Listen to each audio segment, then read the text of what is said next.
ha dado cumplimiento estricto a los requerimientos efectuados por el Ministerio de Fomento en cuanto al reajuste de las anualidades que constan en el expediente como consecuencia de la prórroga concedida. Por ello, y a fin de poder iniciar a la mayor brevedad el proceso de contratación del proyecto, solicitamos su apoyo para acordar este compromiso de gasto. Esto es todo en mi primera intervención. Muchas gracias. Moitísimas grazas. Ten a palabra, si o señor Vázquez Mato, ten vostede a palabra. Ben, grazas, alcalde. Bos días a todos e a todas.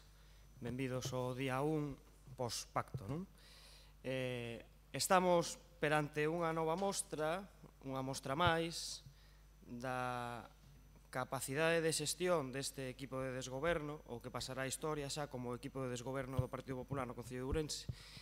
Falaba a concelleira Flora Moure agora mesmo que non vía necesario relatar a cronoloxía que aparece no expediente porque, bueno, porque a temos todos de man. Eu vou na relatar e vou ler tal cual o que aparece no expediente, tal cual. A segunda parte da intervención será, digamos, máis de criterio, pero vou ler o que aparece no expediente. No informe proposta asinado pola concelleira delegada dona Ana María Fernández Morenza con data 3/7 de 2017 relátase que o 30 de 12 de 2015 entra por rexistro un escrito do Ministerio de Fomento cunha data anterior a do 18 de decembro de 2015, que baixo o título Resolución de la concesión definitiva convocatoria 2014 1,5% cultural para a actuación, reforma e rehabilitación da Praza de Abastos número 1 de Ourense, pon en coñecemento que o total da actuación, 5,6 millóns de euros aproximadamente, que, por certo, hai un baile de números, temos comentado xa estes días, porque aparecen diferentes cantidades. Nun lado aparece unha referencia de 5,6 e noutra unha referencia de 5,3, pero en realidade, queda definido que o total financiable vai a ser 5,4 millóns de euros aproximadamente e o Ministerio aportará en dúas anualidades, aparece referido 2015 e 2016, 1,2 millóns de euros en 2015 e 2,3 millóns de euros en 2016, o 65% e o Concello faría ese cargo do restante, non? O 11 de febreiro de 2016 solicítase ao Ministerio de Fomento unha ampliación de prazo para a xustificación da anualidade do ano 2015, que xa vencera, así como o traspaso da anualidade correspondente do ano 2016 ao ano 2017. O 14 de marzo de 2016 hai unha resposta por parte do Ministerio que afirma, e cito literalmente o que aparece aquí, literalmente: de su escrito se deduce que concurren las circunstancias anteriores y, en consecuencia, le informo que no se observa inconveniente alguno en acceder a lo solicitado, por lo que se procede a tramitar dicha modificación en cuanto a los plazos de justificación y pagos de la subvención concedida. Afirma que foi autorizada a prórroga? Non. Afirma que comeza a tramitarse. De feito, un pouco tempo despois, o 4 de xullo de 2016, todo sae daqui, o 4 de xullo de 2016, aínda se lle solicita ao Concello que envíe unha documentación, en concreto un informe técnico que xustifica a previsión dos prazos, non? Que acontece dende esta data ata un ano despois? Que acontece durante un ano inteiro? Nada. A lo menos no expediente que se nos pasa a nós, nada. Silencio. Hai un silencio absoluto. Non hai nin previsión, nin planificación, non hai nada. Case un ano despois, o 10 de maio de 2017, o Ministerio de Fomento presenta por rexistro un escrito que baixo o título Solicitude de prórroga, xustificación anualidade de 2018, establecendo no escrito que, para o caso de non poder xustificar os prazos establecidos, necesitarase solicitude por parte do Concello dunha prórroga. Non fala dunha nova prórroga, fala dunha prórroga. A propia concelleira, no escrito, e cito literalmente o que aparece no expediente, a propia concelleira dice que hai inquietude por parte do Concello pola falta dunha resolución do ministro na que se determine a prórroga da xustificación da subvención concedida e abonada. O 25 de maio de 2017, a Avogacía do Estado responde a esta preocupación, pero responde cun informe que cita, literalmente, la prórroga solicitada puede ser aprobada por la Subdirección General que actúa en ejercicio legítimo de sus competencias. Non fala nin que a prórroga foi aprobada, nin que será aprobada, nin que está aprobada, nin que existe unha resolución, dice que puede ser aprobada. Por isto, que agora se nos pide aquí reservar crédito non para o 35%. Non se nos pide o que apunta no informe técnico da arquitecta municipal, que se fala do 35%. Pídesenos que se reserve o 100%. Por qué? Bueno, pois porque hai quen se nega, e é obvio, a sacar a concurso, a licitar unha obra que non hai partida orzamentaria. Falaba tamén a concelleira que hai unha imposición técnica. Claro, o que pasa é que os técnicos ás veces cando nos interesa tamén había unha imposición técnica para rebaixar o IBI e despois xa non. Aquí o que hai é que vostedes mentíronos. Mentiron a este grupo municipal, mentiron ao resto de grupos municipais da corporación e mentiron á cidadanía.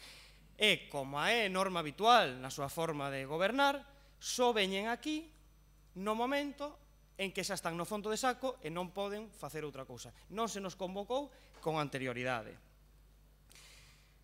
Non foron quen de aperturar a Praza de Abastos, e recoñecerono públicamente aquí, e están a un corte de pelo de perder a subvención do Ministerio para reformar a Praza de Abastos das Burgas. Esta é a capacidade de dilixencia do equipo de goberno do Partido Popular. Moitas grazas. Moitas grazas. Sí, o señor Vázquez Barquero ten a palabra. E bos días a todos. Moi rapidamente. Como di a concelleira, o pasado 5 de xullo, é dicir, fai un mes, na Comisión de Seguimento do proxecto de rehabilitación da Praza de Abastos número 1, a concelleira de Comercio veu a decir que no tocante ao expediente de contratación da obra, este expediente estaba na mesa do señor interventor e que o interventor exixía certos requisitos. Un deles, o primeiro, máis importante, era un compromiso plurianual de gasto por parte do Concello pola totalidade da subvención. E supoño que por eso é por o que se trae hoxe aquí esta proposta.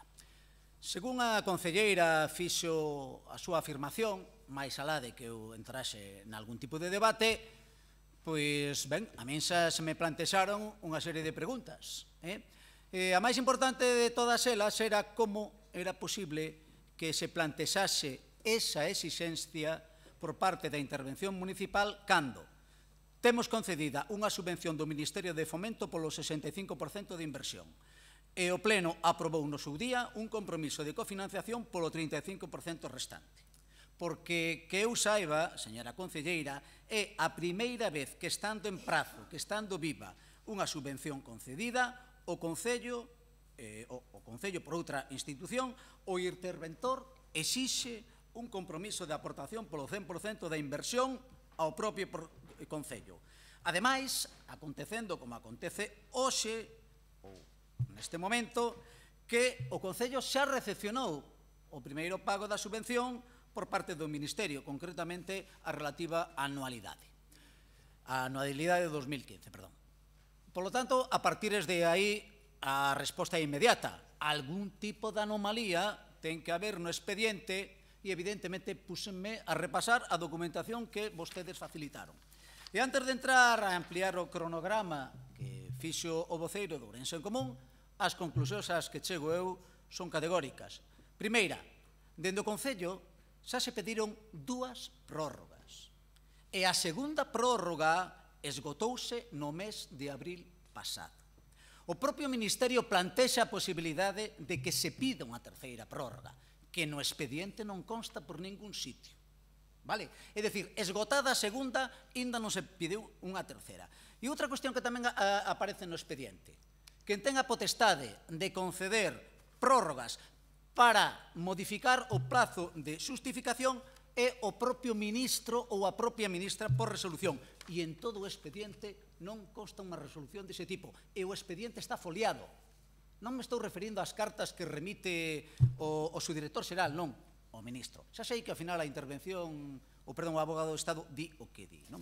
Bueno, Martiño fixo unha cronoloxía, unha parte da cronoloxía, na que evidentemente eu non vou entrar, pero hai unha cousa que é certa. O 18 de decembro de 2015 concedase a subvención, 2 anualidades, o 20 de xaneiro do 2016 dende o Ministerio notifican que hai que aportar unha serie de documentación e recordan que unha vez feito o primeiro pago que se fixo o 11 de xaneiro do 2016, o Concello tiña 4 meses para iniciar a obra, cosa que evidentemente non aconteceu.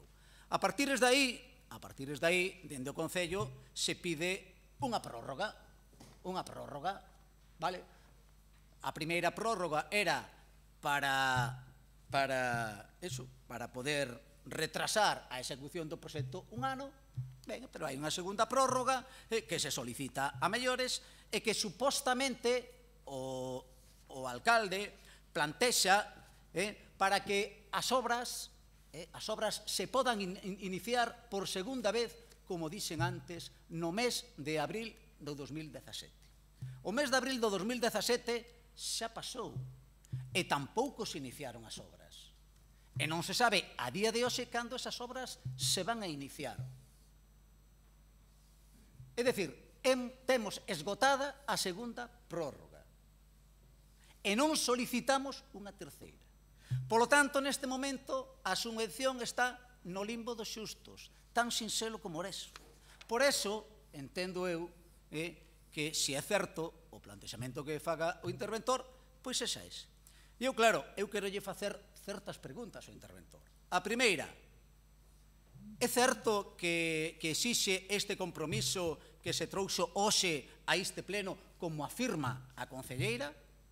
En caso afirmativo, lle pregunto ao interventor, por que pide tal cousa? Duda de algo no procedimento seguido? Duda da capacidade do Concello para axustarse aos prazos da subvención?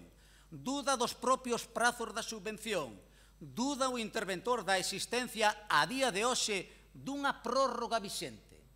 Esas son as miñas preguntas, porque sigo sin entender como hai que traer hoxe a este pleno un compromiso de gasto ou de aportación do Concello polo total da obra, cando, en principio, debería de haber unha subvención vixente.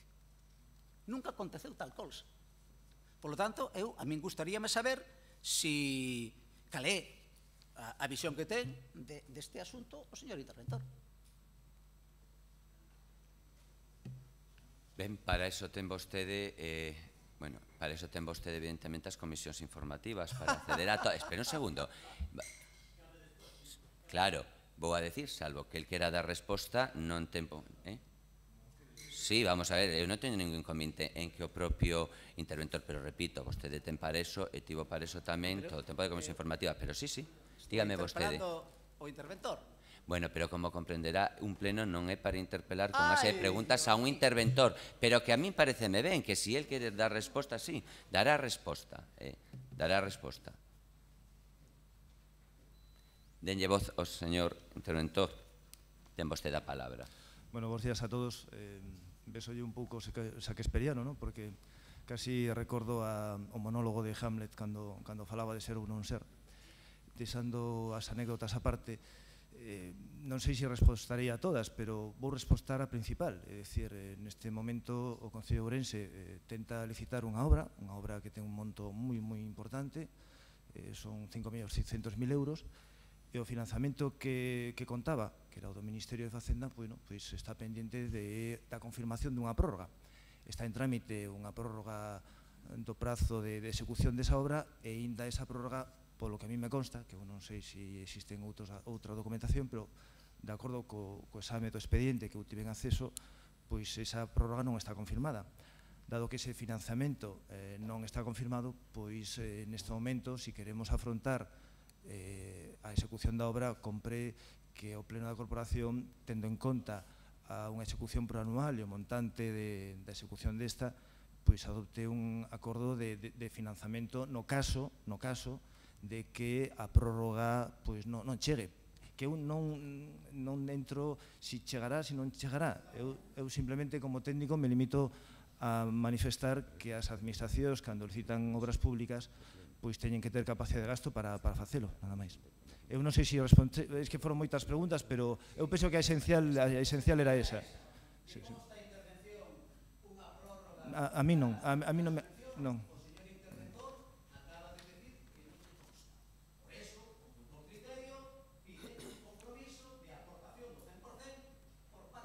Denlle voz, por favor, non a teña vostede. Quedanlle de todos modos 5 segundos, vale? Perdón, é que non... Que se lle escoita directamente e a veces non lle fai falta, señor Vázquez Barquero, pero para O evitar... interventor confirma que a él non lle consta a prórroga. Polo tanto, con moi bo criterio, pide un compromiso por parte deste pleno do 100% Moitísimas de grazas. inversión. Moitísimas grazas, señor Vázquez Barquero. De todos modos, o señor interventor si ten coñecemento que na Comisión de Seguimento do mes de xuño, día 7, entre o Ministerio de Fomento e o Ministerio de Cultura, si se aprobou esta modificación, e así o reitero eu, e así o mantiven en conversacións, e así pode estar, calqueira pode pedir ese acta do 7 de xuño deste ano, onde o Ministerio de Cultura e o Ministerio de Fomento si aparecían. Vale, por favor, nese sentido. Por lo tanto, si está concedida esa prórroga dentro do que é a Comisión de Seguimento. Ten vostede agora a palabra quen vai intervir por Democracia Orensana. Hola, buenos días. A ver, yo creo que no se puede traer aquí a debate y a votación un tema tan importante con tantas dudas. O sea, esto demuestra una auténtica chapuza. Yo creo que lo normal, lo que no se puede hacer, lo que hizo Barquero ahora, es lo que también voy a hacer yo, de preguntar otra pregunta para el interventor. Lo que no se puede hacer es que aquí en el Pleno, con informes o con llamadas y el día anterior, de tratar un expediente de 5 millones de euros que son 800 millones de pesetas. Yo ayer mismo intentaba reunirme con el interventor para solventar dudas. Con el secretario, oye, es que ahora mismo Barquero, que es una persona que estuvo aquí trabajando 8 años, que es profesor de universidad, tiene que preguntar al interventor qué pasa con este tema. Un tema no se puede resolver así, esto es una auténtica chapuza. Aquí había que haberse reunido el lunes, 5 días antes, que estuviera a venir a pleno, todos los portavoces con el interventor secretario, que diese tiempo, si hay dudas, a ir a los servicios jurídicos que cada uno de nosotros tenemos y traer esto aquí mallao, porque esto estamos llenos de dudas en algo que realmente es de 5 millones de euros. ¿Cuál es la visión de Democracia Orensana? Bueno, primero, porque yo después lo tendré que ver en el vídeo, a ver si no, lo entendí bien. Por un lado, entendí que Barquero, esto es una anécdota, dijo que iba a ser muy breve y agotó los 6 minutos, no sabía que iba a ser muy breve. Pero luego, por otro lado, Flora dijo, la próloga está solicitada y luego dijo que estaba también concedida. Entonces yo no entiendo eso, ¿no? Porque después aclaran que si es en la comisión, que si no es oficialmente. Esto realmente no se puede traer un expediente aquí en el que sí está concedida pero no oficialmente. ¿Esto qué es? Es una chapuza. Vamos a ver cómo es el tema. Primero, la plaza de Abastos, como siempre lo denunció Democracia Orensana, lo desveló hace tiempo, está pagando a los orensanos 2.500 euros de alquiler al mes. Es decir, los orensanos recibimos 2.500 euros al mes por la plaza de Abastos, que eso lo vale un local algo grande en la avenida de La Habana. La plaza de Abastos tenía que estar pagando unos 30.000 euros al mes, que es lo que cuesta un espacio así, mínimo. Estamos hablando de los locales que están debajo de la Alameda, estamos hablando de los bares que están en la Alameda, estamos hablando de unos 3.000 metros cuadrados que están pagando 2.500 euros al mes. Es el alquiler más barato, yo creo, de toda España. Algunos dirán, es que hay que ayudar a los comerciantes. Hombre, no, los comerciantes tienen que pagar el precio de mercado. Yo soy comerciante, los comerciantes tenemos que pagar el precio de mercado. Por eso la plaza de Abastos del Puente sí que iba en el precio correcto y sí que se hubiera alquilado si ustedes hubieran delegado en Democracia Orensana, como dijimos que se podía hacer. La plaza de Abastos del Puente se le ponía un precio de alquiler superior a la de la Alameda. Es decir, la plaza de Abastos del Puente, este concello la sacó a licitación en torno a los 4.000 euros al mes, 3.500 euros al mes, y la de la Alameda 2.500. ¿Me lo pueden explicar semejante diferencia? La de la Alameda tendría que valer 8 veces más, 9 veces más, y sin embargo está costando la mitad que la de la plaza de Abastos del Puente. Bien. Entonces se va a cometer una obra millonaria. Obviamente, con ese alquiler no se puede hacer una obra millonaria. Yo nunca la haría, porque es competencia desleal para los demás comerciantes orensanos, porque los demás gremios dirán, oiga, deme también a mí un local baratísimo. La gente que vende ropa dirá, deme usted instalaciones baratísimas. Muchos supermercados dirán, deme usted instalaciones baratísimas. Es decir, no puede haber un agravio comparativo. Hay que ayudar a los comerciantes, pero a todos, no puede haber un agravio comparativo. Bien, si resulta que el Estado español nos da una subvención para hacer una obra maravillosa en la plaza de Abastos de la Alameda, pues bienvenida sea, porque ya que siempre discriminan a Ourense los presupuestos de la Xunta y del Estado, si te dan una subvención millonaria, pues mira, aunque el alquiler que paguen es bajísimo, compensa porque es una obra que queda para Ourense y además lo paga el Estado. Entonces, bienvenida sea. Si la tiene que pagar Ourense, no. Si la tiene que pagar Ourense, no. Es verdad que aquí Ourense va a pagar un dinero, 1 millón y pico, al final de cuentas, pero bueno, 1 millón y pico así, bueno, aproximadamente, podría ser algo más o algo menos. Pero, por lo menos, si queda una obra millonaria, estamos de acuerdo en ella porque viene la subvención del Estado. Si no, no, porque por ese alquiler es una estafa para los orensanos. Bien, pero aquí ahora llegan las dudas. que es lo que yo quisiera otra vez la intervención del interventor, porque el interventor, que yo sepa, no sé si me equivoco o no, su presencia en los plenos está sobre todo para aclarar dudas de este tipo. Entonces aquí ahora estamos con la pescadilla que se muerde la cola. Si nosotros hacemos esto, que es lo que ayer no nos quedó claro en las negociaciones, si nosotros ahora votamos a favor de lo que aquí trae el PP, podría significar que si el Estado no nos diera la subvención, tendríamos que pagarla, porque ya hemos votado ahora que sí, 5 millones de euros. Entonces, ante eso yo voto que no, porque si hay que pagar 5 millones de euros por una reforma de la Plaza de Abastos, obviamente no, si la pagamos de nuestro bolsillo. Entonces, si la votación de hoy nos compromete a eso, obviamente nosotros votamos que no. Pero, por otro lado, también se dice que si ahora no votamos a favor, no se puede seguir con los trámites, con lo cual nunca va a venir la subvención. Entonces, claro, las dos opciones parecen aquí que es contra la espada de la pared. Entonces, yo quiero saber qué problemas hay si ahora votamos que no, qué va a pasar si ahora votamos que no, y en qué nos compromete si votamos que sí y luego no viene la subvención. Quisiera saber si el interventor podía resolver a esa pregunta tan concreta.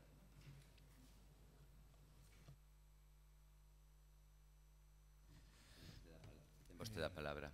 Bos días de novo. Bueno, aquí antes de nada unha paréntesis, máis non tanto por la sesión de hoxe, sino porque entendo que o alcalde ten toda a razón cando defende que as comisións informativas están pensadas para resolver as dúbidas que poden surdir. Entendo modestamente que o pleno é un órgano de debate político máis que de aclaración de cuestións técnicas. Pero, bueno, os acontecimentos son os que son e tampouco quero eludir o que a resposta á interpelación do voceiro de Democracia Orensana. Digamos que a situación tal como a vexo eu sería a seguinte, e que hai dous expedientes que corren paralelo, un o que se traíose no que se aproba unha autorización de gasto para executar ou afrontar o coste dunhas obras con cargo a recursos propios, e un expediente de contratación que está no meu departamento, pendiente de informe, e o sentido do informe, porque eu insisto que únicamente fago informes, non tomo decisións, digamos que o sentido do meu informe sería que o financiamento desas obras non está garantido toda vez que non lle consta ao Departamento de Intervención que fora outorgada a prórroga da subvención concedida.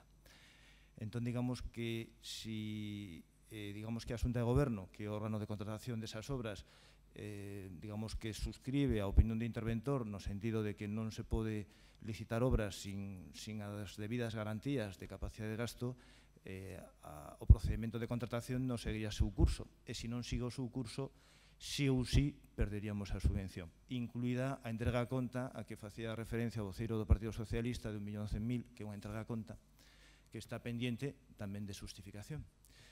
Si polo contrario, digamos que o Pleno da Corporación autoriza este gasto con carácter plurianual, poden acontecer dous escenarios, que chegue a prórroga, e todo, digamos que as obras se executen en plazo, entón, digamos que se cumpliría o esquema trazado no seu día, incluso polo anterior goberno, o que estamos hoxe en día, ou que non chegue. Se non chegue, pois sí, efectivamente, se non chegara esa prórroga, serían os recursos propios do Concello de Ourense. Sí, claro. No, é que, pero xa non tanto por obligados ou non, é que nos visitamos unha obra e hai un compromiso do pleno de financiamento desas obras. Non sei se me expliquei. Gracias. Moitísimas grazas.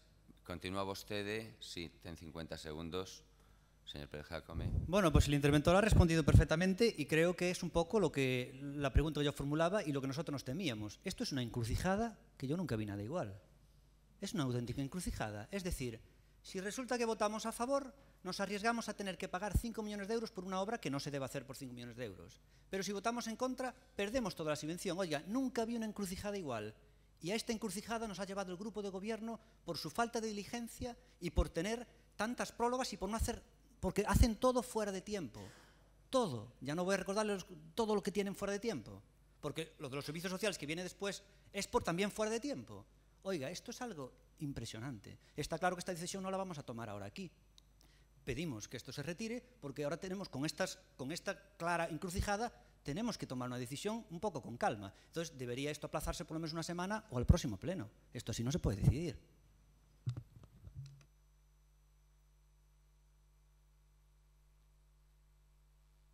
Comenzamos unha segunda quenda. Ten a palabra a señora Floria Moure. Ten vostede a palabra.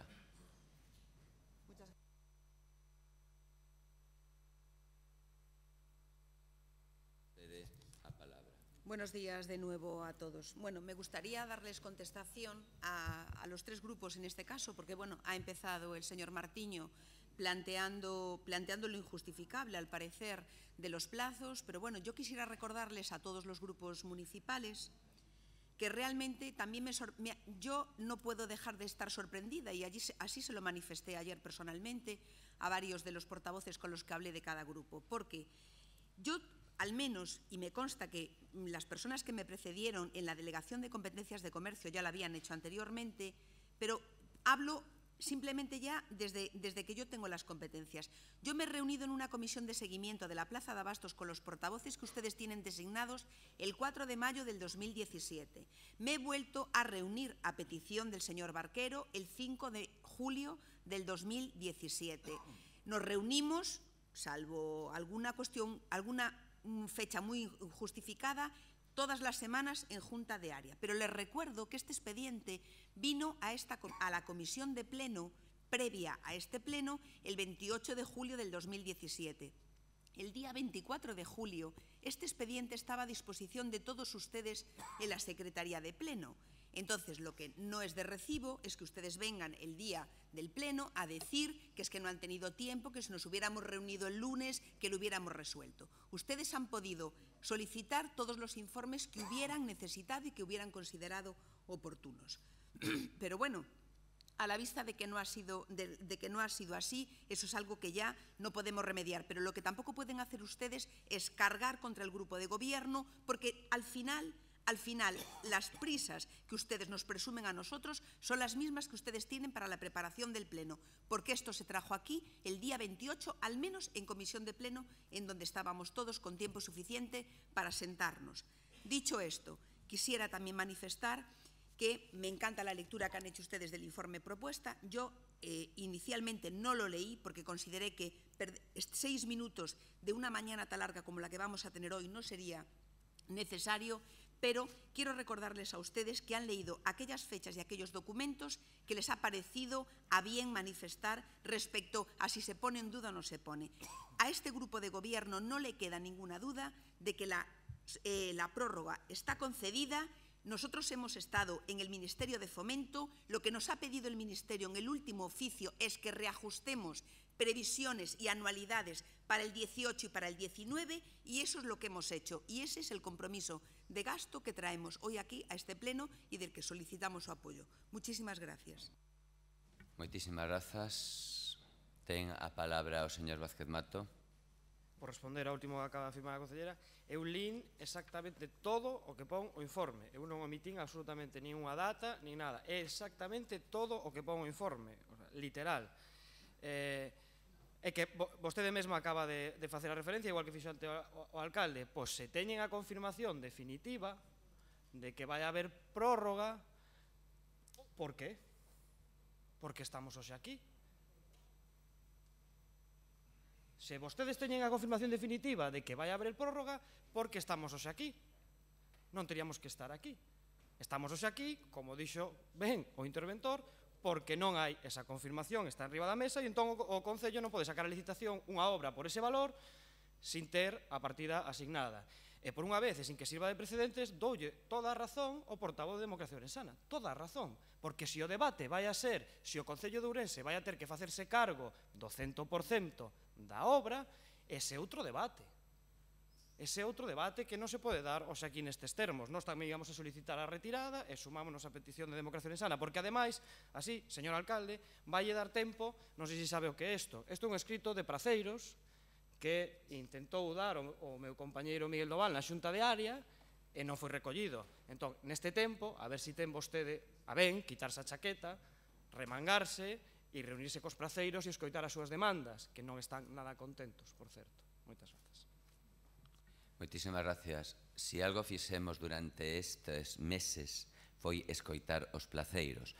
Non veñan vostedes con novos inventos. Está recollido por rexistro esa carta, mantivéronse reunións, visitamos a praza con frecuencia, non sei se vostede a visita, e se fala con placeiro a placeiro, e se trata de chegar a un punto de encontro sabendo a complicación que supón xestionar o que é unha digamos, entidade privada, porque ao final estamos falando dunha entidade privada que está xestionando o que é a plaza, non?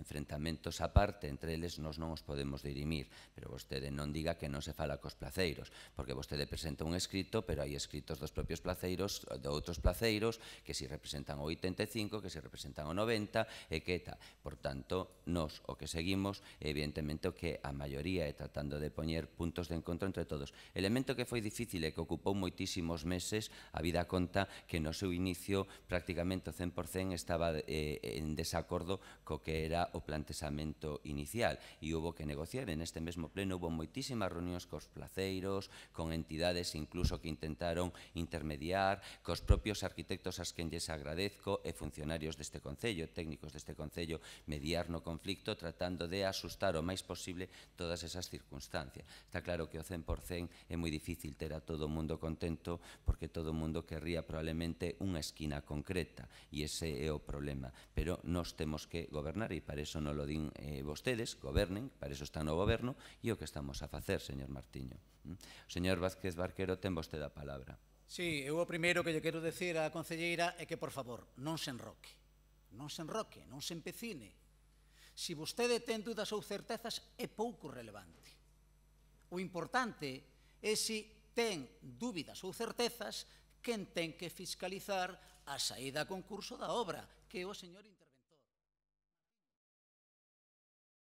O señor interventor ten dúbidas razoables, porque eu non teño o seu nivel técnico, pero a min aflóranme esas dúbidas ao ler o expediente, ten dúbidas razoables sobre a vixencia desa prórroga ou a existencia desa prórroga.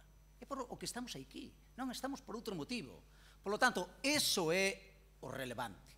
Pero non só ten dúbidas razoables o señor interventor, tamén as ten doña Morenza, a señora Morenza, doña Ana Morenza, porque no seu informe, na última páxina, di literalmente: co fin de facer fronte a calqueira posible eventualidade que poida surcir ao longo da licitación e execución das obras de rehabilitación da Praza de Abastos número 1 de Ourense, este goberno quere garantir, e só para o caso no que sexa estritamente necesario, a existencia de fondos que aseguren a realización das obras de rehabilitación da Praza de Abastos número 1. Por todo eso propoño traer aquí esta petición.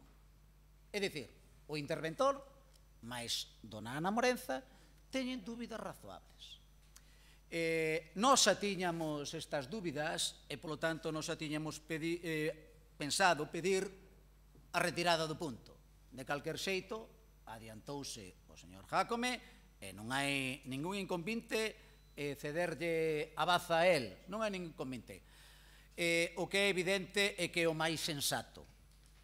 Que se clarexe a situación, que saibamos se efectivamente hai prórroga ou non hai prórroga. Se hai prórroga, que se siga o procedimento establecido no seu día, e se non hai prórroga, haberá que habilitar un novo procedimento, e xa veremos o que acontece. Nos non temos por que suscribir o plantexamento de Democracia Ourensana nin calquer outro plantexamento. Nos queremos luz e taquígrafos, que as cousas estean claras e que cando ven un tema aquí a votación saibamos o que votamos realmente. Neste caso, se hai prórroga vixente ou non hai.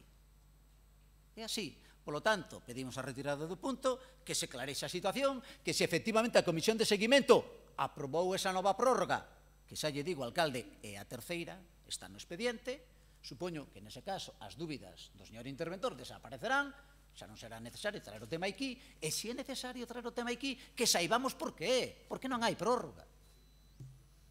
Creo que, moitísimas gracias, señor Vázquez Barquero, creo que non, hai unhas exigencias por parte do interventor que non son satisfeitas por parte da comisión, quero decir, e así hemos dialogado e falado múltiples veces, vostede me escoita agora. Eu lle aseguro que esa prórroga está concedida, porque non hai máis que ir, e probablemente despois, se puidéramos manter contacto, probablemente poderían enviarnos copia desa comisión onde quedou reflexado o tema de este edificio, vale? E hai esa garantía, e estou seguro que se neste momento se puxera o director xeral do Ministerio de Fomento ao teléfono lle garantizaría eso. Pero é certo que o interventor non lle vale. O interventor pide unha resolución por parte do ministro e o ministro non sigue esas prácticas e desde aí é onde levamos un ano traballando. Carta vai co ministerio, carta volve. Carta vai porque o señor interventor pide evidentemente unhas exigencias que eu non vou evidentemente a discutir nin a negarlles, pero o ministerio di que a resolución xa está asinada.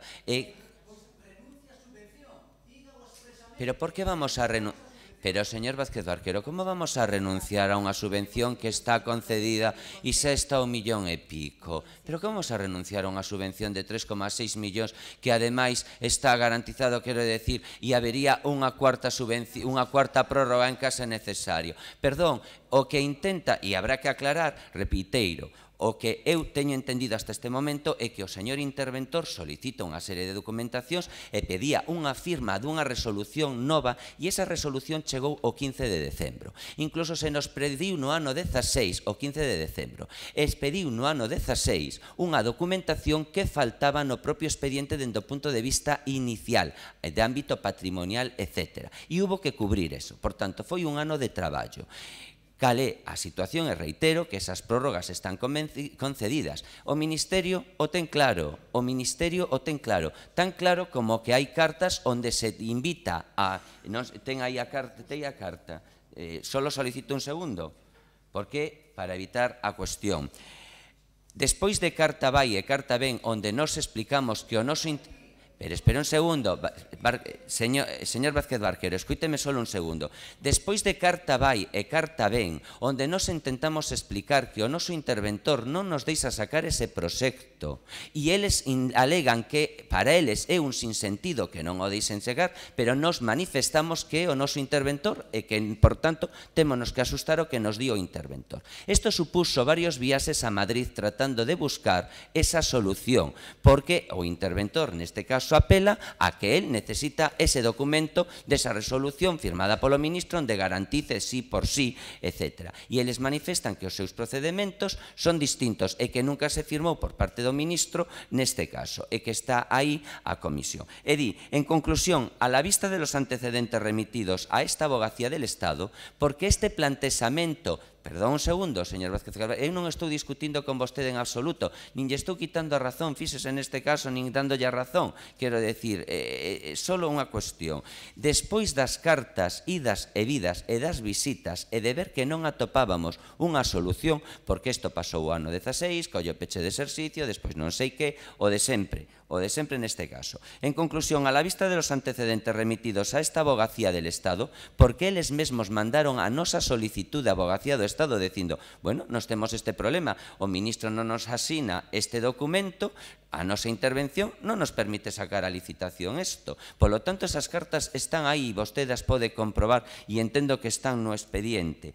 Remitidos a esta abogacía del Estado para la emisión de este informe y resumidos en las líneas que antecede, se debe concluir que la situación aquí expuesta encaja dentro de los supuestos previstos tanto en la orden como en el Real Decreto 362/2017, toda vez que se prevé que ante casos como el presente, la prórroga solicitada pueda ser aprobada por la Subdirección General que actúa en ejercicio legítimo de sus competencias. O sea, porque la subdirección la puede aprobar y ellos y el Ministerio manifiesta que la subdirección la puede aprobar y aquí se solicita que tiene que ser el ministro y ellos dicen que no tiene que ser el ministro. Si podemos seguir así, seguiremos así. El interventor tiene sus dudas, que yo las puedo entender, el interventor tiene que cubrir evidentemente un expediente de 5 millones y pico y Podemos está enrocado. Y esta condición aparece este año de solicitar este compromiso de gasto, que es el nuevo punto que nos aparece y en el que ahora estamos y en el que a ustedes se les llevó a una comisión. Esta es la situación. Esta es la situación real que le acabo de trasladar y con toda la libertad de cara, y lo quiero dar así, ante los medios, ante lo que es esta situación. Esta negociación, hemos estado todo el año 16 negociando lo que exigían aquí, lo que dice el Ministerio, lo que exigen aquí, lo que dice el Ministerio. Si estamos dispuestos a perder la subvención, la podemos perder la subvención, por supuesto, y la podemos anular, que no pasa nada, o se podría hacer con fondos propios, o no. Pero reitero, esta es la situación, sin discutirle en serio, que no quiero discutir la cuestión, y esto se lo podremos aclarar 1:50 veces. Muchísimas gracias. Solicitan la retirada del punto, por lo que veo. Sí. Perdón, sí. Como solicitar a retirada do punto, perdón. Pensei que... Denlle voz ao señor Pérez Jácome, por favor. Gracias. Bueno, está claro que aquí todo el mundo parece tener dudas, menos Flora Moure. Flora Moure lo tiene todo clarísimo. A ver, vamos a ver. Resulta curioso que el grupo de gobierno del Partido Popular, que tarda 2 años y pico en resolver lo de los contenedores soterrados, que tarda 2 años y medio en presentar unos presupuestos, unos borradores de presupuestos, 2 años y medio en preparar también presentarse el Peixón, que no lo presentó. El grupo de gobierno que tarda 2 años en renovar concesiones caducadas y muchas aún no están, que quiere la banda de música, que Dios no la quiere, pero ellos la quieren, y tarda 2 años en adjudicar la banda de música. Entonces, un grupo de gobierno con tantos retrasos le echa en cara ahora a la oposición que en unos días no es capaz de tomar una decisión que es de las más difíciles que va a tener este concello en 4 años. Hombre, ustedes tardan 2 años, 3 para todo y nos recriminen aquí cuestión de días. Además, no es cuestión de días. En la vida hay que funcionar por indicios. Nosotros no podemos leer cada línea de cada expediente. Tienes que funcionar un poco por indicios. Y donde realmente parece que hay petróleo es donde ahí tienes que sumergerte. ¿Qué ocurre? Toda esta información nos fue llegando poco a poco. De hecho, Flora contactó conmigo esta semana para el tema para saber, oye, porque claro, para negociar, a ver, ¿qué se va a votar? ¿Se va a votar? Entonces, oye, llamó esta semana. No llamé hace un mes. Que curiosamente además hablamos el día de mi cumpleaños, que curiosamente también era el día de ella, de su cumpleaños, fíjate. Bueno, pues resulta que, hombre, estuvimos así con este tipo de negociaciones, pero esta semana, y fue ayer cuando realmente me enteré de esta encrucijada. Ojalá hubiera sido hace un mes, pero claro, las cosas te vas enterando muchas veces según puedes. El orden del día, y está claro que tenemos que reunirnos los portavoces con el interventor, con el secretario, con Flora, con el señor alcalde y con Ana Morenza y saber qué vamos a hacer en este caso. A mí se me ocurre lo siguiente: si están totalmente convencidos al 100% de que va a haber una subvención, supongo que todos aquí pues iremos para adelante con el expediente, pero tienen que ustedes ponernos una garantía, o bien de que ustedes pondrían el dinero si luego esa subvención no viene, o bien de que ustedes en bloque dimiten. Supongo que esa es la garantía. Es decir, si ustedes están convencidos al 100% de que hay la subvención, yo creo que deberíamos apoyarlo. Pero, hombre, ustedes deberían dimitir si luego es mentira que venga esa subvención. Yo creo que me parece justo lo que pedimos. En cualquier caso, ahora vamos a pedir la retirada del orden del día y tráiganla cuando ustedes consideren otra vez, pero reunámonos antes porque la decisión es de las más difíciles que ha tenido que enfrentarse, yo creo que este pleno, porque es una encrucijada. Si seguimos para adelante podemos perder, tenemos que pagar 5 millones de euros, y si vamos para atrás perdemos entonces los 3,5 millones de subvención. Es decir, es un tema contra la espada y la pared, una encrucijada como que realmente jamás nos habían puesto en la vida. Y son ustedes quienes nos han puesto en esta encrucijada. Moitísimas gracias, señor Pérez Jácome. Vostedes solicita a retirada da orden do punto, tense que someter a votación, por tanto, procedemos a votación. Votos a favor da retirada do punto? Votos en contra? Abstencións? Queda, por tanto, en riba da mesa este punto e se retira neste caso.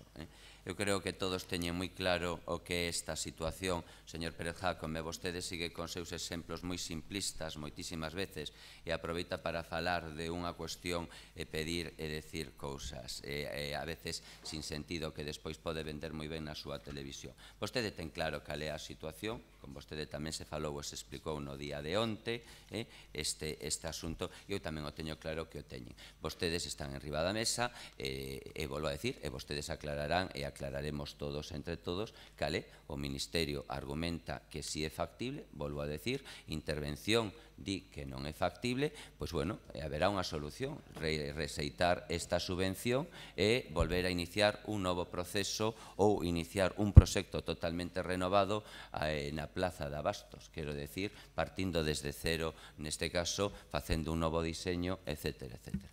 Vale, moitísimas grazas. Pasamos ao seguinte punto da orden do día, 7.2, expediente de modificación de créditos, modalidades suplementos de créditos e créditos extraordinarios 2P/2017, aprobación provisional.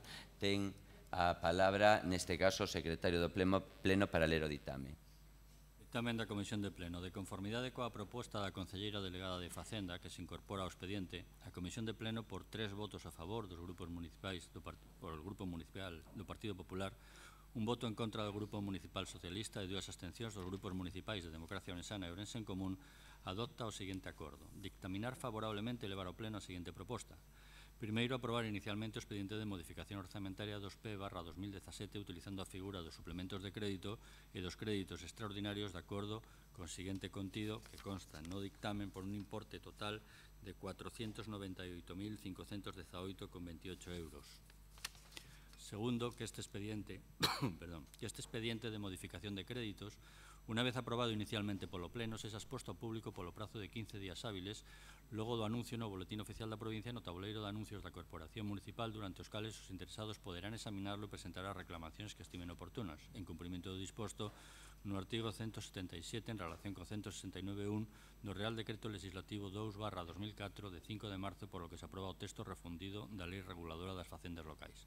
E terceiro, que este expediente de modificación de créditos considerarase definitivamente aprobado de conformidade cos artigos citados no apartado anterior si durante o citado período non se presentaran reclamacións. Moitísimas grazas. Ten a palabra a señora Fernández Morenza. Buenos días a todos y a todas. Aprobada la liquidación del presupuesto, existen gastos y obligaciones correspondientes a ejercicios anteriores al actual. Estos gastos no pueden aplicarse al ejercicio 2016, que ya está cerrado, ni al ejercicio actual, pues carecen de crédito necesario en las partidas correspondientes. Para el abono de estos gastos, la ley nos habilita para utilizar el superávit generado en el año anterior. Más concretamente, la ley no es que no solo nos habilite, sino que nos exige atender estas obligaciones pendientes de aplicar del presupuesto el 31 de diciembre del ejercicio anterior en la cuenta de acreedores por operaciones pendientes de aplicar el presupuesto. En el presente procedimiento solicitamos su apoyo para que todos y cada uno de los proveedores que todavía están sin cobrar y han prestado sus servicios cobren a la mayor brevedad posible. Sin ese apoyo, las facturas y obligaciones pendientes no podrían ser abonadas. Muchas gracias. Moitísimas grazas. Ten a palabra o señor Vázquez Mato. Grazas, alcalde. Ben, pois de novo, un punto da orde do día que ven derivado da falta de licencia, da falta de previsión, da falta de cronograma do equipo de desgoberno do Partido Popular. Falaba ahora a señora Morenza de que liquidado o orzamento do ano 2016, eu ensinolle aquí, señor alcalde, sabe vostede que é isto? Esta é a liquidación dos orzamentos das 7 cidades galegas e a única cidade galega gobernada polo Partido Popular é a que aparece aquí, a que aparece así en rosa, é a cidade galega con maior presión fiscal, a cidade de Ourense. A cidade de Ourense é a cidade galega que ten maior carga de débeda. A única cidade gobernada polo Partido Popular segundo a liquidación do orzamento do ano 2016. Son datos que están enriba da mesa e que son consultables por todos. E este nivel de débeda non só ten unha alta carga, unha presión fiscal elevada, senón que ten unha alta débeda, e este nivel de débeda ven derivado dunha maior inversión por habitante. Non. Ourense é a antepenúltima cidade galega con respecto á inversión por habitante e a penúltima cidade galega en gasto social. Das 7 cidades galegas, a única que goberna o Partido Popular. Isto ensineulle outro día tamén en pleno, e tamén pregunto agora se sabe o que é. Eu entendo que ten unha xenda moi complicada, pero eu sintetizo yo.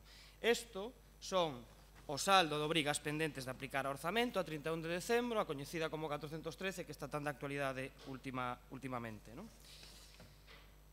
Sabe vostede cal é a cidade galega con maior nivel de débeda? Ourense, máis de 6 millóns de euros. Sabe vostede que son estes cadriños laranxas que aparecen aquí? Foi a negativa do Concello de Ourense, gobernado polo Partido Popular, o único gobernado polo Partido Popular en Galicia, que non lle remitiu a Administración Xeral a información, por eso non hai información. Sabe vostede cal era o nivel de débeda da cidade de Ourense, do Concello de Ourense, no ano 2015. Hai un ano, a metade.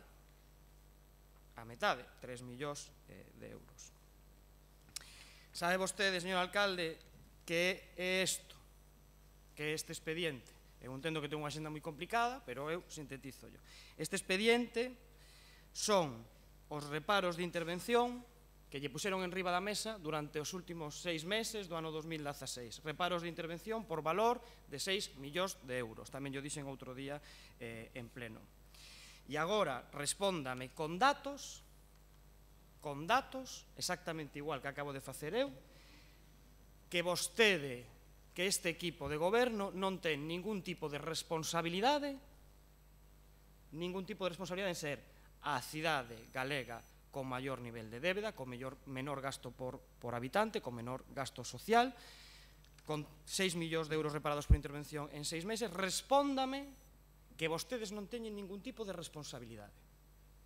Ningún tipo de responsabilidade. Que estos son problemas técnicos, que a casa é o que ten, pois que os traballadores municipais, o interventor é moi malo, os funcionarios ponse de baixa. Vostedes respóndame que non ten ningún tipo de responsabilidade en todo este caos. Vostede dixo antes, non lle quito nin lle dou a razón. Non me responda así. Ou deme a razón ou quíteme a razón, pero, por favor, se me quita a razón, fágao con datos. No informe de xestión económica asociado a este expediente 2P, cítase, literalmente, no exercicio 2016 quedaron sen recoñecer un elevado importe de obrigas derivadas de gastos efectuados en dito exercicio que deberían ter sido aprobadas con cargo aos créditos disponibles no orzamento do mesmo. Sen entrar a valorar as causas que impediron o recoñecemento de tan elevado importe de obrigas no exercicio 2016, entre outros motivos, porque non é ese o obxectivo deste informe. Precisamente por eso dixemos outro día, os técnicos non son os que lle teñen que ler a cartilla ao equipo de goberno, ao equipo de desgoberno. E estou convencido que haberá infinidade de técnicas neste Concello que terían infinidade de temas por decirlle, pero non é a súa competencia, é competencia dos grupos da oposición que estamos aquí lerlle a cartilla, porque nós estamos aquí para facer oposición, nós estamos aquí para fiscalizar a súa labor de goberno. Vostedes gobernan, nós facemos oposición, vostedes meteron o zoco, equivocáronse en algo, nós pedimos responsabilidades, vostedes asumen as responsabilidades e inmediatamente a oposición é responsable e cogoberna e se corresponsabiliza do erro e se soluciona o problema. Esta é a orde lóxica. O que se fixo con todo este expediente non ten ninguna orde lóxica, porque se nos está pedindo a oposición que sexamos goberno, o goberno está asumindo o papel de un técnico e todo salta polos aires. Nos vamos a manter exactamente a mesma postura que tivemos no pleno extraordinario da semana pasada, precisamente por isto, porque non se lle pode pedir á oposición responsabilidade de goberno, mentres o goberno non asuma a súa responsabilidade. É algo que eu creo que entende un neno de 4 anos. Moitas grazas. Moitas grazas, señor Vázquez Mato. Ten a palabra o señor Vázquez Barquero. Buenos días de novo a todas e a todas. E a todos. Traen vostedes de novo vacacións. Polo tanto, como é o único novo que aconteceu neste tempo, voume referir a ese suposto acordo e os seus contidos que entendo que hoxe é o relevante. E quero iniciar a miña referencia, señor alcalde, preguntándolle: quédalle a vostede unha pizca de dignidade? A vostede e a doña Ana Morenza? Despois desa foto de sorrisos que pudemos contemplar nas redes sociais e nos medios de comunicación entre vostede e o voceiro do primeiro partido da oposición, na que participa tamén dona Ana Morenza. Despois desa foto do pacto coa persoa que leva máis de 2 anos insultando permanentemente a vostede neste salón de plenos. Quédalle dignidade, señor alcalde, despois desa foto e sorrisos entre a concelleira de Facenda e o voceiro do primeiro partido da oposición que recentemente nunha xunta de área insultábanse mutuamente.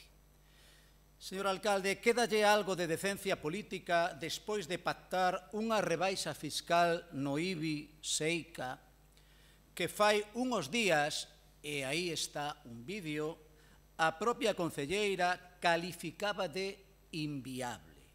A concelleira decía que habería que recortar gastos, empezando pola área social, pola Concellería de Benestar Social, área a que hoxe supostamente pretenden beneficiar.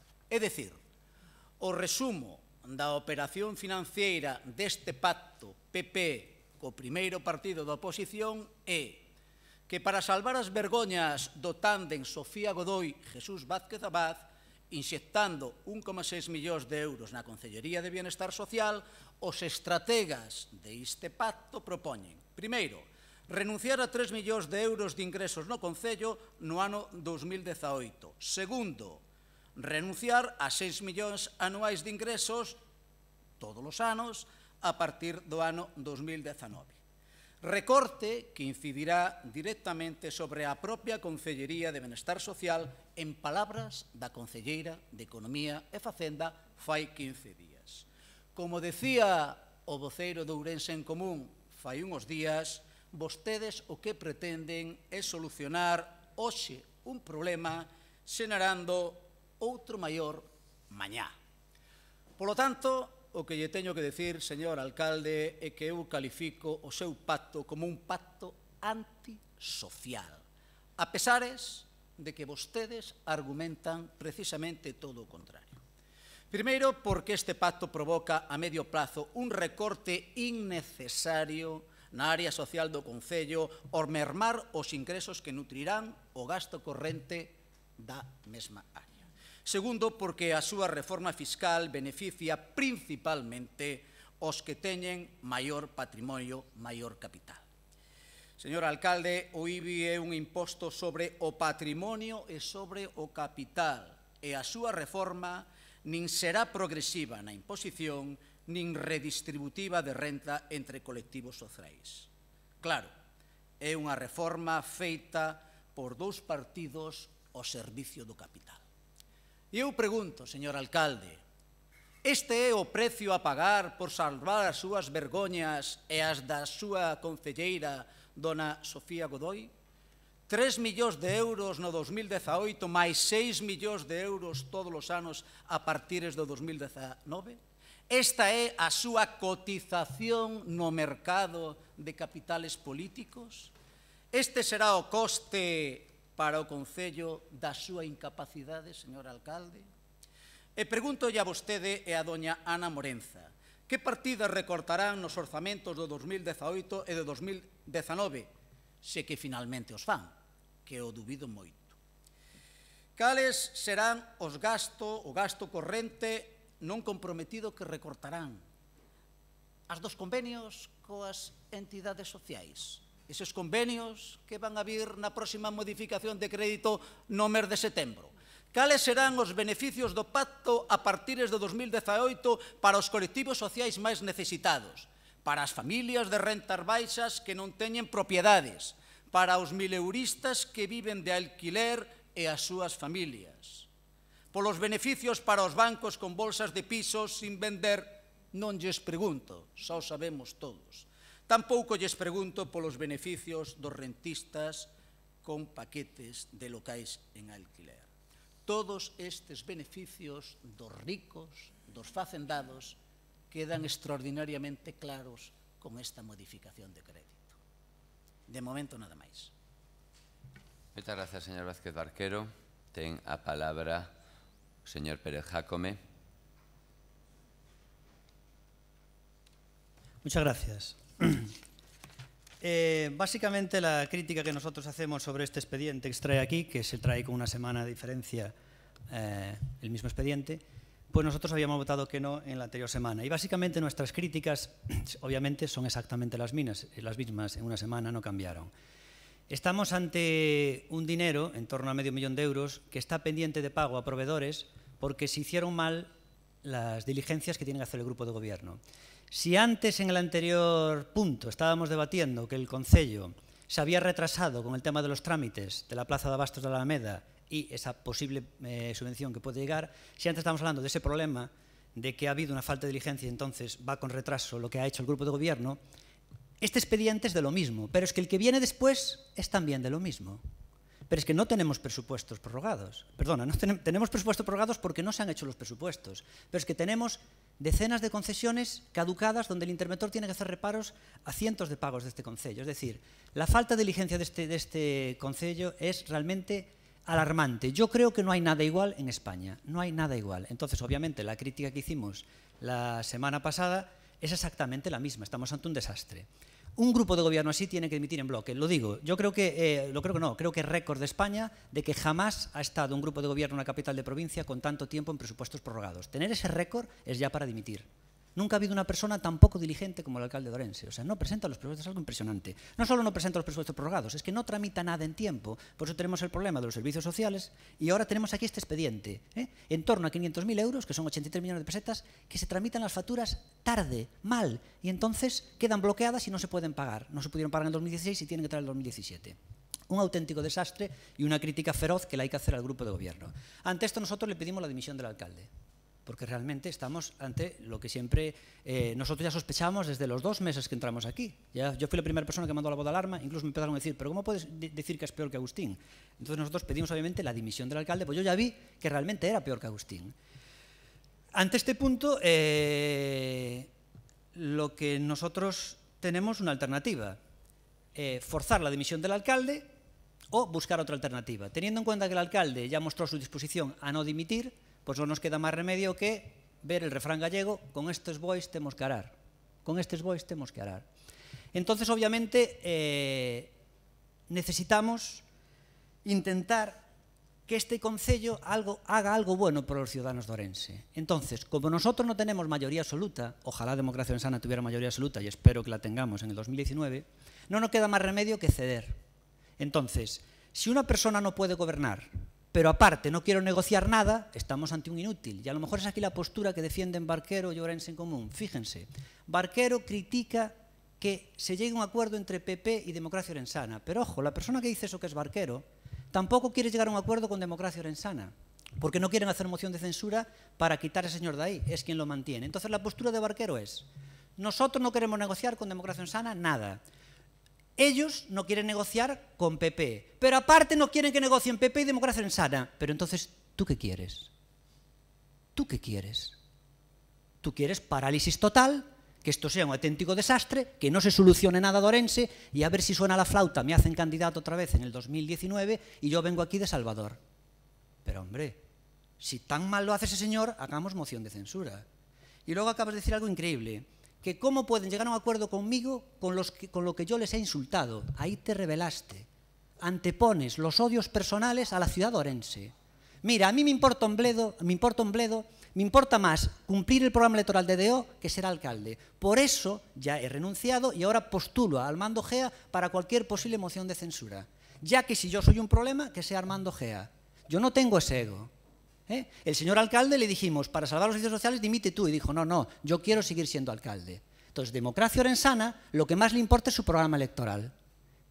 Entonces, lo que tú postulas es no negociar con nadie. Coño, entonces pongamos un coso de close, en inglés, cerrado. Pon el concello cerrado y que gobierne el interventor y el secretario. Imagínate que los plenos estarían guay. Ellos dos allí, todos los medios de comunicación ahí. Lo que propones tú es eso. Oye, vamos a ver, si tú no haces moción de censura para echar nosotros con él para hacer algo bueno por Orense, si lo consideramos. Perro del hortelano a la máxima expresión. Ni come ni deja comer. Yo no quiero nada con Jácome, yo no quiero nada con el alcalde, pero que Jácome y el alcalde tampoco lleguen a nada. Pero dile eso a tus electores cuando te presenten las elecciones. Si ustedes me eligen, yo le garantizo parálisis total. No voy a negociar con nadie, ni permitiré que nadie negocie. Excepto que yo sea, bajo palio, el alcalde de Orense. Pues Democracia Orensana ha conseguido esto. Aquí está el programa electoral. Vota Democracia Orensana. Primer punto, reducir un 20% el recibo del IBI. Luego explicaremos si es malo o bueno, cuando toque la reforma fiscal.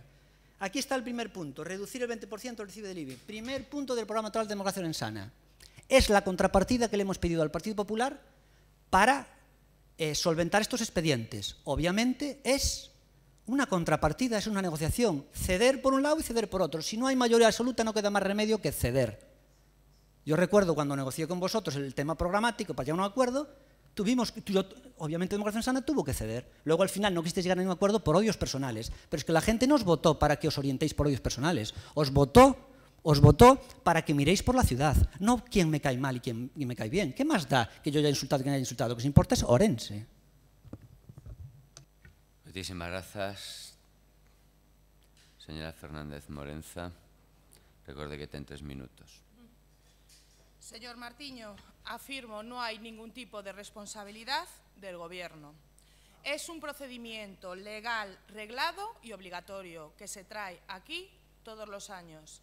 Señor Barquero, cuando usted proponía una reforma fiscal global, yo siempre dije lo mismo, reforma fiscal progresiva. Sigo manteniendo que el 20% en una anualidad es inviable, por eso se ha hecho en 2. En eso consiste la negociación. Tengo mi dignidad encima de todo y es tan importante mi dignidad que antepongo los intereses de los ciudadanos a los míos propios. Usted no. Usted solo demagogia y sus intereses políticos propios. Yo no. Yo los intereses de los ciudadanos. Muchas gracias. Muchas gracias. Ten a palabra o señor Vázquez Mato. É dicir, que non hai ningún tipo de responsabilidade en que o Concello de Ourense sexa o único concello das 7 grandes cidades galegas que ten este nivel de débeda. O Concello de Ourense vive nun planeta diferente ao resto de Galicia. Aquí todo culpa dos técnicos. Son os técnicos, son fallos administrativos, son as baixas dos traballadores os que obrigan a que o Concello de Ourense manteña un nivel de débeda elevadísimo, que teña moi pouca inversión por habitante e moi pouco gasto social. Eso é culpa dos técnicos. E eu voulle lanzar un guiño aos técnicos, precisamente, collendo o que decía o señor Jácome. Eu estou convencido de que se este Concello gobernaran, como el decía, o secretario e o interventor no pleno, o farían moitísimo mellor que o goberno que está agora mesmo aí. Moitísimo mellor. Porque, ao menos, cumpriríanse os tempos, cumpriríanse as formas, cumpriríanse o legalmente establecido. Non habería debate político, pero aseguro-vos que o farían moito mellor.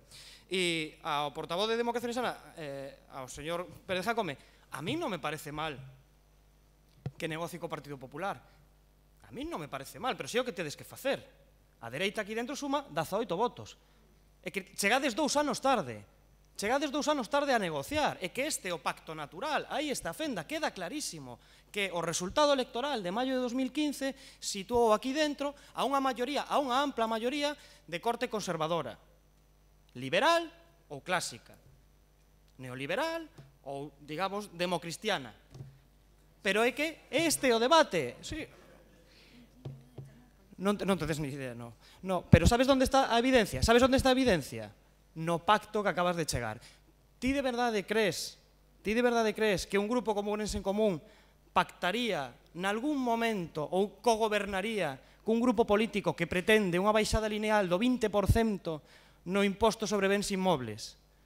Ti de verdade crees que hai unha alternativa posible ao Partido Popular con este tipo de acordos? Ti de verdade crees que nos chegaríamos nalgún momento a ese acordo? Non houbo fobias persoais, non houbo fobias persoais. O que hai é que ti mesmo o dis, o que hai son programas e o que hai son propostas políticas. Ourense en Común cree na redistribución da riqueza e ti non, a riqueza para os menos. Ourense en Común cree que as reformas fiscais teñen que ser progresivas e por eso levábamos meses intentando aprobar unhas enmendas con este equipo de goberno, que ahora xa me dirán en que vai a quedar toda esa ordenanza fiscal, porque Ourense en Común abren un período de presentación de enmendas á ordenanza fiscal para reformar o IBI, Ourense en Común presenta enmendas e agora as fulminan.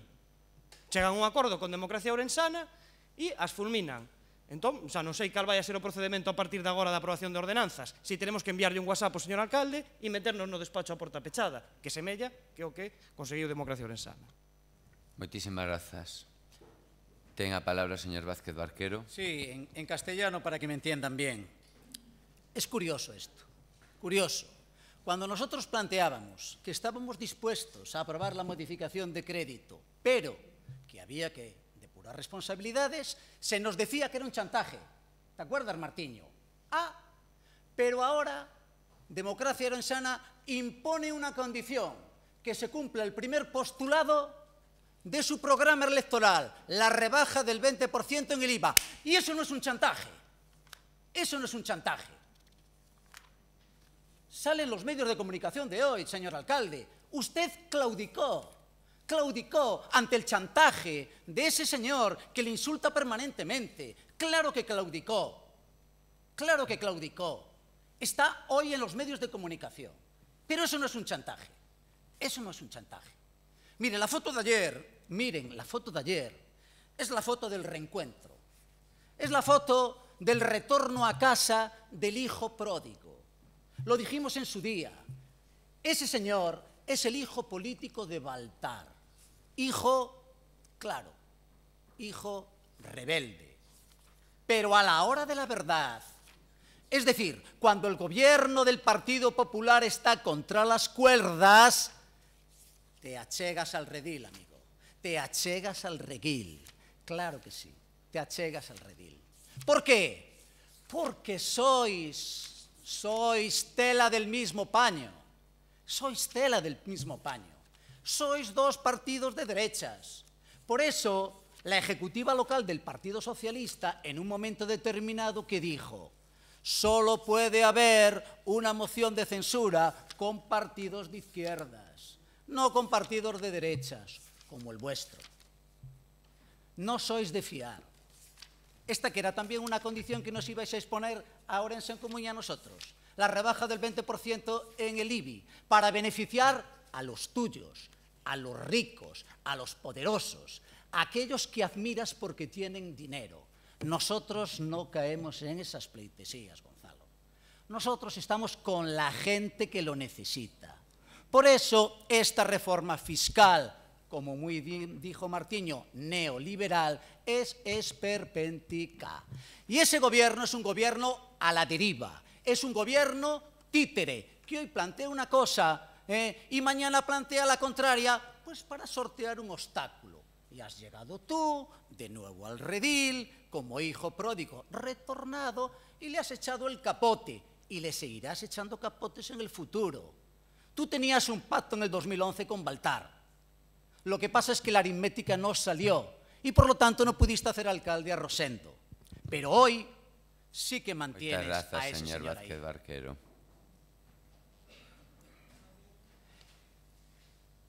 Denlle voz ao señor Pérez Jácome, por favor. Gracias, Dios, qué ganas tenía de este debate así de este tipo, y no plenos aburridos. La última frase de Barquero fue: y por eso mantienes a este señor. ¿Has dicho esa última frase, sí o no? Traigo siempre que traigo los plenos, yo soy el más ordenado, yo soy una persona radical, o soy el tío más desordenado de la tierra. Le pido que por su salud, si alguno tiene un tema cardíaco o algo, no entre nunca a mi habitación para ver desorden. Entonces soy un tío muy radical, o tengo todo hiperordenado o súper desordenado, ¿no? Y aquí traigo una carpeta con todo lo tal, bueno, total. Que aquí tienes, propuesta de moción de censura contra el alcalde de Orense. Tema de notario, aquí está el tema del notario, enero del 2017, este es el acta notarial y este es el escrito mandado a PSOE y Ourense en Común para hacer una moción de censura cumpliendo el programa electoral que habíamos pactado. ¿Para hacer una política de derechas? No, hombre, no, para hacer una política de derechas, no. Déjame hablar. Por favor, non se dialoguen entre vostedes. Barquero, para hacer una política de derechas, no, hombre, era para hacer una política que habíamos consensuado en un programa electoral. Era para hacer un programa electoral que habíamos pactado. Y Democracia Orensana no podía salirse de ese programa electoral porque no tenemos mayoría. Entonces, si hiciéramos un grupo de gobierno, solo podríamos hacer aquello que podríamos consensuar con vosotros. De modo que quien mantiene al Partido Popular, y este acta lo demuestran, sois vosotros. Porque aquí está, no quisisteis hacer moción de censura. Respecto al tema de estar lleno de incongruencias y de mentiras, has dicho que esto lo que hace es beneficiar a los ricos y que Democracia Orensana es un partido de derechas y que el PSOE siempre está con los pobres. Barquero, había un impuesto para gravar a los ricos, se llamaba impuesto de patrimonio, era muy fuerte el impuesto de patrimonio. ¿Sabes quién eliminó en España el impuesto de patrimonio que gravaba a los ricos, a la gente que tenía muchas propiedades? Fue el PSOE, fue Zapatero. Zapatero eliminó el impuesto de patrimonio. ¿Cómo puedes venir hoy aquí a decir que el PSOE está con los ricos que el PSOE está con los necesitados y que el PSOE no está con los ricos. Si fue el PSOE el que eliminó el impuesto de patrimonio en España, que ese sí gravaba a los que más tienen. Aquí cuando hablamos de bajar el IBI el 20%, no dices el IBI que le va a bajar a la clase media, ni a la clase necesitada, y a los que están también de inquilinos, porque con esta bajada a lo mejor muchos propietarios no suben alquileres. A lo mejor no lo bajan, pero igual no suben alquileres. ¿Tú no te das cuenta que esta bajada del 20% afecta al 90% de la población de Orense que es de clase media? Y te recuerdo que el IBI se paga por propiedad, no por renta. El IBI, quien paga el IBI son los pisos. Pero se paga por los pisos, no por un señor lo rico que es, sino pagan los pisos individualmente.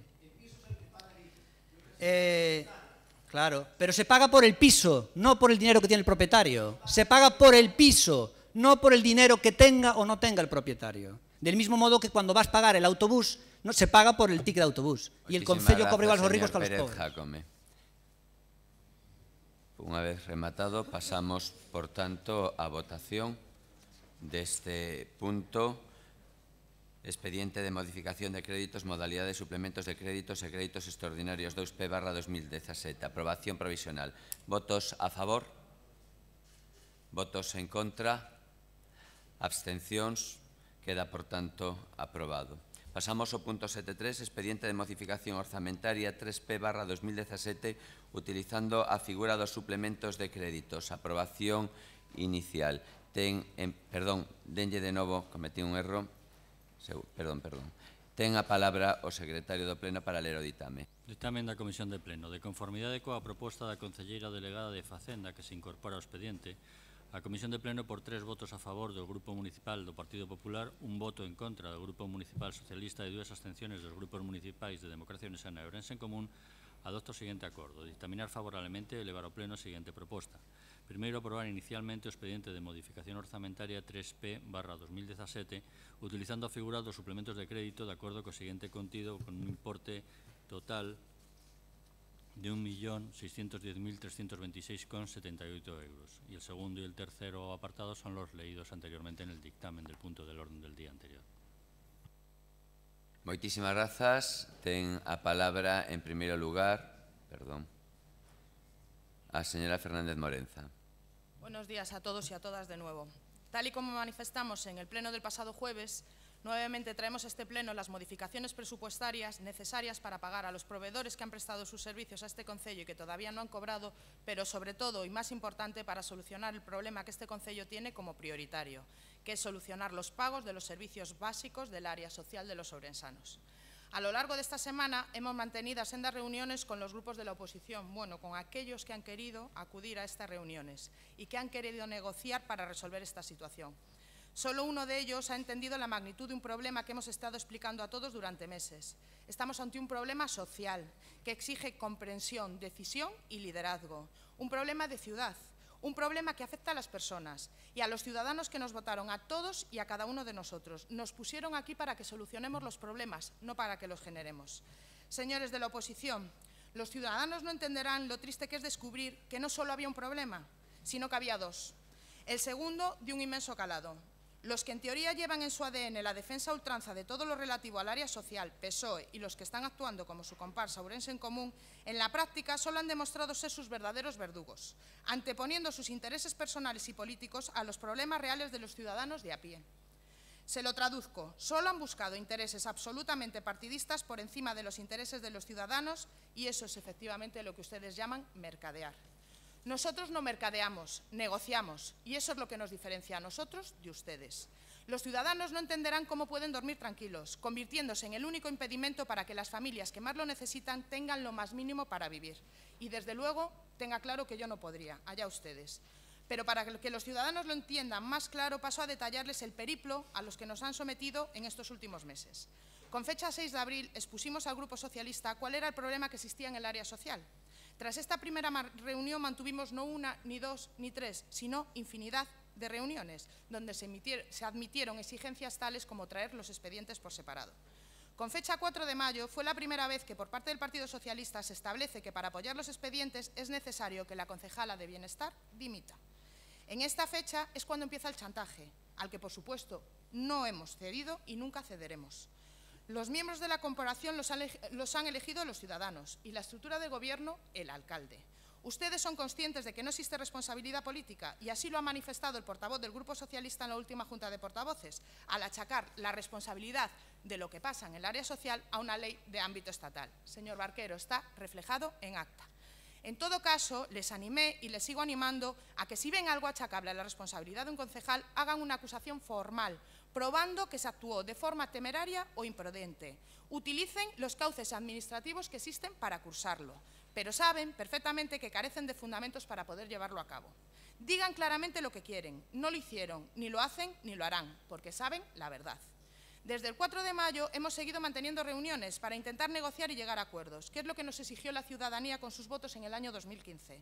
Pero para negociar hay que hacer propuestas y ustedes no han hecho ninguna, ni una sola, nada, solo chantaje. Y no nos sometemos a chantaje. Pero no es menos reprobable la actitud de Ourense en Común, que se les llena la boca hablando de sus asambleas y de repente se convierten en la comparsa del Partido Socialista, repitiendo cual mantra tus tristes argumentos. Venden de forma marketingiana los sociales que son y que quieren llegar a acuerdos y mienten de forma flagrante a los medios de comunicación, tal y como también consta en el acta antes mencionada. Lo repito, los ciudadanos no van a entender que no hayan hecho ni una sola propuesta. Solo han manifestado unos celos enfermizos por las negociaciones llevadas a cabo con otro grupo político para solucionar un problema grave. Pero, señores, los ciudadanos con los que hablamos cada día sí entenderán que gracias a nuestros esfuerzos hemos encontrado la solución a un gran problema. Hablamos de necesidades sociales, de cientos de familias que precisan estos servicios, de becas para libros, becas para comedor, ayuda a domicilio, asistencia social, actividades de conciliación en los centros cívicos. Hablamos, en definitiva, de lo más preciado y por eso los ciudadanos sí entienden que para este Gobierno resolver este problema ha sido y es irrenunciable y así lo hemos demostrado. Los ciudadanos sí han visto que en todo momento hemos pedido responsabilidad, al igual que la demostró mi grupo cuando estaba en la oposición. Los plenos no mienten, señores socialistas. En 2 años, 7 modificaciones presupuestarias por importe de 17 millones de euros, que salieron adelante gracias al Partido Popular. Ustedes son unos irresponsables. Las urnas los castigaron en el 2015 y los volverán a castigar en el 2019. No han aprendido absolutamente nada.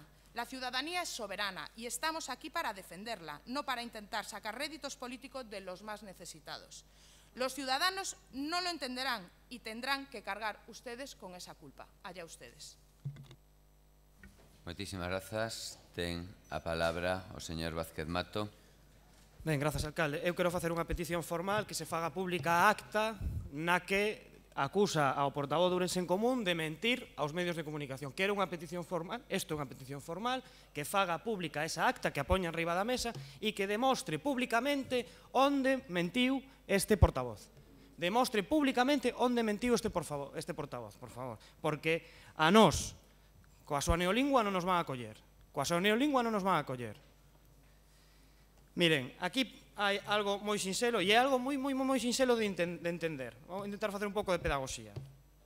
Aquí hai un equipo de desgoberno do Partido Popular que en 4 meses deixa a cero a conta de servicios sociais. Hai un equipo de desgoberno do Partido Popular que mantén a cidade de Ourense, a única cidade galega gobernada polo Partido Popular, co maior nivel de débeda, con menor gasto social, con maior presión fiscal.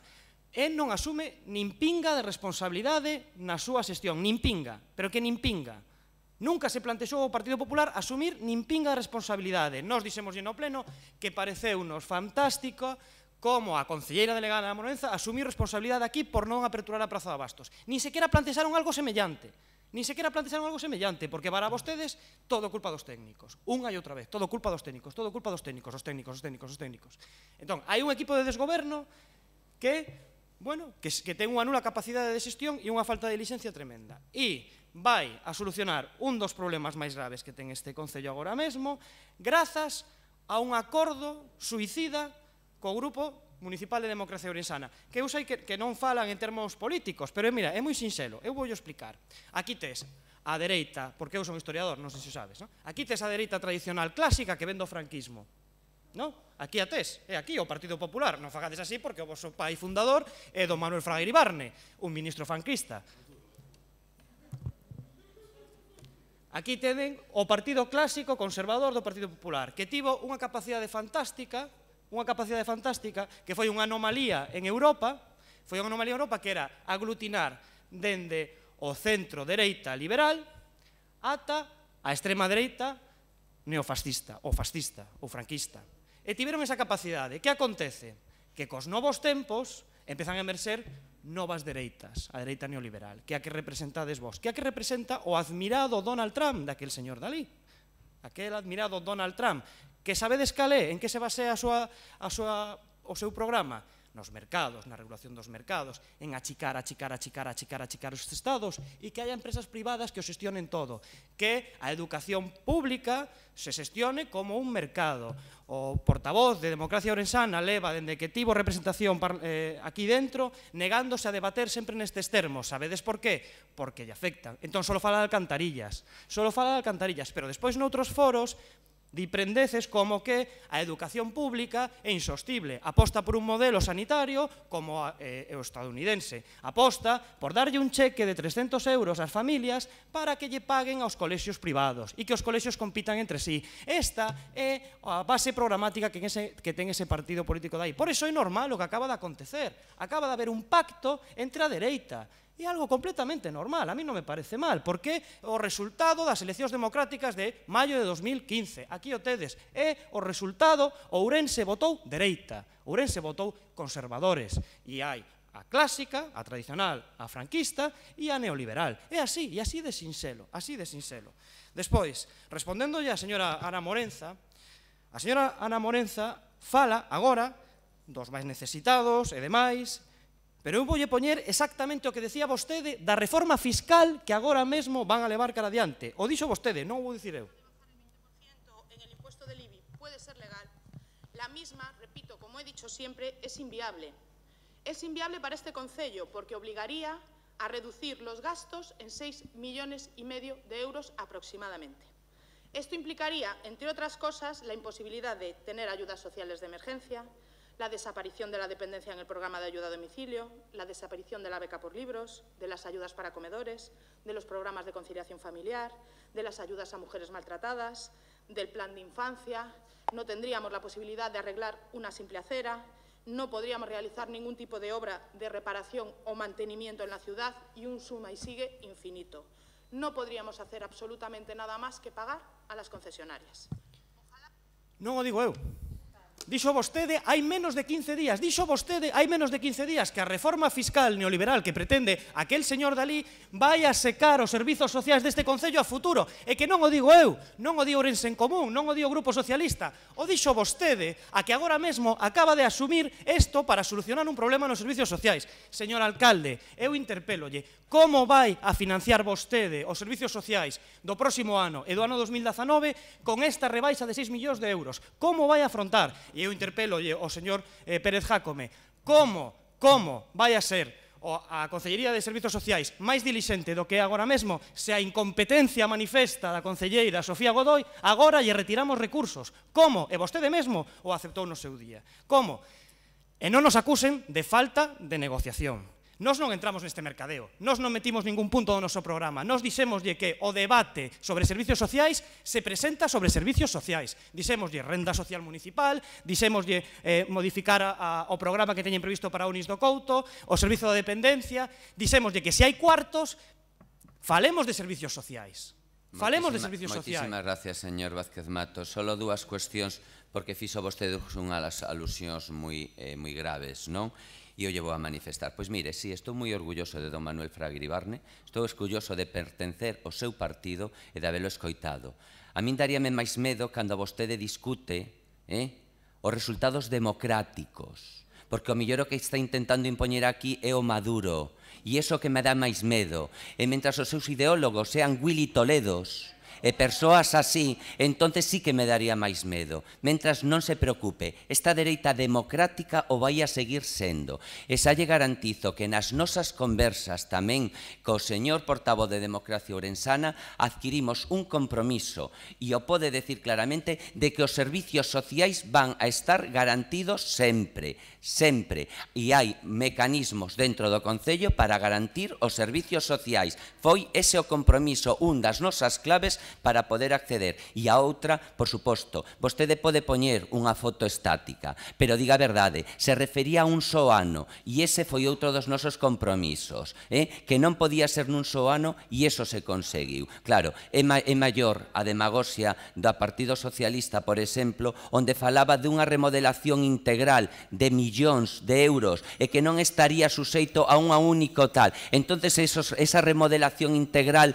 para baixar todos os impostos, entonces eso estaría ben visto por vostede, verdade? Entonces si falaríamos de 20 millóns de euros, ou claro, como non é posible, deixaríamos. Porque a única proposta, e o digo agora porque moitas veces un tamén ten a súa paciencia, é que outro día, cando vostedes convocan, e digo vostedes, convocan unha comisión de portavoces, a min encantarame facela pública para que toda a sociedade o entenda. Traizoaron a esta cidade, traizoaron os seus votantes e espero, e así o creo, que tardarán moitísimos anos en perdonarlle o seu voto neste caso. E o que vostedes están facendo e intentaron facer, chantaseáronos.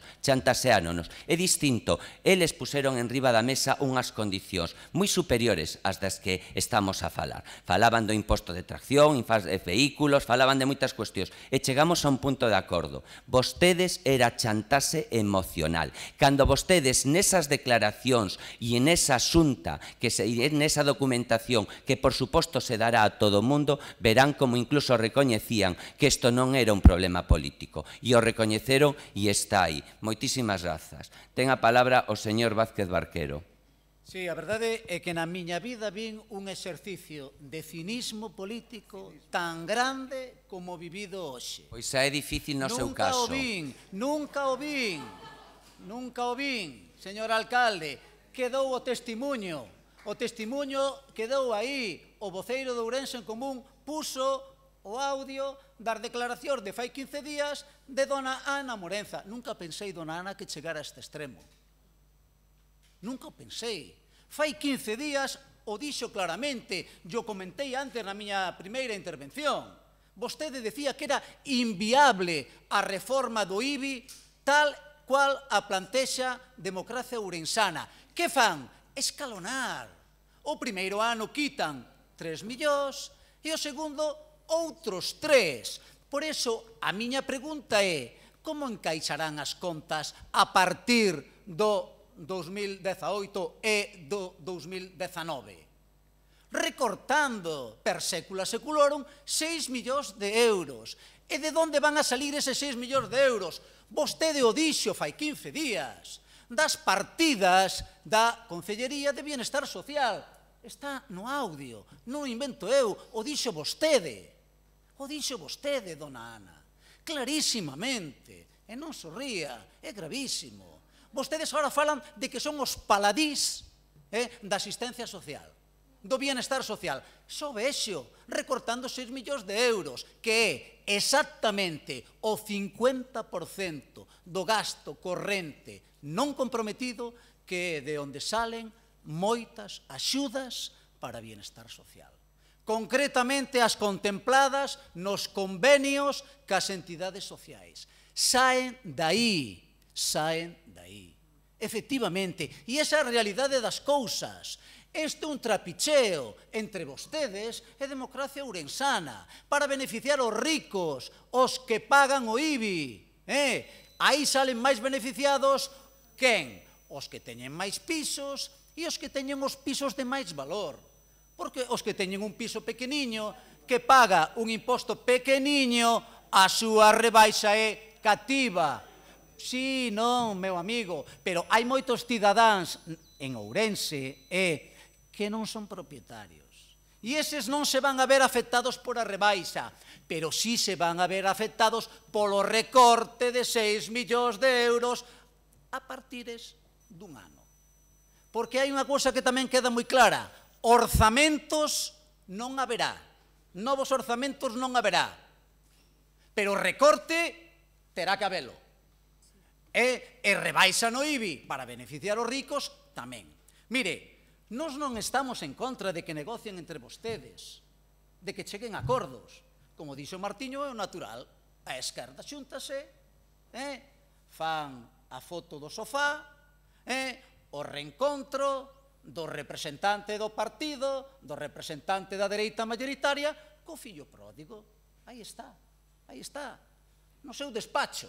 Eses sorrisos, ese choque de mans, eso sí, todo o que acontece nos plenos, os insultos, as chamadas á orden, dalles igual. Nós non estamos en contra de que fagan escenas de sofá as veces que queiran. É igual, polo día ou pola noite, aquí ou fora, fagan o que queiran. Estamos en contra deste acordo, en concreto, que beneficia os máis ricos e fachendosos e perxudica os máis necesitados. A mellor non inmediatamente, pero sí a medio plazo. O dixo Martiño o outro día. Pretenden arranxar un problema hoxe e talparlle as vergoñas a doña Sofía para xerar outro maior o ano que ven. Esa é a realidade das cousas. E nós, claro que estamos en contra disso. Polo demais, xúntense as veces que queiran e vayan de festa tamén. Tamén non hai ningún tipo de problema. Fagan o que queiran. Sobre o que eu dixen na xunta de voceiros, o teño moi claro. Eu sempre dixen que aquí había responsables desta desfeita. Doña Sofía e o alcalde encubridor, o alcalde consorte. É así. Son os responsables. E o dicimos hoxe, o dixemos outro día, e o seguiremos dicindo. Claro que sí.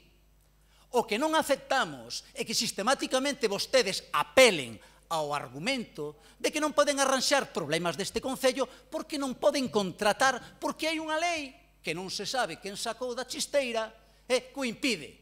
Unha lei de vostedes, unha lei do Partido Popular, a imposición de Montoro, que impedía cubrir plazas que quedaban baleiras e facer novas contratacións. Eso sí, no mandato anterior, don Rosendo dicía que non, que se podía contratar. É dicir, aquí non contrataba nin Cristo, pero resulta que según don Rosendo sí. E agora chegan vostedes e din que efectivamente non se pode contratar. O cal quere dicir que ou minten vostedes ou mentía don Rosendo. Ou os dous. E esa é a realidade da cosa. Por lo demás, señor alcalde, non diga tonterías. Nós plantexábamos que se estudara a viabilidade dunha reforma global. E iso non significa que plantexáramos baixar en 20 millóns todos os impostos. Para nada. O que pasa é que vostede, non sei se non quere entender, non está capacitado para entender, ou que é o que pasa. O que si teño moi claro é que lle gusta a poltrona. Eso teño que dicir. Moitísimas gracias. Probablemente menos que a vostede. E agora lle vou a explicar a súa última contradicción. Ata onte a 1 da tarde non tivemos unha reunión, o señor Pérez Jácome e máis eu. Tiveron 3 días, e tanto lle importaba a cidadanía desde que foi para chegar e decir, señores, impórtanos a xente, conten con noso apoio para esas modificacións. Non lles importa a cidade nada. Nada, señor Vázquez Barquero, nada. Escoíteme agora vostede, porque ademais teño eu agora a palabra que teño a palabra. Vale, non, porque mismo vostede acaba falando da propia lei Montoro. Si a vostede lle hubiera importado, si vostede vera que fora, usted hubiera chamado o mércores ou o xoves e hubiera dito, señores, ten aquí e vamos a falar e sacar isto adiante. Cal é a súa táctica? E iso ten razón todo o que dixo o señor Pérez Jácome. Nin como nin deixo comer. Vostede, a cada asunto que trae, hubieralle gustado estar no mes de setembro para convocar de novo no mes de outubro, para convocar no mes de novembro e mentras a xente pasando. É moi fácil, señor Vázquez Barquero. Vostede está a favor dos asuntos sociais, sí ou non? Sí, bueno, poñamos en riba da mesa. É certo, temos unha minoría, e aquí, sí ou non? Sí, verdad? Necesitamos apoios. Póñolle en riba da mesa a posibilidade de incrementar todavía máis as horas de axuda a dependencia. Por exemplo, apoien a modificación para poder cofinancialas. Así demostramos á cidade de Ourense que os asuntos sociais están garantidos e incrementándose con nosco. Con nosco. Ten vostede esa man tendida. Non veña dentro dun ano dicindo que se poñemos en marcha que entonces non había cartos ou tal, porque o que están dicindo é unha cousa e facendo o contrario. Téndolles a man.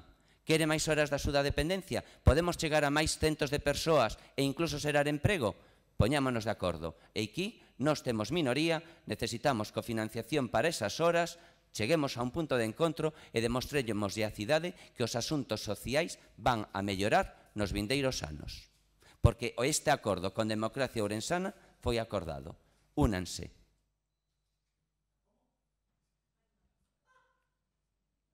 Señor Pérez Jácome. Non, únanse claramente ao acordo dos asuntos sociais para defender as familias e a xente que máis o precisa. É o que dice. Señor Pérez Jácome, ten vostede a palabra. Sí, yo veo bien que hagan esas ofertas, señor alcalde, que mejore incluso las ofertas que... es una broma, las mejores ofertas. Yo le hago aquí una contraoferta o a los fanfarrones se les calla con desafíos. Yo os hago un desafío a vosotros dos, a Ourense en Común y a PSOE. Hagamos una moción de censura, quitemos a ese señor de ahí, Armando Gea es alcalde, escúchame, yo me voy del concello, dimito, Armando Gea es alcalde, ese señor queda sustituido y vosotros lleváis casi todas las concejalías, incluidas áreas sociales, con 3 millones de euros más de presupuesto al año. Si tanto queréis a los necesitados, hagáis eso. Gestionaríais totalmente el área social vosotros, PSOE y Ourense en Común. El área social lo llevaríais vosotros, con más dinero.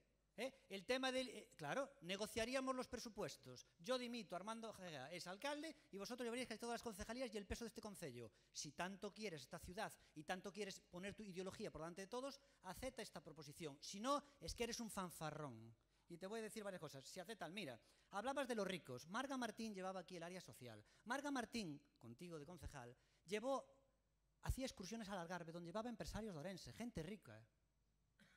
Es que te voy a decir una cosa, antes te dije del PSOE, de que el PSOE fue el que suprimió el impuesto del patrimonio, pero es que también apoyó las SICAPs, el Partido Socialista Obrero Español. Mira, en la Biblia dice algunas cosas que están muy bien, como por ejemplo, aquella parábola, bueno, si sea parábola, no sé si es una parábola, si era realmente un hecho histórico, el de, ¿qué era? Salomón, ¿no? El hijo de Salomón, ¿cómo era? Bueno, pues era realmente fascinante, porque eran las dos madres que querían a un niño, ¿no? Una era la madre verdadera y la otra no era la madre verdadera. La que no era la madre verdadera, cuando le dijeron, partimos al niño en dos, dijo, sí, partimos al niño en dos, y un trozo para cada una. Le daba igual que el niño muriera, porque no era su hijo, debía ser una psicópata ya de aquellas, y le daba igual que el niño muriera. Bueno, vosotros sois exactamente igual, Ourense en Común y PSOE sois igual que la madre, que la que no era la madre de aquel niño. Es decir, aquí hay un problema con los servicios sociales de 1.600.000 euros, ¿vale? Entonces nosotros decimos, oiga, que aquí hay un problema porque esa gente tiene un dinero bloqueado. Hay que resolver. El otro día nosotros no votamos en contra. Aplazamos, vosotros ya ibais a votar en contra de cabeza. Nosotros aplazamos para llegar a un acuerdo, porque habrá que llegar a un acuerdo. Mira, cuando es el tema del embargo de Cuba, el PSOE, la gente de izquierdas clásica está en contra del embargo de Cuba, porque dice, los más necesitados no tienen por qué sufrir ese embargo, y el embargo se le hace para presionar a los dirigentes. Bueno, pero vosotros aquí hacéis al revés. Es decir, estáis en contra del embargo a los países comunistas, sin embargo estáis a favor del embargo del dinero de los servicios sociales, porque esto es un embargo, la cuenta está bloqueada. Entonces vosotros preferís que las cuentas sigan bloqueadas con tal de fastidiar al dirigente. Igual que hace Estados Unidos con Cuba. Hacéis exactamente lo mismo. Sin embargo, nosotros que decimos, lo más importante es la gente. Entonces, a ver cómo lo solucionamos. Primero, que dimita al alcalde. En este caso sería que dimita a Fidel Castro. Bueno, Fidel Castro o Raúl. Bien, como no dimite, habrá que llegar a un acuerdo para que el dinero llegue a los más necesitados. ¿Por qué? Porque nosotros sí que queremos a la ciudad de Ourense. Es decir, nosotros no somos como la madre que le importa un bledo el hijo. Y vosotros sois exactamente igual que el capítulo de la Biblia. Vosotros vais de que ayudáis a los servicios sociales. Si sois vosotros los que bloqueáis el 1.600.000 euros y quien lo que desbloquea hoy es Democracia Ourensana, que decís que somos neoliberales y no sé qué más trapalladas. Martiño hoy ya dijo que era. Había dicho una vez que era arqueólogo, pedagogo, historiador, no sé qué. Ahora nos da clases aquí de política. Y nos viene con un rollo político. Es tan cortito que no evolucionó. Para el tío solo existe gitano, payo, derecha, izquierda, rico, pobre, mamá, papá. Y tú para eso vas a la universidad. Hasta entonces hasta dice bien join, no ir. Porque válgame Dios, para papá, mamá, derecha, izquierda, rico, pobre. Así se solventa toda tu ideología. No evolucionaste nada. Ay, Dios mío. ¿Qué se puede decir en 2 minutos más? Tengo tanto que no me da tiempo. Aquí lo que hay, volvemos a decirlo, no hay porque no hay peor cosa que una mentira a medias, y es lo que dijo Barquero el otro día, que habían esquilmado esta cuenta. A ver, aquí lo que hay es una negligente gestión, pero el dinero todo, que ya se agotó a estas alturas, no lo esquilmó nadie, se utilizó para pagar las facturas del 2016. ¿Y dónde está el dinero de 2016? A ver, ¿dónde está? En el Concello, nunca salió del Concello. Como no se pagó a tiempo, quedó en un cajón. Y hay que cogerlo de ese cajón, pero para eso necesita la aprobación del Pleno. Es un puro trámite. El dinero no se marchó, nadie lo robó. Simplemente no se pagó a tiempo por ser negligentes y está en un departamento. Y ahora hay que rescatar ese dinero para pagarlo. Nunca salió del Concello ese dinero. Bien, nosotros, como que hay una gestión negligente, pedimos algo a cambio. Hoy no vamos a hablar, el IBI beneficia obviamente a todo el mundo, porque cuando hay una bajada de gasolina, que la gasolina paga el 50% de impuestos, vosotros no criticáis, pedís la bajada de gasolina y no decís, es que solo beneficia a los ricos, que son los que llenan los depósitos con los coches más caros. Claro, una bajada de impuestos beneficia a todo el mundo, incluidos los ricos. Incluidos los ricos. Cuando se remodela el Parque de San Lázaro, van ricos y pobres al Parque de San Lázaro. La paga la ciudad y lo benefician los ricos y los pobres. Pero vosotros, ¿de qué vais? Donde pagan más los ricos es en el IRPF. Pero no se puede hacer el impuesto del IRPF extensible a todo. Nosotros vamos a hablar de la reforma fiscal cuando toque y vamos a hablar de por qué el IBI beneficia a todos. Antes dijiste que beneficia a los ricos, entonces toda la población es rica, porque la bajada del IBI beneficia prácticamente a todo Orense. A los que tienen propiedades y también indirectamente a los que no las tienen. Hemos conseguido bajar el IBI el 20% y hemos conseguido llevar a cabo el programa electoral porque queremos más a nuestro programa electoral que a las personas como tú, que tú solo quieres... Ten a palabra agora a señora Fernández Morenza. Entramos nunha segunda quenda. Ten a palabra. Buenos días de nuevo. Ante este problema que hemos afrontado con total transparencia y honestidad, ustedes trataron de sacar tristes rendimientos políticos. Quisieron ahogar este gobierno asfixiando a los más débiles. Ante un problema de esta magnitud, ustedes han conseguido lo inaudito, convertirse por méritos propios en un problema más de esta ciudad. Todo lo que dependa de su responsabilidad, de su conciencia, de su sensibilidad, estará condenado al fracaso. Repito, tal y como dije en mi primera intervención y tal como ha manifestado el alcalde, este gobierno siempre ha hablado y mantenido una bajada progresiva en los impuestos. Seguimos manteniendo que la bajada del 20% del IBI en una anualidad es inviable. Por eso la bajada se traduce en 2 anualidades. En eso consiste la negociación. En eso consiste la negociación. Y toda negociación es buena para sacar adelante a aquellos que más necesitan de nosotros. Sí que es cierto que va a haber que ajustar un poco más de lo previsto en el 2018, 1 millón de euros. Sí que es cierto que va a haber que ajustarlo, pero lo hacemos con sumo gusto con tal de que las personas que más lo necesitan tengan lo más elemental para vivir 1 millón más, gracias a nosotros. Simple y llanamente, el fin en este caso considero que justifica los medios. En este caso justifica los medios. Atendemos a las necesidades básicas de los más necesitados. Muchas gracias. Moitísimas gracias, señora Fernández Morenza. Ten a palabra o señor Vázquez Mato. Grazas, alcalde. Se a resposta a nosa argumentación limítase a falar de Maduro e de Willy Toledo, pois é evidente que non ten resposta para os nosos argumentos. Así de claro, se vostede, cando eu... Señor Vázquez Mato, non. Foi vostede o que sacou e me comparou con un dictador. Polo tanto, sí, home, claro. Non. Dixo, mire, vamos a ver, eu nacín no ano 67, son fillo da emigración, e reitero que tiven que traballar e estudiar sempre para poder chegar aquí con gran esforzo. Non sei se vostede tivo a sorte, porque o mellor o seu avó sí pertenceu a certos pasados. O meu avó non, quero decir. Sabe, eso que lle quero decir. E tiven que estudiar toda a miña vida para chegar aquí. Polo tanto, non me diga vostede o que iniciou vostede primeiramente. Parece unha falta de respeto o que acaba de acontecer, señor alcalde, e acaba de cruzar unha liña vermella moi perigosa.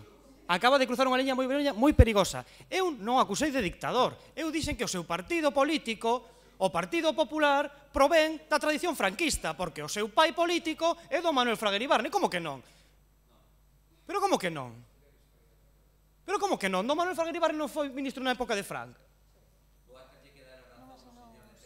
Bueno, Por favor, señor alcalde, por favor, da igual. Vou a seguir. Este non é o lugar para dar clases de historia, pero está aí. E ao señor Pérez Jácome, non se trata dunha cuestión de cadeiras. A oferta que lanzas, me quito yo, me voy, se mete Armando. Non, é unha cuestión de políticas. Pero tú te crees que o partido político que propón unha rebaixa do 20% lineal no imposto sobre bens inmobles é un partido político que pode cogobernar con Ourense en común? Pero tú de verdade pensas eso? É como se o señor alcalde nos propón cogobernar con eles, co Partido Popular, co partido do austericidio, dos recortes, con este Partido Popular. Pero tú te crees que a mí é algo de que me interesa sentarme nesa cadeira? A mí o que me interesa é levar cada día as políticas que Ourense Común defende. E son políticas nas antípodas do que ti defendes. Mira, dixeches que son pedagogo. Vou a ser moi pedagóxico. A quen lle beneficia? Esta é unha locución latina. A quen lle beneficia unha rebaixa do IBI? A imensa maioría da xente en Ourense, a imensa maioría da xente ten un pisiño, 2 pisos, un piso. Vai a ter unha rebaixa, co teu 20%, vai a ter unha rebaixa no recibo, vai non agradecer moitísimo, vai a ter unha rebaixa de 60, 70, 80, 100 euros. Estupendo. Sabes que se vai ver beneficiado? Os promotores inmobiliarios, os que teñen 10 pisos, os especuladores, que van a ter rebaixas de 1.000, 2.000, 3.000, 4.000 euros, e eses ingresos van a deixar de entrar no Concello de Ourense. E dixo a concelleira de Facenda, dixo que esa entrada de ingresos para o Concello de Ourense é insostible porque non vai haber con que pagar os servicios sociais. A quen lle beneficia? Cando teñas un problema, pregunta, a quen lle beneficia? Non lle beneficia o pobre paisano que ten que pagar e vai a pagar 70 euros menos no seu recibo. Eso é o que ti pensas. Eso é o que ti pensas que a xente vai a entender. A quen lle vai a beneficiar é os teus amigos, os promotores inmobiliarios, porque todos se saben Ourense, os especuladores, os promotores, as persoas que teñen 10, 15 pisos e xogan con elas. Eses son os que van a deixar de pagarlle á administración pública cantidades elevadas para que todo o mundo se beneficie. E digo xo de novo, nós non compartimos cadeira de goberno con quen non cree na redistribución da riqueza, porque nós cremos que os que máis teñen que pagar, para que os que menos teñen máis servizos. A ver se te entra na cabeza. Moitas grazas, señor Vázquez Mato. Señor Vázquez Barquero. Sin acalorarme, señor alcalde,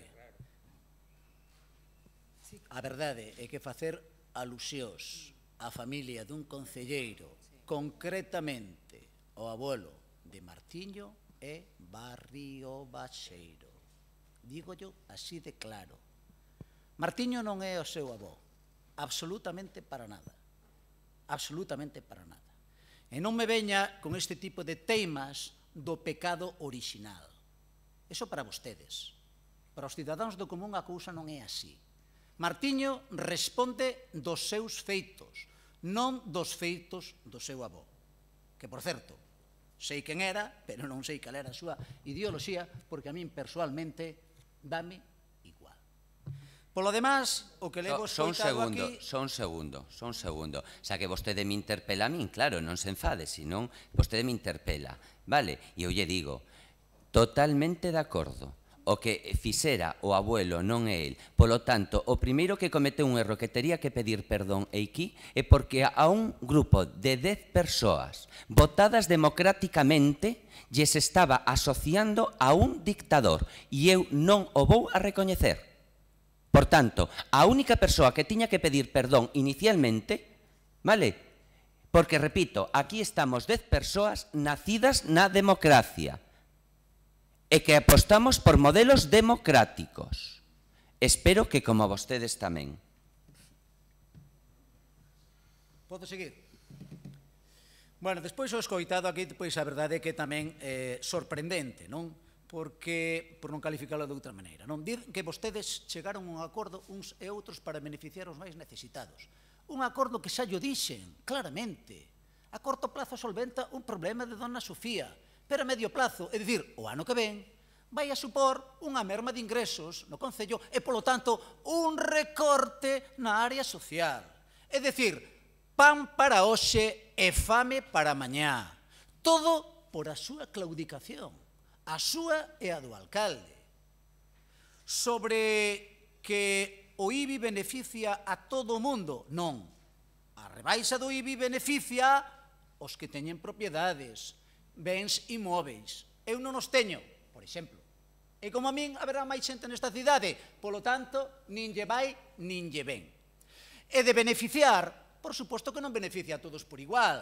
O que ten pouco non lle beneficia casi nada, e os que teñen moito, os capitalistas, son os grandes beneficiados, e iso é aritmética pura. O que di don Gonzalo de que a progresividade só está no IRPF, falso. Falso.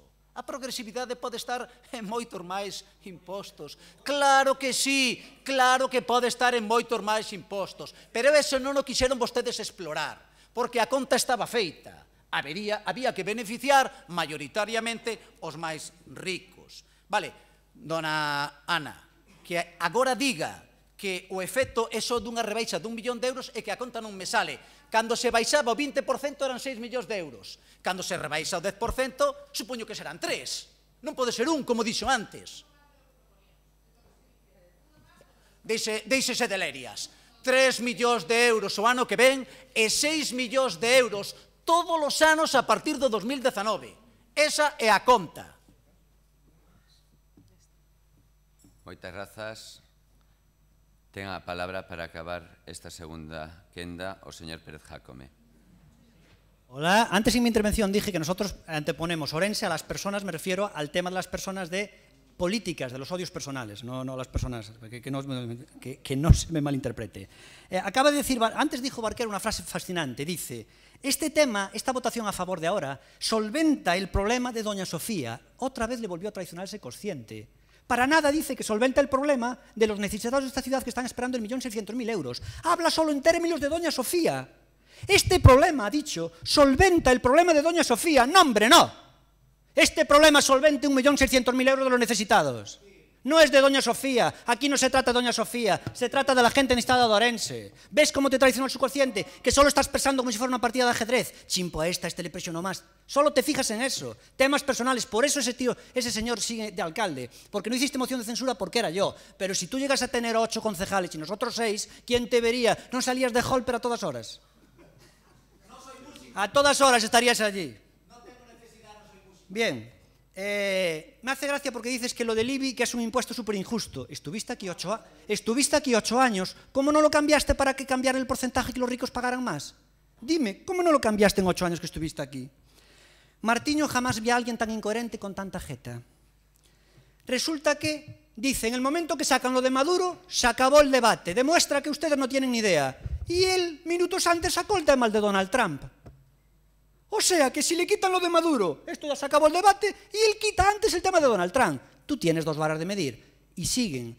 Se enfada porque le hablan del abuelo. Se enfada porque le hablan del abuelo. Y dice, a veces la atravesada una línea roja. Y 2 meses antes se pone a hablar de que mi padre, que yo había heredado de mi padre falleció cuando yo tenía 8 años, y se pone a decir, usted, eu non heredo herdanzas ricas como vostede. ¿Y tú qué sabes cuánto me dejó mi padre? ¿Y tú qué sabes? ¿Y tú qué sabes? ¿Y tú qué sabes? Eres tan inepto que ni siquiera sabes. Dices que no lo sabe porque no lo publiqué. Primero, lo que yo heredé obviamente no está en ningún lado. ¿Dónde se va a estar? Eso non hai que facer unha navegación de bienes. Segundo, eres tan incompetente que ni siquiera sabes que la declaración de bienes la entregué en la Diputación. ¿Lo sabías? Sí. ¿Y entonces? Bueno,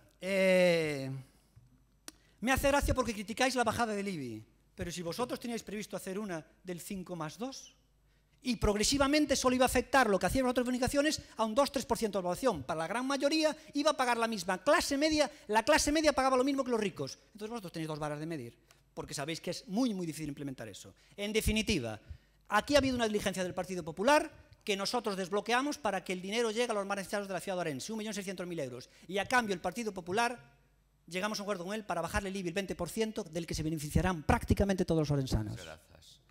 Quero aclarar de todos modos unha cuestión, señor Martiño, e o digo pedindo as disculpas, non quero decir, cando me refería ao seu avó, refírome a que é un histórico da Alianza Popular, moi respetado no partido e persona que eu quero e todos os aquí presentes. Pero vostede non se meta nunha conversación que teño co señor Martiño. E é certo que hai cuestións que non se deben de cruzar, pero, repito, nunca estaba equiparando a seu avó a ningunha dictadura. Estaba dicindo que se vostede fala de herdanzas, o que quero decir é que seu avó foi fundador dun partido que a min, desde logo, igual que dicen antes de don Manuel Fraga Iribarne, meréceme todo o cariño e o respeto. E constame que, ademais, no partido lle tiveron moitísimo respeto e admiración sempre a figura do seu avó. Era o único que quería decir, non comparar noutros termos. Pasamos, por tanto, a votación. Expediente de modificación, neste caso, orzamentaria 3P/2017, utilizando a figura dos suplementos de créditos. Votos a favor? Votos en contra? Abstencións? Queda, por tanto, aprobada este expediente de modificación orzamentaria. Pasaríamos ao punto 7.4, expediente de modificación de créditos, modalidade de créditos extraordinarios 4P/2017, aprobación provisional. Vamos a solicitar, se así o teñen, a retirada deste punto para que quede en riba da mesa e, se lles parece, procederíamos á votación da retirada do punto 7.4. Dos desconvenios da Xunta de Galicia e do outro. A razón para unha maior negociación neste punto. Para unha maior negociación neste punto. Por eso...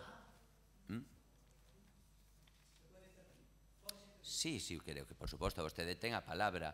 Quer dicir, empezamos polo señor Vázquez Matos, se vostede quere, pero o que solicitaba eu era a retirada e teremos tempo de volver a debatir. Perdón, é que entonces habría que hai que ler o dictame igual, aínda que se solicita retirado punto. Solicito o apoio do secretario. Yo creo que lo dije, lo traté de explicar en la sesión anterior. El punto está en el orden del día y entonces el punto no se diferencia en nada del resto, salvo que si en el debate alguien pide la retirada del punto, pues antes de proceder a la votación de la propuesta que se trae al Pleno, lo que habría que hacer sería someter a votación la retirada del orden del día. Ahora, están ustedes, no sé, son ustedes los que tienen que decidir si quieren debatir sobre el asunto o no quieren debatir el asunto.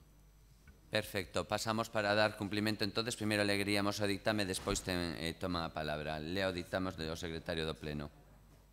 Dictamen da Comisión de Pleno. De conformidade coa proposta da concelleira delegada de Facenda que se incorpora ao expediente, a Comisión de Pleno, por 3 votos a favor do Grupo Municipal do Partido Popular, un voto en contra do Grupo Municipal Socialista e 2 abstencións dos grupos municipais de Democracia Orensana e Ourense en Común, adopta o seguinte acordo. Dictaminar favorablemente e elevar ao Pleno a seguinte proposta. Primeiro, aprobar inicialmente o expediente de modificación orzamentaria 4P/2017 utilizando a figura dos créditos extraordinarios de acordo co seguinte contido e que ten un importe de 502.629,98 euros. Y lo relativo a la exposición al público aparece en los apartados segundo y tercero, que es repetir lo que hemos dicho en el primer punto del orden del día. Muchísimas gracias. Ten a palabra a portavoz Fernández Morenza. Solicito su apoyo para que sea retirado para una mejor negociación y traerlo en un futuro pleno. Muchísimas gracias, señor Vázquez. Vostede, sí, señor Vázquez Mato. Ten vostede a palabra. Grazas, alcalde. Eu acepto as súas desculpas, pero quero que saiba que síntome tremendamente defraudado polo que acaba de acontecer, porque eu daquel señor esperaríame algo así, pero de vostede a verdade é que para non. Ves, aí ten vostede as formas, e eu con vostede non me imaginaba isto, a verdade. Quería apuntar tamén outra cousa que apuntouse antes, sobre a negociación, sobre o IBI e demais. Ourense en Común, porque además tamén está certamente relacionado co tramitar deste convenio, non? Ourense en Común presentou emendas á ordenanza municipal sobre o imposto de bens inmobles. Foron presentadas en novembro do ano 2016. Abriuse a mesa de negociación, esa mesa de diálogo, hai pouco máis dun mes. En este tempo levamos negociando, que para nos negociar e dialogar, non é ti me das e eu douche, para nos negociar e dialogar e intentar chegar a consensos. Estaba a piques de sair un texto na ordenanza sobre imposto de bens inmobles que Ourense en Común Eu pido ao señor alcalde que poña orde no pleno porque é moi complicado. Por favor, manteñamos todo a orden durante o pleno, por favor, perdón. Estaba a piques de sair un texto consensuado no que Ourense en Común dialogaba, non comerciaba, no que Ourense en Común renunciou a outras cousas, como que obviamente o Partido Popular está gobernando e obviamente o Partido Popular negouse a cobrarlle o IBI á Igrexa Católica, ou sequera a explorar a posibilidade, ou sequera introducir no texto o por imperativo legal. Nos asumímolo e retiramos esa enmenda. Obviamente goberna o Partido Popular. Mellores tempos virán nos que haya un goberno un pouco máis valiente que se atreva a universalizar ese imposto dunha vez por todas.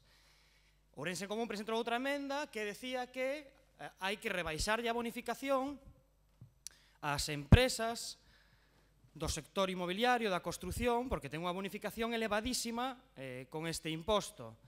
O Partido Popular negouse e, obviamente, nos rectificamos e retiramos esa enmenda. Entendemos que goberna o Partido Popular e interésalle este sector, como tamén lle interesa a democracia ourensana e como é evidente co imposto sobre bens inmobles, non? Pero seguimos negociando noutras. E a verdade, eu estaba tremendamente contento porque introducíronse cousas que eu entendo que benefician a maioría da veciñanza de Ourense. Conseguíase, porque xa non sei nin que estado está isto, conseguíase bonificar, aumentar a bonificación para esas persoas que teñen vivendas de protección oficial, entonces bonificábaselle, aumentábaselle os anos de bonificación. Conseguimos introducir maiores bonificacións para enerxías renovables. Conseguimos introducir bonificacións para o fomento do emprego no noso concello, determinando e se estaba transaccionando unha lista de actividades económicas que considerábamos todos os grupos esenciais para o concello de Ourense para o futuro. Por favor, señor alcalde, así é tremendamente complicado intervir e vostede ten a responsabilidade de dirixir este pleno. Polo menos unha chamada a orde. Eu entendo que agora son amigos, non? Pero vostede ten unha responsabilidade para este pleno. Estábase consensuando eso e consensuouse por vez primeira, e eu era algo que sentíame tremendamente contento, e que era, bueno, a verdade que era moi positivo, conseguiuse introducir na ordenanza sobre imposto de bens inmobles o concepto de progresividade. Estaba aplicado nunha bonificación de familias numerosas, pero que está gobernando o Partido Popular. E é moi complicado que o Partido Popular asuma a progresividade fiscal enteira, non? Entonces, eso era diálogo. Que lle pedimos nos a cambio de apoiar esa ordenanza? Que lle pedimos nos a cambio? Nada. Nada. Non lle pedimos nada. Aperturaron un proceso de entrega de enmendas a unha ordenanza municipal, presentamos as enmendas, dialogamos, concordamos e se iban a aprobar. Eu pregunto, porque está relacionado con este proceso, cal vai a ser a partir de agora o diálogo, o proceso que vai a ter o goberno con o resto de grupos da oposición. Agora fala vostede de retirar este punto, entendo que é polo convenio, pola petición que o Grupo Socialista lle facía, para que lle devolva as competencias ao pleno. Para que lle devolva as competencias ao pleno, que é o que se faltaba ao respecto nese convenio. Pero eu digolle, señor alcalde, cal vai a ser a partir de agora a metodoloxía de goberno? Como van a gobernar vostedes? As ordenanzas xa van a ser negociadas co Democracia Ourensana no despacho, van a seguir levando a pleno as ordenanzas. Quero preguntarlle tamén en que estado está todo ese proceso de negociación e esa mesa de diálogo. Quero preguntarlle que nos diga como nos vamos a xestionar a partir de agora, porque isto racha por completo o mecanismo que había ata agora, que lle podía gustar máis ou menos, pero a lo menos se seguía un procedimento, se levaba unha ordenanza, a comisión de pleno, se presentaban enmendas, había informes e había un proceso transaccionado político. Agora mesmo todo eso salta polos aires, agora mesmo hai un pacto tácito entre Democracia Ourensana e o Partido Popular, un pacto de goberno, porque eu entendo que o imposto sobre bens inmobles, eu entendo que a reforma fiscal, poucas cousas hai máis importantes que eso, os ingresos dun concello. Sí que hai unha cousa moi importante que os orzamentos, pero de momento non os temos. Entón, a min gustaríame, aceptamos, por suposto, a retirada deste punto para que se lle devolvan as competencias a este pleno, pero gustaríame que nos dixera cal vai ser o procedimento a partir de agora da súa forma de gobernar e en que punto queda a ordenanza negociada, a ordenanza dialogada naquela mesa de diálogo. Moitísimas gracias, señor Vázquez Mato. Ten a palabra o señor Vázquez Barquero. A verdade é que, bueno, imos votar a favor da retirada punto de orden do día, pero sorprende que despois de case un ano de 2 tentativas ou 3, xa non sei, esta sería a terceira, non? Para aprobar esta modificación de crédito, pois despois do plantexamento que lle fixemos o ano pasado, que era claro, estamos a favor de que se pague, pero entendemos que nos convenios asinados, hai unhos defectos que nós non estamos dispostos a refrendar. E esa era a cuestión. O que non entendo moi ben é por que durante un ano vostedes non tiveron a iniciativa que teñen hoxe. Non o entendo, non me entra na cabeza. Bueno, sí que me entra. Entra, claro, se lle resposto a pregunta a Martiño. Cal vai ser a metodoloxía que se vai a seguir a partir de ahora? Pois vai ser unha metodoloxía de negociación variable. Entendes? Xa que estamos ante un goberno que non ten criterio, un goberno que unhas veces plantexa unha cousa e sin ningún tipo de rubor, os 15 días, plantexa a contraria fruto dunha suposta negociación, así vai ser a cousa. Cando lle interese, convocarános a todos. Cando vexa que a cousa vai atrancada, negociación bilateral co seu socio, entre comillas, de goberno, despois dos arrumacos do despacho do alcalde. Metodoloxía variable. De calquer xeito, o tempo, como aconteceu hoxe, irá poñendo a cada un no seu sitio. De momento, señor alcalde, imos a votar a favor, pero deixe de arrogarse con esa ínfula que lle gusta tanto a vostede ter neste salón de plenos, deixese de arrogar pois a defensa dos intereses dos máis necesitados. Non cola, absolutamente para nada. Moitas gracias. Moitísimas gracias, señor Vázquez Barquero. Creo que todos entendemos cal é o seu posicionamento e que é o que a vostede lle doe. Quero dicir que retiremos este asunto para un mellor estudio non quere decir que coincidamos no seu plantexamento que sigue e que xa se lle explicou o outro día na xunta de portavoces e que quedaba claro. Quero dicir, vostede enrócase igual en unha situación e vostedes tiveron nas súas mans adoptar todo tipo de decisións e agora vense, evidentemente, nunha contradición grande que é a que teñen vostedes que explicar. Nos non, nos estábamos, por suposto, a favor da baixada do IBI, dunha baixada do IBI, neste caso, progresiva, estamos a favor de incrementar os orzamentos en asuntos sociais, nos non nos contradecimos, nos nesto non nos contradecimos. Traia vostede propostas reais cos fondos que hai neste Concello, con toda a aplicación do remanente, cas contas saneadas como están neste Concello, bueno, se vostede lle chama a claudicar, repito, eu, por salvar a miles de persoas... Sí, claro, e é moi respetable. Si a prensa... Sí, señor Vázquez Barquero. Bueno, señor Vázquez Barquero, pode leer que Jesús Vázquez Abad claudicó. Si claudicar significa salvar asuntos sociais, volvería a claudicar 1 e 50 veces. Si por eso se salva todos os asuntos sociais e miles de familias que dependen, neste caso, volvería a claudicar. Vostede non. A súa arrogancia lle pode, aínda que leve o Partido Socialista a destrucción total, porque nunca claudicará. Mal principio para unha persoa non claudicar, entre comillas, cando falamos de arranxar problemas. Señor Pérez Jácome. Yo realmente, tiene razón el señor alcalde ahí, es decir, dice, bueno, pues si claudicar, tengo que claudicar para salvar los servicios sociales, claudicaré. Está diciendo que le importa más los servicios sociales que a lo mejor su orgullo. Tú no, a ti te importa más tú que el 1.600.000 euros para la gente necesitada. Ahí es la diferencia. Por eso antes dijiste para salvar a Sofía Godoy. Estás pensando en clave de personas, no en clave de la ciudad. Me hace gracia porque... Aquí Telmo, que es muy hábil, ya puso en su Facebook la última frase legendaria de Martiño. Dice, estamos aquí para, ¿qué dice? Dialogar, negociar, non para chegar a acordos. Fíjense qué frase. Estamos aquí para negociar, dialogar, non para chegar a acordos. Entonces, se non echamos aos acordos, explica esa incoherencia que es difícil de entender. Mira, vamos a ver. Los dos expedientes anteriores, Democracia Orensana votó a favor. ¿Por qué?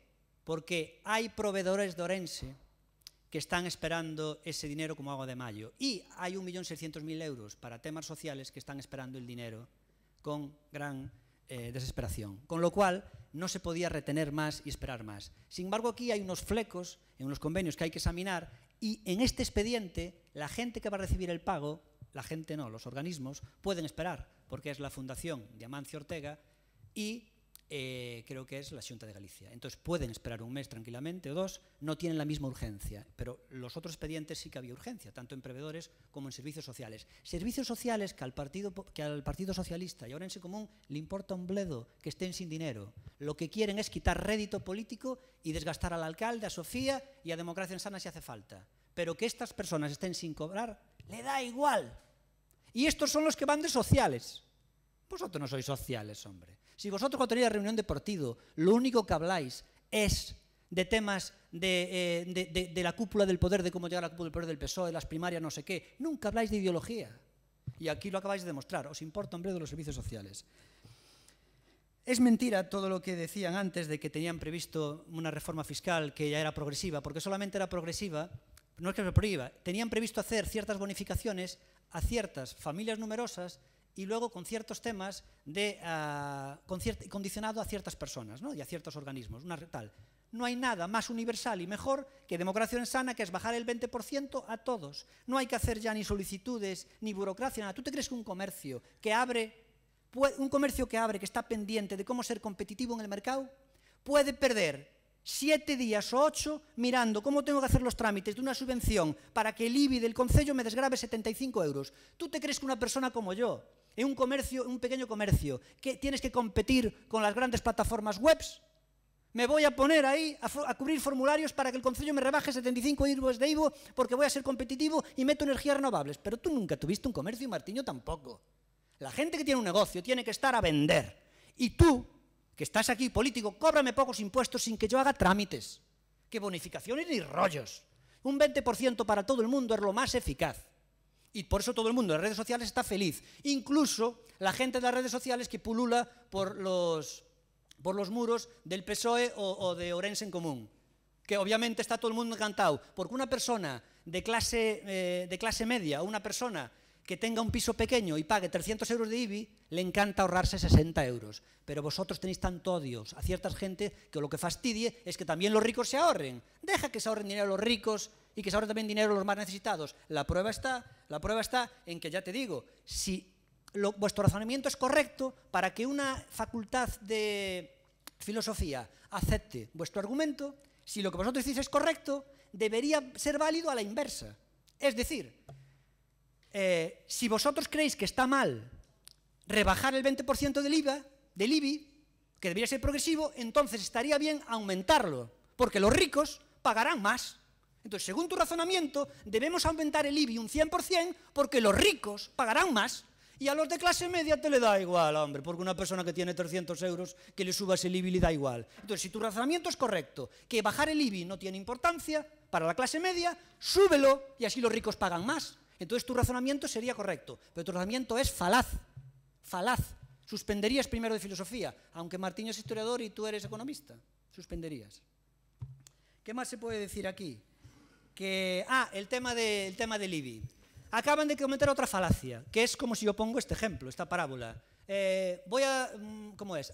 Quiero adelgazar 1 kilo, entonces voy a comer menos. No, porque entonces vas a dejar de comer carne y leche, y la leche es importante. Se puede adelgazar y al mismo tiempo comer los nutrientes esenciales. Bien, se puede recortar 3 millones de euros los ingresos del concello y que no afecte para nada al área social, sino a otros temas superfluos. De hecho, tiene razón el alcalde que ayer hablamos, y como dicen los americanos, read my lips, lee mis labios, no se van a resentir para nada los servicios sociales con esta bajada del IBI. Para nada, porque habrá que quitar de otros sitios. Es más, seguramente bajemos el IBI un 20% y seguramente se van a aumentar los servicios sociales tal como dice también el programa electoral de Democracia Orensana. Fíjate, vamos a bajar el IBI para toda la población, el IBI, y además yo me comprometo a echar una mano en los votos que sean necesarios por si hay que aumentar las partidas de gastos sociales. Esa es la noticia para la ciudad orense de hoy. Se baja el IBI y se va a aumentar el gasto social. Fíjate.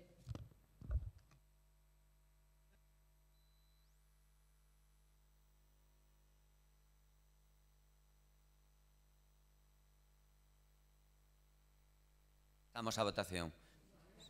A ver, perdón. Entonces concedemos a todos unha segunda ronda, señor Vázquez Mato. Perdón, comeza Ana Morenza, un segundiño. Señora Fernández Morenza, ten vostede a palabra, pido perdón. A ver, Martiño, que le veo enrocado en el tema de la Iglesia. La exención del IBI de la Iglesia Católica lo establece una ley estatal, el acuerdo con la Santa Sede. Una ley local nunca va a prevalecer sobre esa ley, o sea que por mucho que ustedes quieran acordar el eliminar esa exención, no es legal. ¿Cómo vamos a seguir trabajando? Negociando como hemos hecho hasta ahora y como seguiremos haciendo, porque así nos lo exigió la ciudadanía en 2015, porque estamos en minoría, ni más ni menos.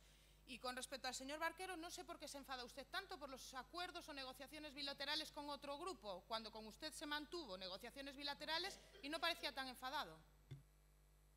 Moitísimas grazas, señor Vázquez Mato. Por alusión, é que nós non nos centramos na emenda da Igrexa, do cobrar o IBI á Igrexa. Nós o levamos no noso programa, universalizar o imposto e explorar as vías. A emenda era introducir na ordenanza unha frase que era por imperativo legal, e negastes vos ata eso, pero nos seguimos ali na mesa, dialogando e falando. Pareceme moi ben que o Grupo de Democracia Orensana, mentras este no pleno, está nas redes sociais. Pareceme estupendo, aí compartindo esas cousas. A mí tamén parece moi ben. E o Grupo Socialista, se o Partido Popular cuestiona tanto as súas decisións, eu creo que están no camiño correcto. Se o Partido Popular parecelle que o que está decidindo o Partido Socialista é incorrecto, pois obviamente están no camiño correcto. Sobre o que comenta de Democracia Orensana do IBI, e vamos a casos concretos, que unha reducción lineal do 20% é facer máis competitivo o comercio local, pois Inditex estará encantado co comercio local. Non sei que comercio local é Inditex. Si rebaixas por igual, Inditex a todos, exactamente, claro, pois esa é a túa lógica. E falas de que non tes por que deixar de ingresar eses 6 millóns de euros e teñen que ir orientado, non tes que recortar en servicios sociais. Eu fagoche unha pregunta. Cales son os recortes que tes previsto ou que ti farías para reducir 6 millóns de euros? E non me lances ahora aquí a banda de música e estas cousas, non. 6 millóns de euros de recorte, 6 millóns de euros de recorte nos ingresos que ten este Concello. De onde van a sair? Dime onde vas a recortar. En que servizos, en que programas, en que equipamentos, en que infraestructuras. Onde vas a recortar? Os 6 millóns, non te me lances ahora con os gastos superfluos del Audi del alcalde, de la banda de música, e o que sei. Non, os 6 millóns de euros. De onde vai a sair o recorte que acabas de meter a este Concello? De onde? Moitas grazas, señor Vázquez Barquero. Si, eu non quería intervir, pero por alusións, non? Mire, dona Ana Morenza, o pode repetir as veces que queira. Pode dicir 1 millón delas que mantivemos negociacións. Falso. Nunca mantivemos negociacións. Outra cuestión é que houbera reunións. Non o nego, vostede convoca, imos. É mera deferencia política. Outra cuestión é que negociemos, é outra cuestión totalmente diferente. Vale, totalmente diferente. En esas reunións, a maioría das veces, vostede facía un plantexamento, e o que lle respostaba é, bueno, se ese é o plantexamento, comentarei os compañeiros do grupo, e nos deixe de cantinelas, deixese de tonterías. Nunca negociei nada con vostede, vale? Vostede plantexa cousas, eu comento cos meus compañeiros, en algún caso poderíalle respostar algo, pero negociar por estes temas que estamos a falar, absolutamente para nada. Pedín información, eso sí. Supoño que cando un vai a unha reunión ou unha xuntanza, pois pode pedir información. Polo tanto, categóricamente falso. O que di Martiño, que se o Partido Popular critica o PSOE, quere dicir que estamos no bo camiño, xa o decía Pablo Iglesias, el viejo. Cando os poderosos critican o Partido Socialista é porque estamos na línea correcta. É o que acontece hoxe. Ao final, nós o que facemos é, pois eso, manter unha coherencia con moita da nosa historia, sobre todo ideolóxica. E Jácome di, volve a repetir, Gonzalo, volves a repetir o teu mantra deportivo, máis con menos, máis con menos. É dicir, máis gasto en servicios sociais con menos ingresos. O teu mantra favorito. Claro, pero resulta que para obter máis con menos, máis servizos sociais, máis gasto social, con menos ingresos, hai que mellorar a xestión. Cal? A de doña Sofía. É imposible. Esa é a túa contradición, amigo. É a túa contradición. E por eso nós temos moi claro que esta modificación de crédito, primeiro, supón un recorte evidente no gasto social, xa a partir do ano que ven, e, ademais, toda esa xestión do recorte e dos recursos vai estar en maus dunha persoa que durante 2 anos xa acreditou a súa valía. Por eso nós, Martiño, establecíamos unha serie de condicións, e non era un chantaxe. Chantaxe é o que lle plantearon ali. Condicións. Hai que mellorar a xestión. Moitísimas grazas, señor Vázquez Barquero. En todo este tempo, reitero, salvo ese chantaxe emocional que vostede mesmo recoñece, ainda que non o quera decir aquí en público e o fala, vostede ten moi claro onde está a situación e o problema, salvo ese chantaxe emocional, nin a primeira proposta fixeron vostedes.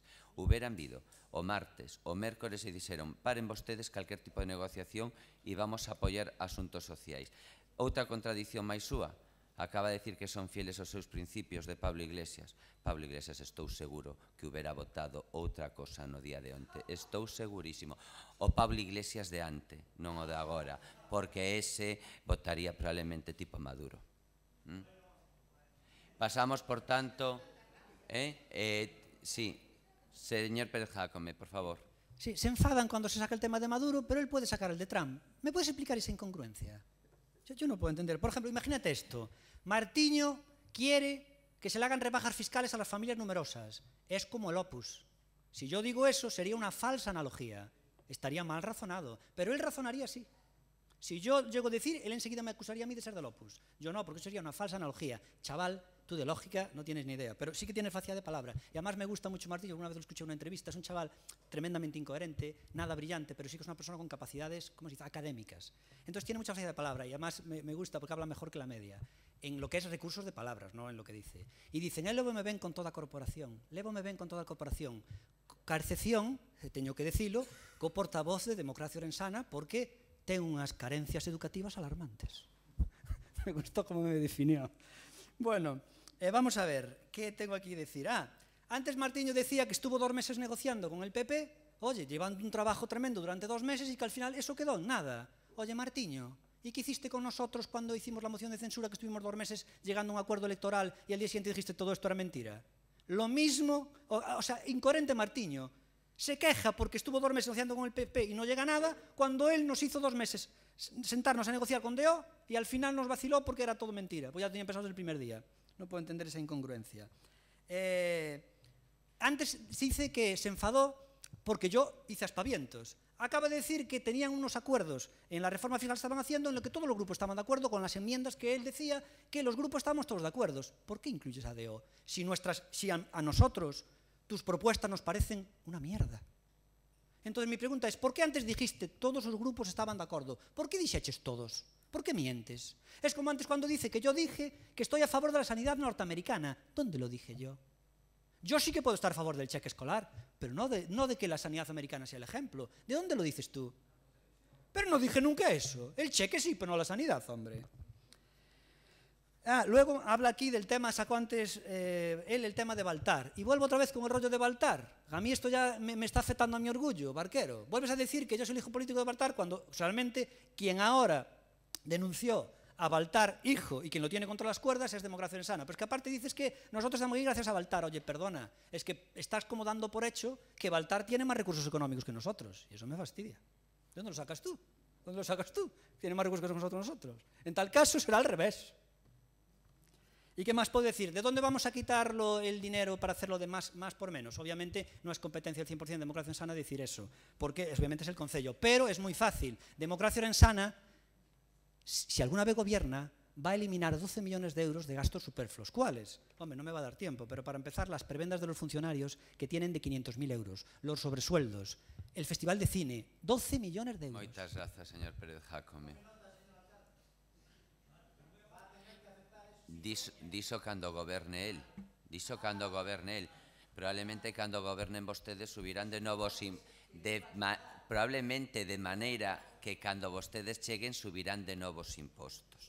É a bella práctica, non? Ao final a dereita baixa impostos, a esquerda sube en aras de xerar máis desemprego. Pasamos á votación, por tanto, da retirada deste punto. Votos a favor?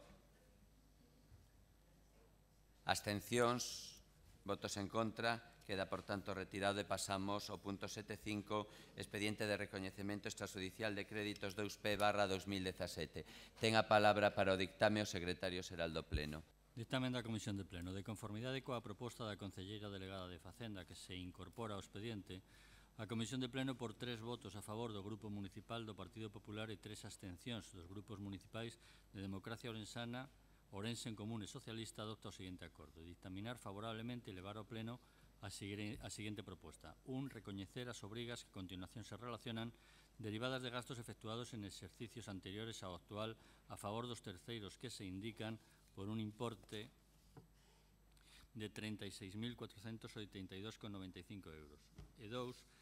O recoñecemento das obrigas anteriores non será efectivo ata que sexa executiva a modificación orzamentaria que, identificada co número 2P/2017, se está a tramitar simultaneamente ao presente expediente coa finalidade, entre outras, de xerar o crédito orzamentario necesario para que o recoñecemento destas obrigas poida levarse a efecto. Moitas grazas. Ten a palabra inicialmente a señora Fernández Morenza. Sí, buenos días de nuevo. Las distintas concejalías remitieron a la Concejalía de Hacienda las facturas relativas a gastos realizados en ejercicios anteriores al actual. Esta relación figura en el expediente como anexo número 1. Estos gastos no pueden ser aplicados a los ejercicios en los que tuvieron lugar, porque ya están cerrados, sino que deben de seguir el procedimiento establecido en el artículo 36 de las bases de ejecución del presupuesto, por lo que solicitamos que apoyen. Moitísimas grazas. Ten a palabra o señor Vázquez Mato. Renunciamos a nosa quenda intervención. No, que renunciamos a nosa quenda intervención. Moitísimas grazas. Señor Vázquez Barquero. Denlle voz. Ten vostede a palabra. En principio, ímonos a abster neste punto, porque, evidentemente, hai unha cousa que sí teño moi clara, é que todo o procedimento seguido para aprobar a modificación de crédito que complementa este recoñecemento extrajudicial de débeda, pois non foi o que a nos gustaría. Por ese motivo, ímonos a abster. Moitas grazas. Señor Pérez Jácome, quere vostede tomar a palabra ou non? Sí. Señor Pérez Jácome. Sí, nosotros vamos a votar a favor y sellando entonces lo que son, plasmando estos hechos de que quede todo en regla, de que sean válidos todo esto es liberalización de crédito para los servicios sociales, tras el acuerdo que hemos mantenido de reducir el IVA para todo Ourense un 20%. Moitas grazas. Entendo que non vai haberse ningunha intervención. Pasaríamos, por tanto, a votación. Ou quere alguén volver? Non? Vale. Pasamos, entón, a votación? Sí. Pasamos a votación, por lo tanto, do punto 7.5, expediente de recoñecemento extrajudicial de créditos 2P/2017. Votos a favor? Votos en contra?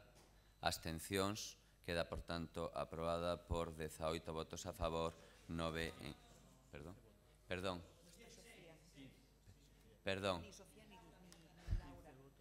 15 votos a favor e 8 abstencións, en lugar non, 0 non. 15 votos. Moitísimas grazas. Pasamos ao seguinte punto da orden do día.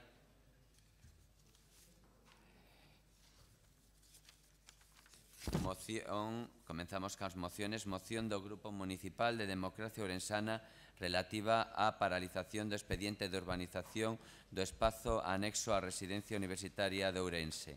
Ten a palabra, neste caso, a señora Dona Mar. Denlle voz a Dona Mar, perdón. Señora Fernández, ten vostede a palabra. Gracias, alcalde. Buenos días a todos.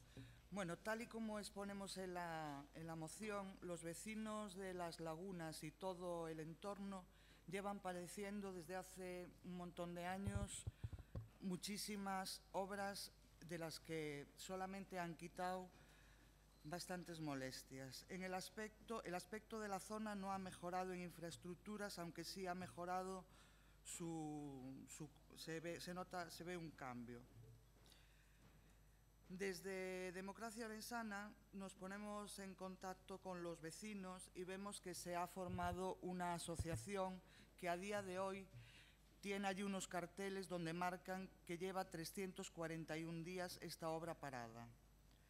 Contemplan los vecinos y la mayoría de los orensanos, porque hablamos de una zona muy céntrica, a 7 minutos del Parque de San Lázaro y zona universitaria, un panorama desolador.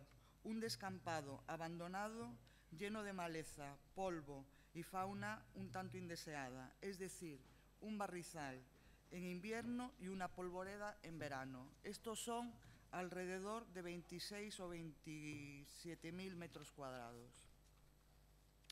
La Junta de Compensación, encargada de la urbanización de la fase 2, es decir, la fase que preocupa a los vecinos y que es la encargada de los viales, que está alrededor de 3.900 metros cuadrados, presenta en diciembre una modificación del proyecto.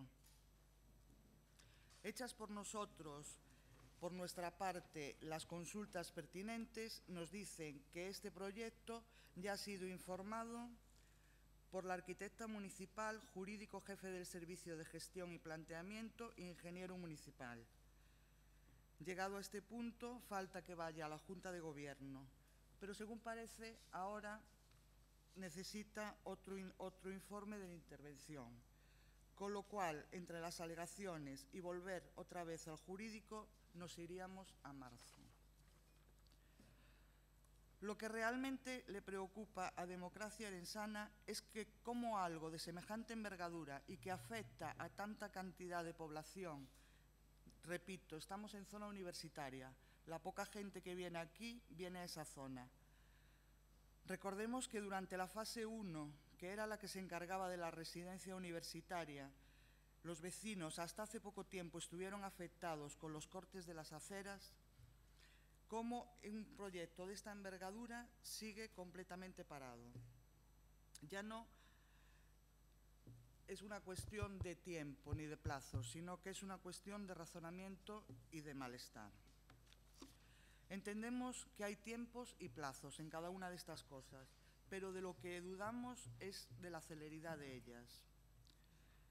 Le toca a ustedes, al Gobierno, valorar el proyecto, no nos toca a la oposición, hacer ley y hacer cumplir la ley, y resolverlo a la mayor brevedad posible.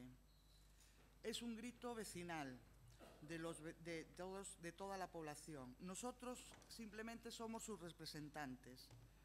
Señor alcalde, ponga en marcha esta maquinaria. Es usted la pieza central de este engranaje. Nosotros planteamos hoy aquí la moción sin más y somos la voz de la vecindad, pero me da que esto va a seguir llamando porque se ha creado una asociación y creo que no están dispuestos a parar. Nada más en esta primera intervención. Muchas gracias, señora Fernández. ¿Quién vaya a defender? Señor Vázquez Mato tamén. Segundinho. Señor Vázquez Mato, ten vostede a palabra. Grazas, alcalde. Bueno, eu entendo que o concelleiro responsable da área de urbanismo será o que dé explicacións deste expediente. A última información que nos tiñamos aportada por él foi na xunta de área desta semana. comentábasenos que o expediente, digamos, estaba xa iniciado, non? Que estaba resolto e que o que se solicitaba na moción estaba solucionado. Agardamos a intervención do concelleiro do Partido Popular para manifestar a nosa posición de voto, pero facer unha pequena referencia á moción. O propio concelleiro responsable da área de urbanismo do Partido Popular nesa xunta de área afirmaba que, bueno, que a verdade é que sí, hubo un retraso na diligencia no proceder, na aprobación deste expediente, ou digamos na diligencia do propio expediente. E a verdade é que ela afirmaba que porque é moi complicado. E moi complicado debe de ser cando leva tantos anos en trámite todo ese sector. A Xunta de Compensación, que citou a portavoz, neste caso a Democracia Ourensana, leva anos confrontando co Concello de Ourense e aí está enriba da mesa. Hubo choques polo aproveitamento lucrativo do chan, hubo choques pola necesidade ou pola obriga da reserva de vivendas protegidas, esas que lle parecen unha merda ao seu portavoz, e agora pola adxudicación directa tamén do propio aparcamento baixo a zona verde. Nós, insisto, imos agardar a que responda o concelleiro do Partido Popular, que é o que ten a competencia en materia de urbanismo, pero agardamos que o interese real do Grupo de Democracia Ourensana cando trae aquí esta moción, como dixo a súa portavoz, sexa precisamente esa a de urbanizar esa contorna, a preocupación que hai das veciños porque é unha zona insalubre, ten toda a razón do mundo, é unha zona que poderías estar urbanizando xa a día de hoxe, e a Xunta de Compensación, que supoño que será por onde irá o propio Concelleiro do Partido Popular, podría xa estar traballando e avanzando nas súas fases, pero de verdade, insisto, agardamos que o interese real sexa a urbanización desta finca, que a urbanización desta contorna para o uso e disfrute da veciñanza, e que non haya outro tipo de intereses derivados da xestión do propio chan, porque creo que haberá no futuro tempo para falar nesto ligado ao Plan Xeral de Ordenación Municipal, pero agardo que a interese real sexa que se acondicione, que se avance rápido na urbanización dese espazo, e aí terá un apoio de Ourense en Común. Non terá un apoio de Ourense en Común no momento en que empecemos a falar da confrontación sobre vivendas de protección oficial, sobre o uso lucrativo do chan e sobre o uso especulativo do subsolo. Moitas grazas. Moitísimas grazas. A señora Rodríguez da Costa, ten vostede a palabra. Gracias, bos días a todos e todas. Ben, vamos a ler un párrafo da moción presentada por Democracia Ourensana. Dice: nuestro grupo no entra en este momento a valorar el proyecto, si lo que plantea la promotora es razonable o ajustado a derecho o no. Lo que sí demanda Democracia Ourensana es que en un sentido u otro ha de resolverse el expediente sin más demora. Los vecinos así lo reclaman y es por ello que nuestro grupo plantea a través de esta moción. Bien, pues nuestro grupo, el Grupo Municipal Socialista, también pide al alcalde que resuelva este asunto. Pero como es lógico para nosotros, sí es imprescindible que el alcalde de Ourense garantice no solo que el proyecto sea razonable y adecuado, sino que además sea estrictamente legal y ajustado a derecho, obviamente, porque no podría ser de otro modo. Y esto, en concreto, en este proyecto, implicaría que cualquier uso privado del suelo o subsuelo público solo sea posible mediante concesión en régimen de concurrencia, es decir, mediante concurso público. Y como la petición de la moción es que el alcalde, como decía, agilice la solución a esta urbanización en un sentido o en otro, sí que estamos de acuerdo con la propuesta que realiza, pero el texto tenemos que matizarlo, porque estamos hablando de un suelo urbano no consolidado, al que el PSOE del 2003 otorgaba la capacidad de construir más de 29.000 metros cuadrados, concretamente 29.820 metros cuadrados de nuevas viviendas, a cambio de ceder el 10% de esos 29.000 metros cuadrados, ceder y urbanizar los 3.700, ceder 5.500 para equipamientos, que es la residencia universitaria, y ceder 13.397 de zonas verdes. Bien, así se aprobó el proyecto de compensación el 18 de julio del 2013, y es bien cierto, como decía Martiño, que hubo un largo contencioso en este tema, porque se presentaron, si no recuerdo mal, 4 proyectos por el promotor, que lleva el 80% de la Junta de Compensación, y que esperemos también que aquí se defienda los intereses de los vecinos de Orense y no a este promotor, que en un principio proponía quedarse con el 100% del aprovechamiento lucrativo, apropiándose del 10% municipal. Bien. También del aprovechamiento privado en el subsuelo de la plaza pública, de cesión al ayuntamiento, y por presentar 0 viviendas protegidas. Bien, después siguió así, en otro expediente se apropiaba del aprovechamiento privado en el subsuelo de la plaza pública, de cesión ya al concello, y seguía presentando 0 viviendas protegidas, en contra de la legislación. El siguiente expediente fue denegado, obviamente, por presentar 0 viviendas protegidas.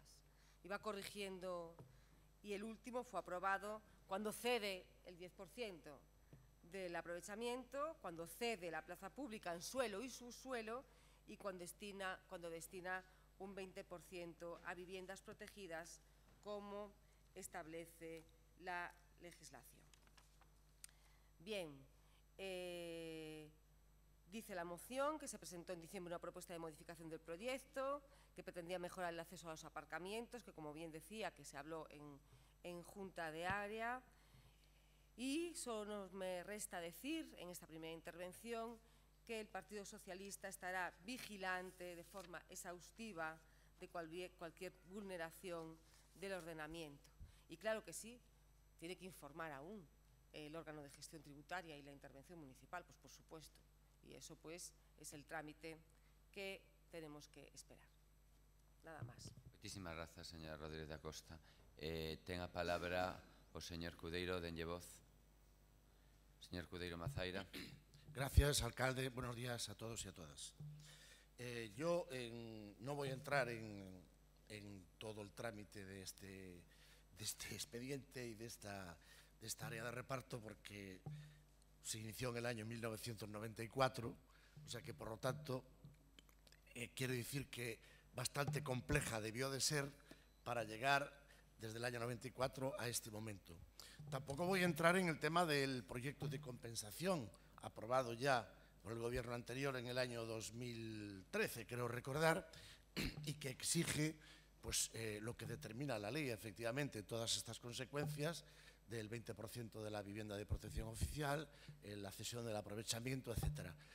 En este caso, lo que se está, yo creo que ventilando en esta moción, es una solicitud al alcalde para que inste o para que esté vigilante de que el procedimiento que estaba pendiente de la concesión administrativa para la entrada a los aparcamientos privados se resuelva lo más urgentemente posible.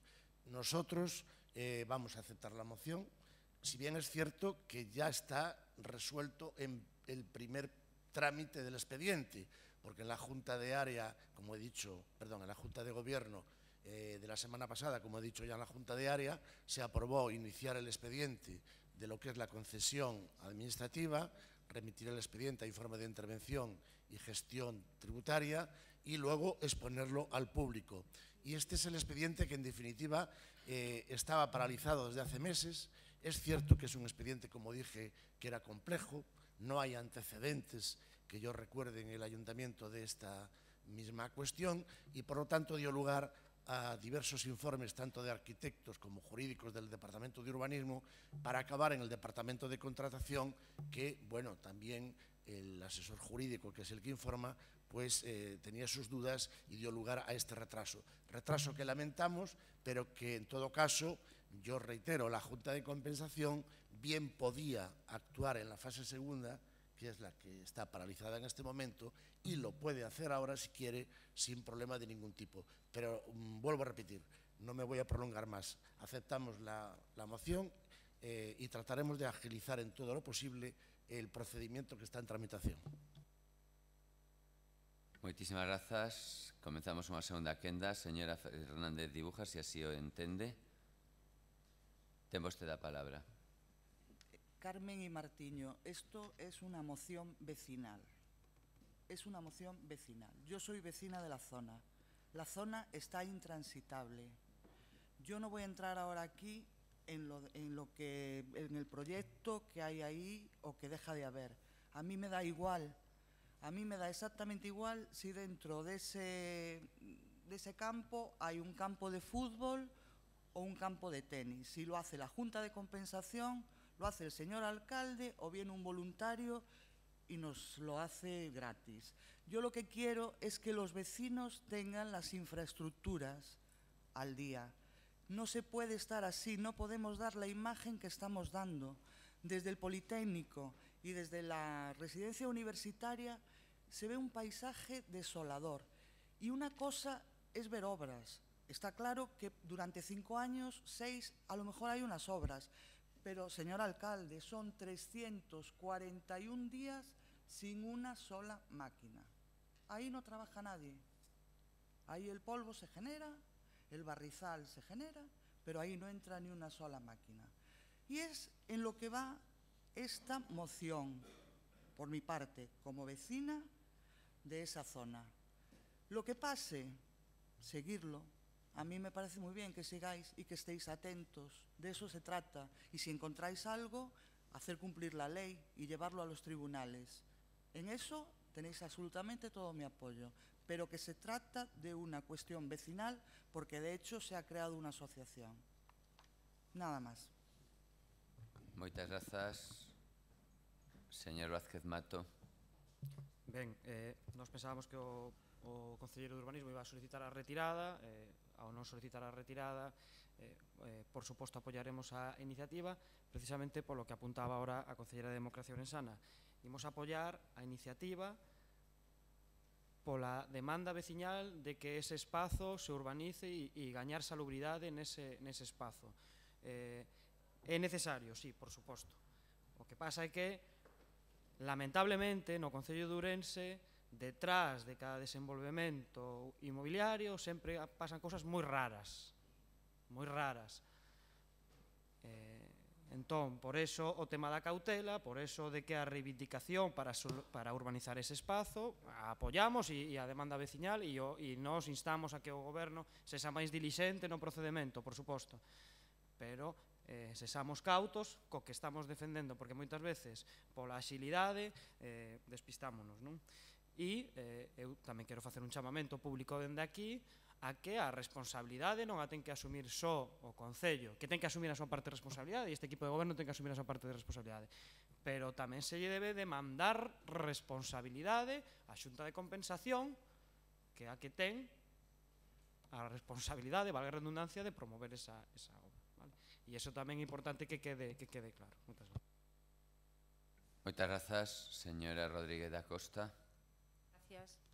Brevemente, Concelleira, dende logo, non dubido da súa proposta e do interés veciñal, porque é residente nesa zona. Pero, bueno, os que levamos uns anos neste Concello, pois sabemos do que estábamos a falar.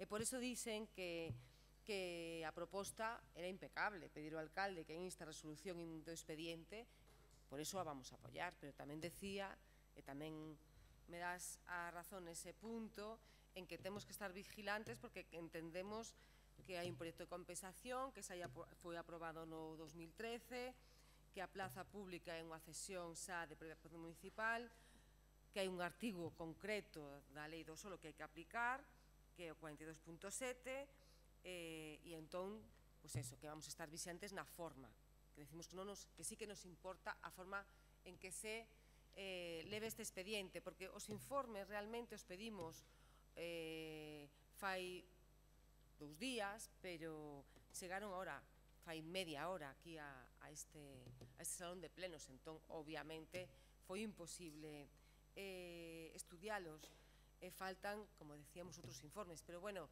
a mí me hubiera gustado que o concelleiro de Urbanismo respondera a miña pregunta, non? De como se vai facer.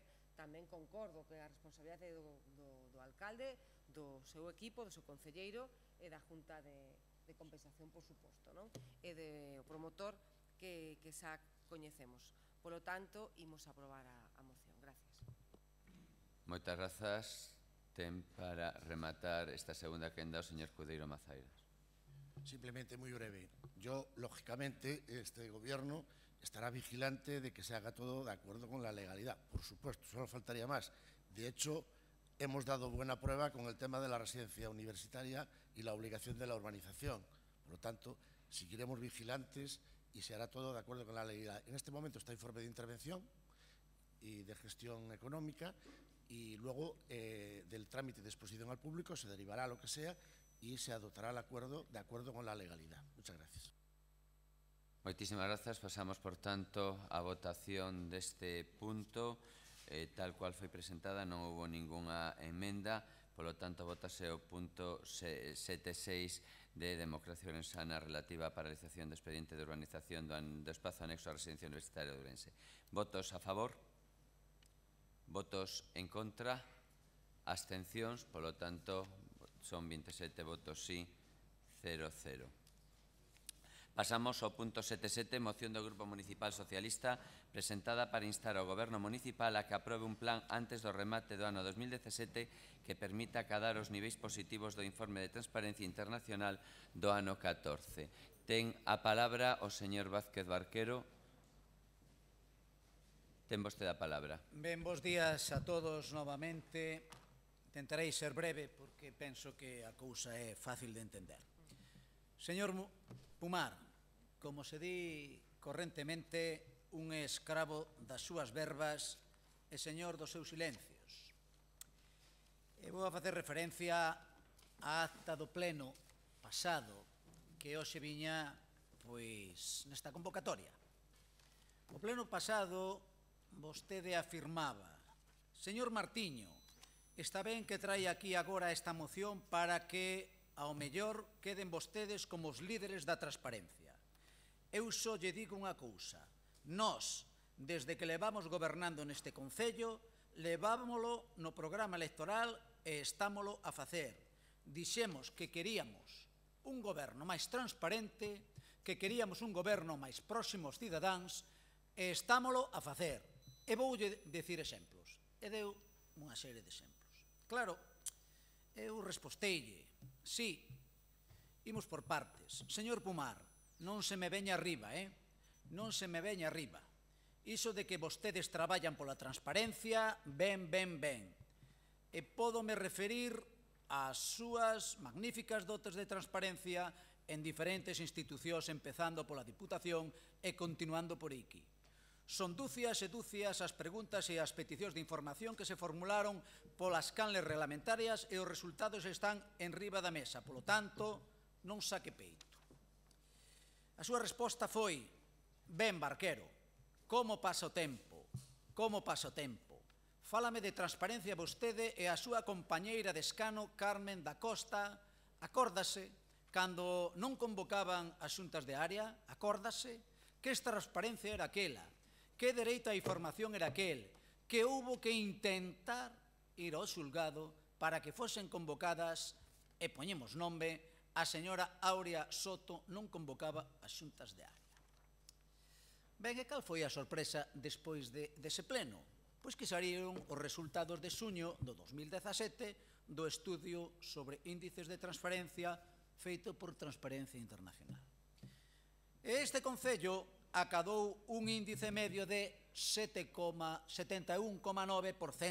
de transparencia, situándose no posto 100 do ranking, obtendo, por exemplo, en transparencia económica financiera 90,9% e transparencia en urbanismo 41,7%.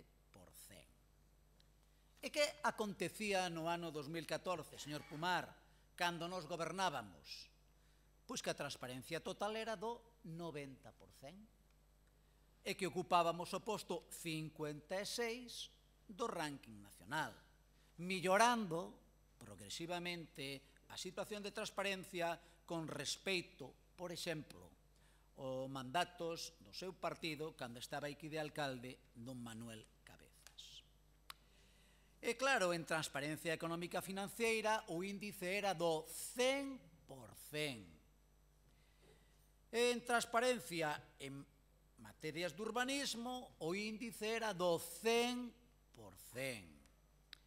É dicir, con dona Áurea Soto, a que vostede criticou jaleada polo seu compañeiro de escano, a transparencia na súa área era do 100%. Eso chámase transparencia plena, absoluta, total. Non había para este organismo independente ningún xénero de duda. Sin embargo, se establecemos a comparativa co xefe de urbanismo deste concello a día de hoxe, o índice non chega nin ao aprobado, 41,7. Como decía alguén neste salón de plenos fai non moito tempo, os datos son teimudos. Os datos son teimudos. E son obxectivos, non son opinables. Decíase aquí, son obxectivos. Sobre eso tamén se podería facer algún tipo de referencia metodolóxica, pero non vou entrar na cuestión por non caer pedante. Con estes mimbres, o noso plantexamento é moi claro. É o que aparece aí. Que o Goberno municipal analice de forma urxente as causas do forte retroceso de Ourense en materia de transparencia durante os 2 anos do actual Goberno do Partido Popular e presente para a súa aprobación ao Pleno do Concello antes de rematar este ano, un plan con medidas concretas que permita acadar, cando menos, os niveis positivos cos que contaba o Concello no informe de Transparencia Internacional do ano 2014. Evidentemente, facendo fincapé nas áreas que están suspensas. Señor alcalde, a ver se aprobamos.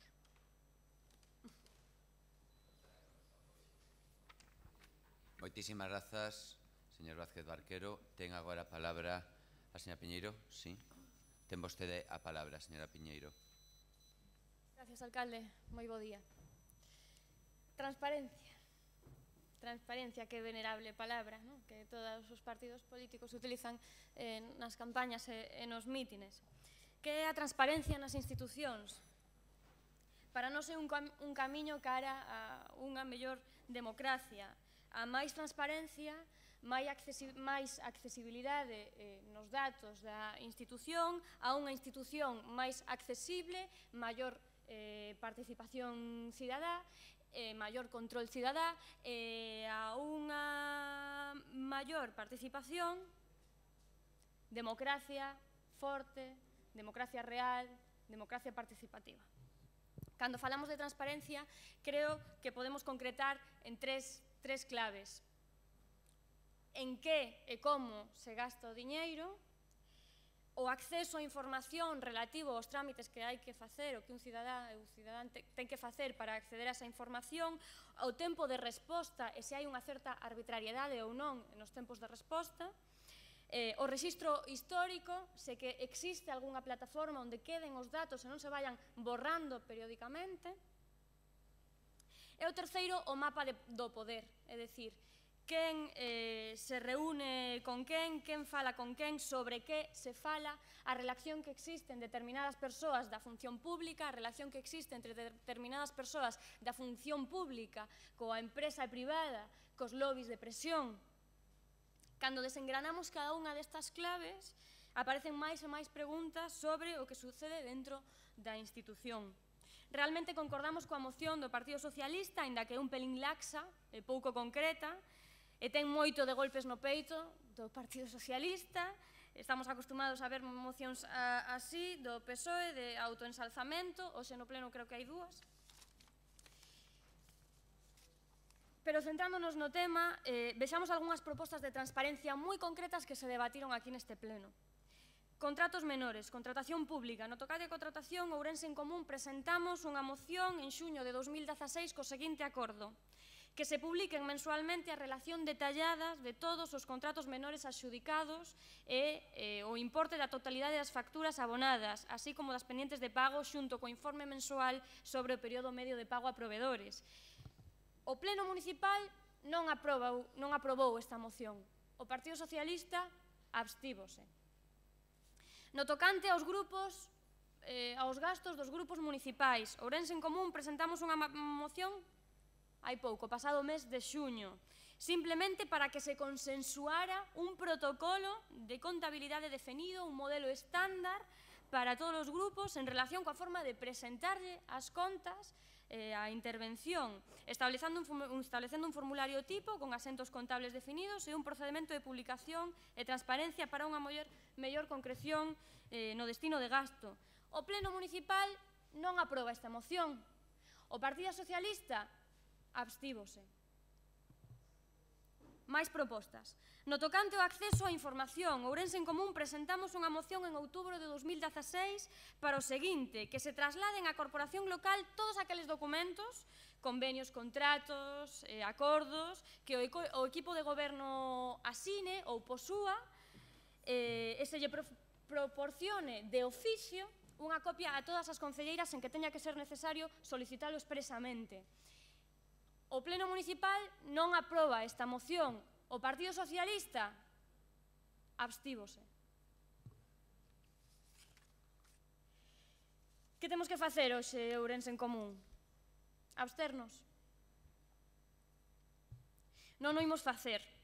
Aínda vendo que esta moción é pouco máis que unha labazada ao Partido Popular, golpes no peito do Partido Socialista, e nada de concreción, aínda así, calquera proposta que camiñe a facer que estas paredes de pedra se convirtan un pouco en paredes de vidro, Ourense en Común estará ao carón. Máis exemplos, xuntas de área. Todos vostedes e todas vostedes están en contra de que se fagan públicas as actas das xuntas de área. E eu me pregunto que queren agochar. Que non se pode saber do que se fala dentro dunha xunta de área. Estamos aquí porque a xente que está ali fora nos votou. E lle estades dicindo a xente que está ali fora que non poden saber o que os seus representantes falan en reunión. Non sei que ten de problemático que se fagan públicas as xuntas de área, pois aquí ninguén o quere facer público e iso non é transparencia. Fai falta un compromiso valiente para facer transparencia, non só brindis ao aire. Vamos a como exercemos cada quen a transparencia. Aquí hai un personaxe que non publicou a súa declaración de bens en tempo, saltándose o regulamento para reírse na cara de todas nós. É certo que todas nós importamos ben pouco, o problema é que se ríe tamén na cara dos seus votantes. E agora publica noutra institución incompleta. Que hai que facer para sancionar a Gonzalo Pérez Jácome por non presentar a súa declaración de bens en tempo e en forma, por mexar en riba das palabras transparencia, participación e democracia?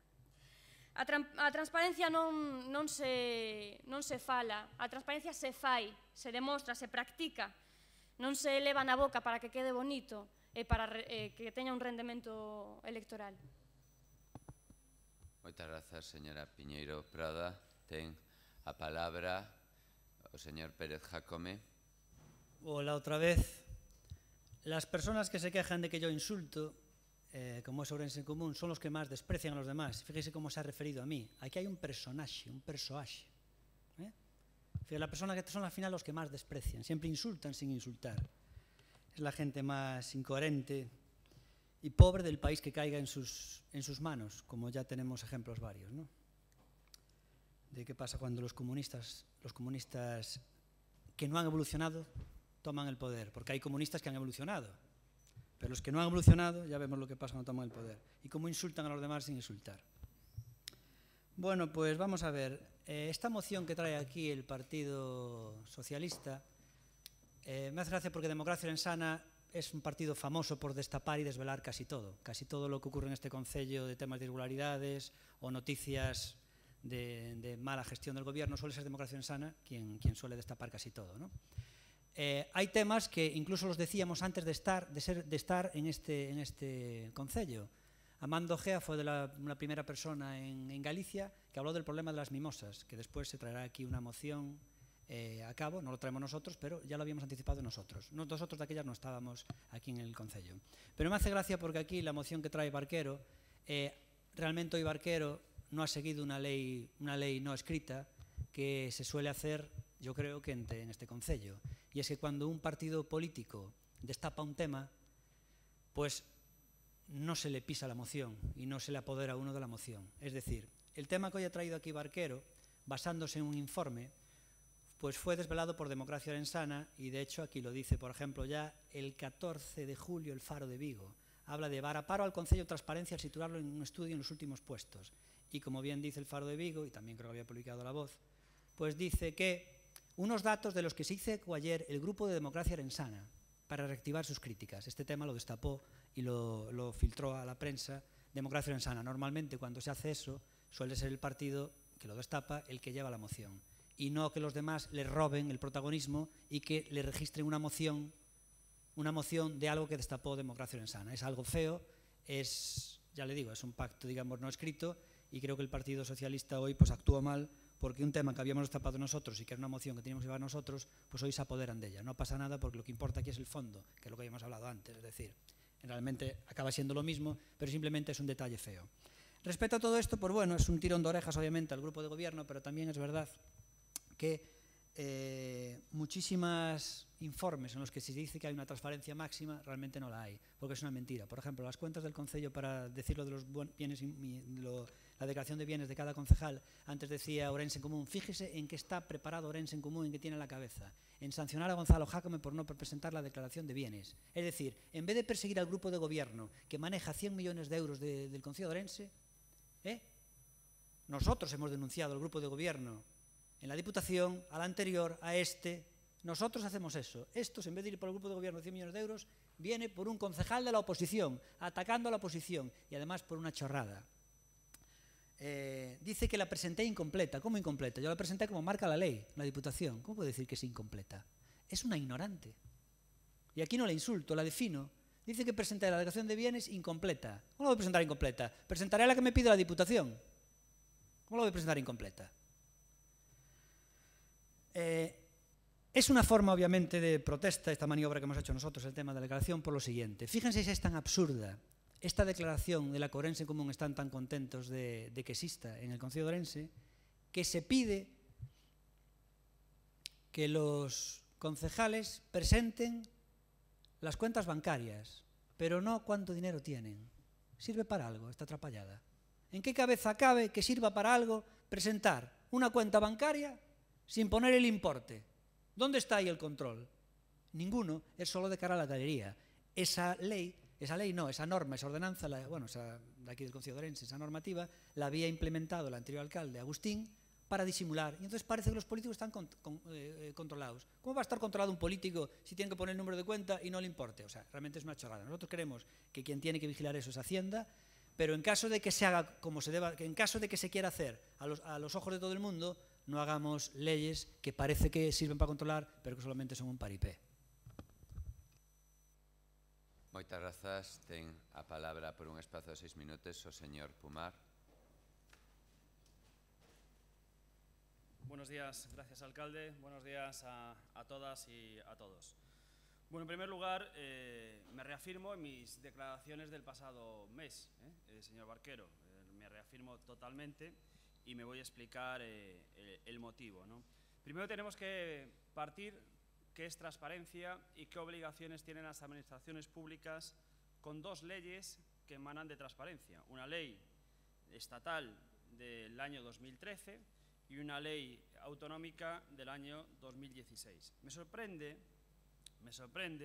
que el Grupo Socialista ahora le dé importancia a la transparencia, porque yo recuerdo en el año 2013, cuando sale la ley estatal, cuando el presidente provincial y cuando la Diputación de Ourense pone en marcha un departamento de transparencia y, casualidades, contratan a un exdiputado socialista para coordinar la gestión de transparencia de la Diputación, el Gobierno socialista saltó por las nubes y hasta pidieron la dimisión y la expulsión de esa persona que estaba haciendo un trabajo de transparencia para la Diputación de Ourense.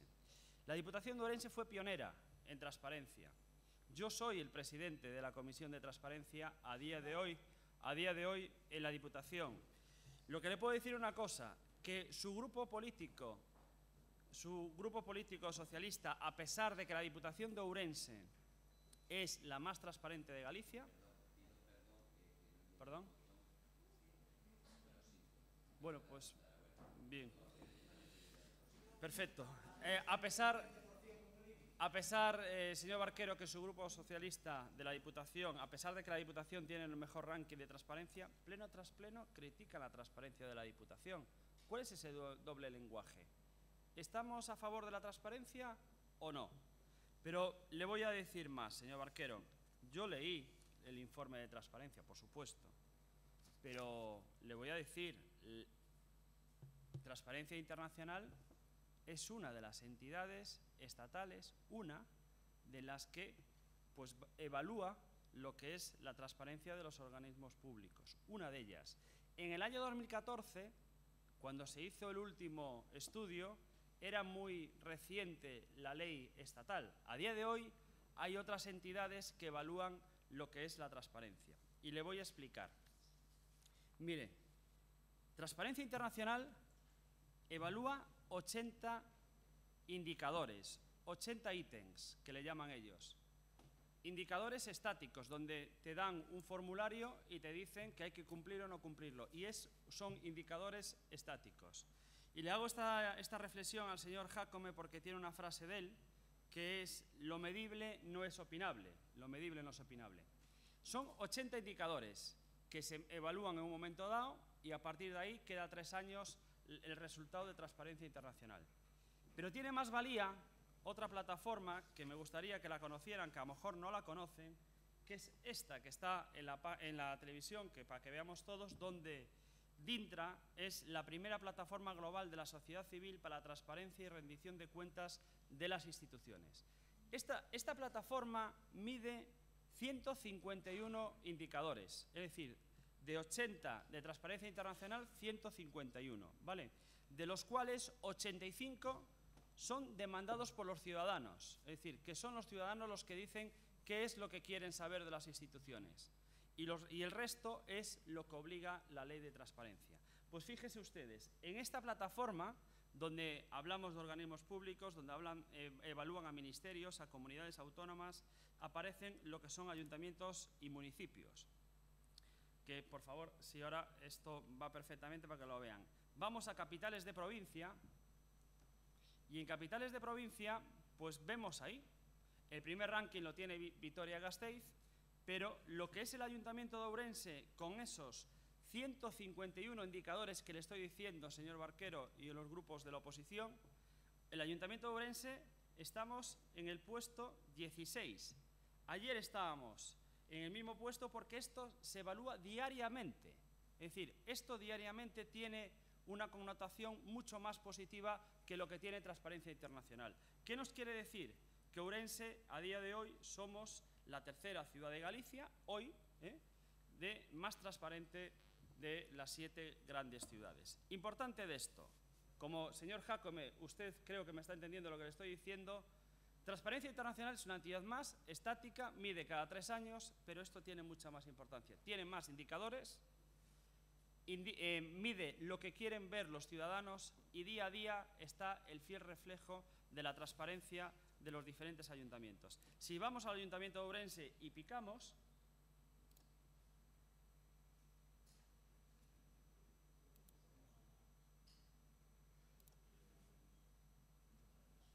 bueno, pues ahora mismo pues, ahí está entrando, por favor. Vemos las diferentes cuestiones, que esto lo pueden ver todos los días. Está en Big Data y evalúan todos los días lo que es la transparencia del Ayuntamiento de Ourense. E importante, se puede fiscalizar los indicadores. Es decir, los indicadores que hay, los 151, están colgados en la página web con su PDF colgado de cada indicador. Pediríalle que vaya rematando, cosa que por favor. Transparencia Internacional no tiene. Con esto le quiero decir que nosotros estamos cumpliendo, que están los datos colgados y que esta es una plataforma más y que evalúa mucho más que Transparencia Internacional. Moitas gracias, señor Pumar. Comenzamos, perdón, unha segunda quenda.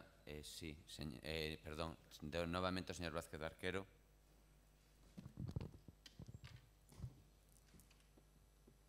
Sí, vamos a ver. A voceira neste momento de Ourense en Común di que dámonos golpes no peito. Claro, hai que establecer sempre comparativas, sobre todo cos que gobernan, para ver se o están facendo ben ou o están facendo mal.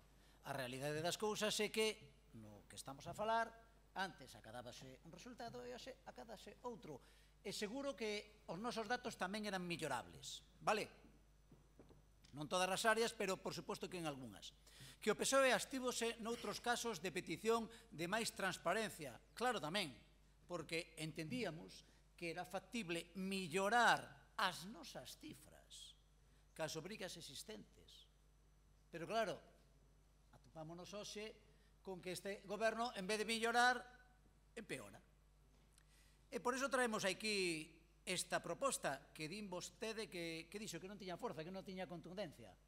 Bueno, é a proposta que é pouco concreta, non tan concreta como que entre todos elaboramos unha metodoloxía de traballo para mellorar. Que é do que se trata, de mellorar. Fala vostede das xuntas de área. Aquí xa me pronunciei ao respecto. Díxeno claramente, hai unha normativa e a día de hoxe esa normativa non se está cumplindo. E se se publicaran as actas e se se permitise, pois eso, que permanentemente persoas que non pertencen a este pleno, nin a este concello, estén nas xuntas de área, pois probablemente a normativa cumpriríase menos todavía. Ese é o plantexamento, non é outro. Democracia Orensana, a primeira forza da oposición, o seu voceiro di que este tema o destapou ela e que lle roubamos o protagonismo. Disculpas, don Gonzalo, non era a intención. O despiste foi meu. Probablemente ese día non leín o xornal onde se publicaran os datos, pero non teño ningún problema en compartir con vostede ou cederlle a iniciativa a vostede, porque estamos a falar de outra cuestión. El portavoz del Partido Popular, el señor Pumar, se reafirma en lo dicho. Y, bueno, se pregunta por qué nosotros le damos ahora importancia. Se la dimos siempre. Y vuelve a sacar pecho con la Diputación. Ya vimos lo que sucedió con ese comité que tenían ustedes creados al efecto con personal independiente. Tuvieron que dimitir. Tuvieron que dimitir, eso está ahí, lo sabe todo el mundo. Porque en esa casa suya, en esas comisiones suyas que usted preside, pues pasa lo que pasa. Lo sabe todo el mundo en la ciudad. No es un secreto, lo sabe todo el mundo en la ciudad. Bueno, también se permite la licencia de cuestionar la metodología. Evidentemente que la metodología es cuestionable. Todo en esta vida es cuestionable. Moitísimas grazas, señor Vázquez Barquero. Sí? E que nos pasamos todos do tempo, tento ser o máis susto, pero señora Ledicia Piñeiro.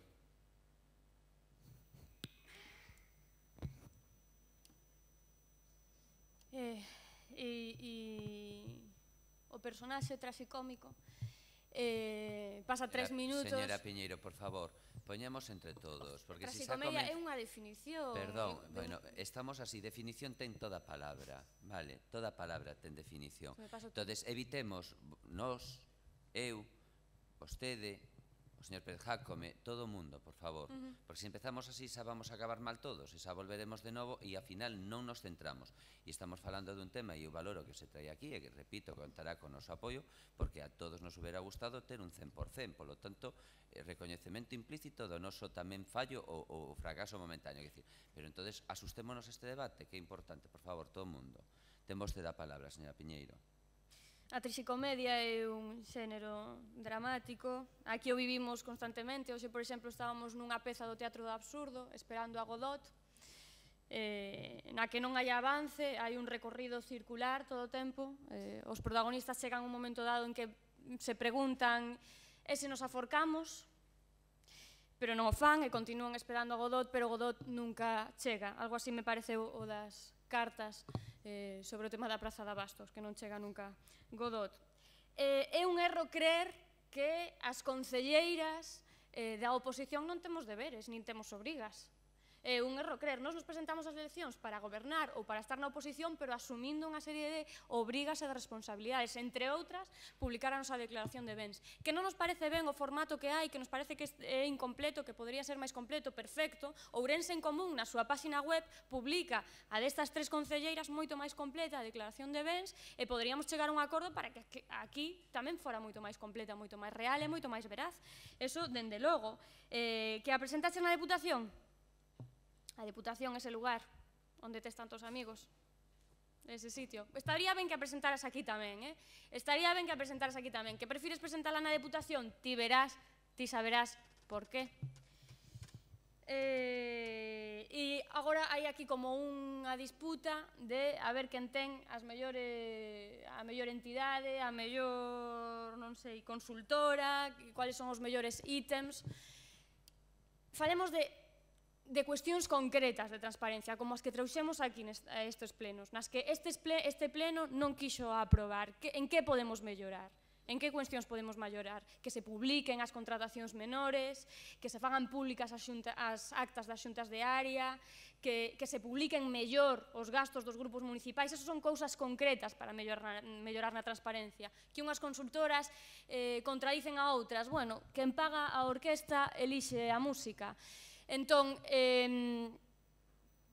se queremos transparencia, falemos de concreción, todo o que podamos. E digamos se estamos dispostas a espirnos, se estamos dispostas a enfrentarnos cara fora co que somos e co que facemos, de verdade, sen darnos medo.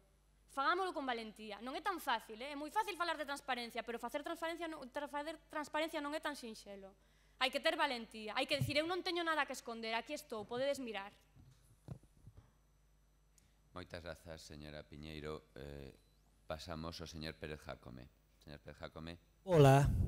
Señor Barquero, aceptad las disculpas, si tiene razón. Es simplemente un detalle, pero bueno, no importa, no pasa nada. Lo importante es que se hagan cosas importantes.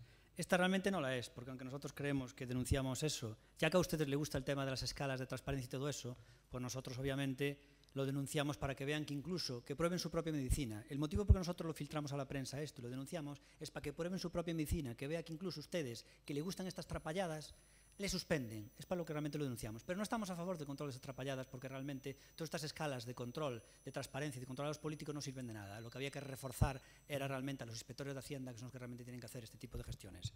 Y los que realmente deben tener el tema de la información. Porque si no, es todo un engaño. Por ejemplo, ¿de qué sirve publicar las juntas de área? Pues sirve para que los infantiles crónicos, por ejemplo, ellos antes me insultaron. Señor Pérez Jácome, non, por favor, non. Igual que dise antes, por favor, vou a pedir que se retire esa palabra. ¿Infantil crónico? Sí. No, pues está moi bien. Sí, por favor, non. Volvo a decir, empregue os termos correctos, neste caso, os diputados ou os concelleiros de Ourense en Común, os concelleiros do Partido Socialista, os concelleiros do Partido Popular, por favor, continúe. Hay una diferencia, por ejemplo, ella antes dijo que yo era un personaje tragicómico, ¿no? Y hablaba de una comedia. Yo no soy ningún personaje. Señor Pérez Jácome, a señora Ledicia non chegou a decir eso porque se interrumpiu no seu momento e non seguiu por esa vía, polo tanto... Pero sí, lo dijo, lo dicho está. Lo dicho está. Reitero que non se seguí por esa vía, por favor. No era eso, INRI no significaba eso, escrito está, ¿no? Y entonces yo no soy ningún personaje de Samuel Beckett, que es quien escribió esa obra. El tema de... Entonces ella, si me dice es un personaje tragicómico, eso es insultar sin más.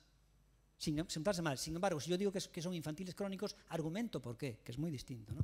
Entonces, porque el motivo por que lo digo es porque, por ejemplo, ellos son tan infantiles que decían que ellos monitorizan todas las preguntas que se hacen en las juntas de área y ellos ven que van primeros en el ranking de quien más preguntas hacen. ¿Se puede ser más infantil, Dios mío? Ir a una junta de área en lo que realmente Democracia Insana, que es quien destapa todo, no suele preguntar nada porque realmente no quiere tampoco dar pistas porque luego caza a los políticos infraganti. Y ellos hacen un ranking de quien más preguntas hace. ¿Tú te imaginas en una clase que diga un alumno, soy el que más preguntas hago de toda la clase? Infantiles crónicos, nunca vi nada igual. Hacen ranking de quien hace más preguntas. Luego dice que en la Diputación yo tengo amigos. Soy la persona que están esperando como agua de mayo en la Diputación a que yo dimita. soy la persona que si está imputado hoy a día de hoy José Manuel Baltar es gracias a Democracia Orensana, Gonzalo Jácome y Armando Gea, que somos quienes pusimos ahí el dinero y que estamos encima de ellos. Y dicen que son mis amigos, perdona. Quien no puso el dinero y no se personó la denuncia fuisteis vosotros. Y luego otro tema. A lo mejor de lo que es importante de la transparencia no es lo que ganáis aquí, sino vuestros temas privados. La gente debería saber que tú vives todo dinero público, que trabajas en una ONG y chupas de los dos lados, de la ONG y del dinero de aquí. Y por cierto, lo que dijiste antes, es la primera que oí esa cosa que dijiste, ese refrán, de quien elige la cola tal. En inglés se dice, who pays the piper calls the tune, el refrán que dijiste. Moitísimas grazas, señor Pérez Jácome. Ten a palabra para rematar esta segunda quenda o señor Pumar Tesouro.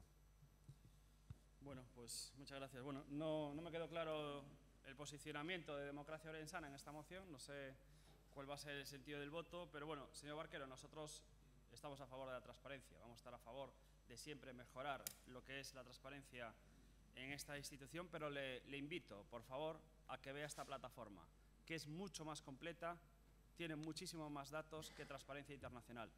Importante, es dinámica día a día, que se actualiza día a día, no como Transparencia Internacional, que es cada 3 años. Nosotros estamos a favor de esta moción, pero también le quiero decir una cosa. Nosotros aún tuvimos una reunión hace una semana donde estuvo diferentes funcionarios de esta administración, porque entendemos que si le damos importancia a la transparencia tiene que tener una importancia en la relación de puesto de trabajo de esta administración. A día de hoy, desde el año 2013 que entró la ley de transparencia, y no es por echarle la culpa a su compañera de escaño, que era la concejala y directora de Recursos Humanos, pues no hubo ese acuerdo de modificar la RPT y darle alguna atribución de transparencia a cualquier funcionario de esta administración. A día de hoy no hay ningún funcionario que tenga las competencias de transparencia. Se está haciendo lo mismo que hicieron ustedes cuando estaban gobernando, a través de personal del gabinete, a través de personal de servicios generales, y entendemos que tiene que tener una unidad administrativa propia, porque esto es actualización diaria, transversal a todas las concejalías. Hay que recabar la información y, aparte de recabarla, tratarla. Entonces, como otras administraciones apuestan, entendemos que cuando venga la RPT a aprobación o a negociación, pues que tengan en cuenta que si confiamos en transparencia, que sea de verdad. Muchas gracias. Moitas grazas, señor Pumar. Unha vez rematado, non se presentou ningunha emenda a este punto, polo tanto, vótase tal cual foi presentado polo Partido Socialista para instar a este goberno que aprobe un plan antes de que remate o ano 17 que permita tener niveis positivos do informe de Transparencia Internacional ano 2014. Pasamos a votación. Votos a favor? Votos en contra? En contra ou abstención? Abstencións? Perfecto. Polo tanto, queda aprobada por 19 votos sí, 8 abstencións, 0 nons. Pasamos ao seguinte punto de orden do día, moción do Grupo Municipal Ourense en Común, presentada para que o Goberno Municipal solicite a Administración competente a introdución do aproveitamento no artigo 74.5 do Real Decreto Legislativo 2/2004. Ten 6 minutos, señor Vázquez Mato. Voy a dar a palabra. Ten a palabra. Grazas, alcalde. Non sei se no contexto actual esta moción ten moito sentido. No seu momento tiña moito sentido. Non sei se no contexto actual, co que derivou nas últimas horas, ten validez. Non sei, eu a presento, fagan o que queiran, collan ou non a collan, pero bueno. Todo deriva de que na Comisión de Pleno do 28 de outubro do ano 2016 o Grupo de Goberno, o Partido Popular, formaliza a apertura da ordenanza fiscal que regulaba o imposto sobre bens inmobles para o ano 2017. Apertúrase un período de enmendas e Ourense en Común presenta, con data 8 de novembro de 2016, 5 emendas de sustitución ao texto orixinal e 3 emendas de adición.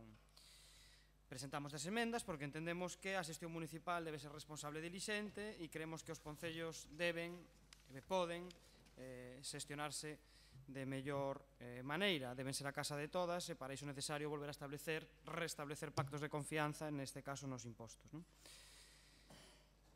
Nos concordamos coa proposta que incluso o Partido Socialista chegou a presentar en determinados momentos de que é necesaria unha reforma estrutural que garanta a autonomía económica e que camiñe cara a un financiamento máis ético e sustentable dentro do Concello de Ourense, pero entendíamos tamén que esta era unha oportunidade para traballar sobre un imposto concreto, que era o imposto sobre bens inmobles. Ben, neste proceso de negociación ou de diálogo, que obviamente xa estoupou polos aires, pero naquel debate presentábanse algunhas emendas e en concreto aquí queríamos chamar a atención dunha emenda en particular. Era unha emenda de adición ao artigo 8 da norma pola que solicitamos engadir un novo apartado na ordenanza, no punto 7, e que di, en base á legislación vixente, teñen aí a cita as leis que fai mención, que permite unha bonificación de ata o 50% da cota íntegra do imposto a favor de inmobles que teñan instalados sistemas de aproveitamento térmico ou eléctrico.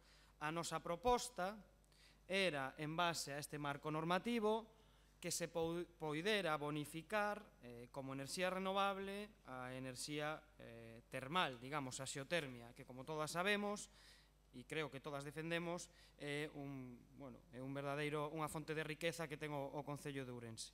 Que acontecía?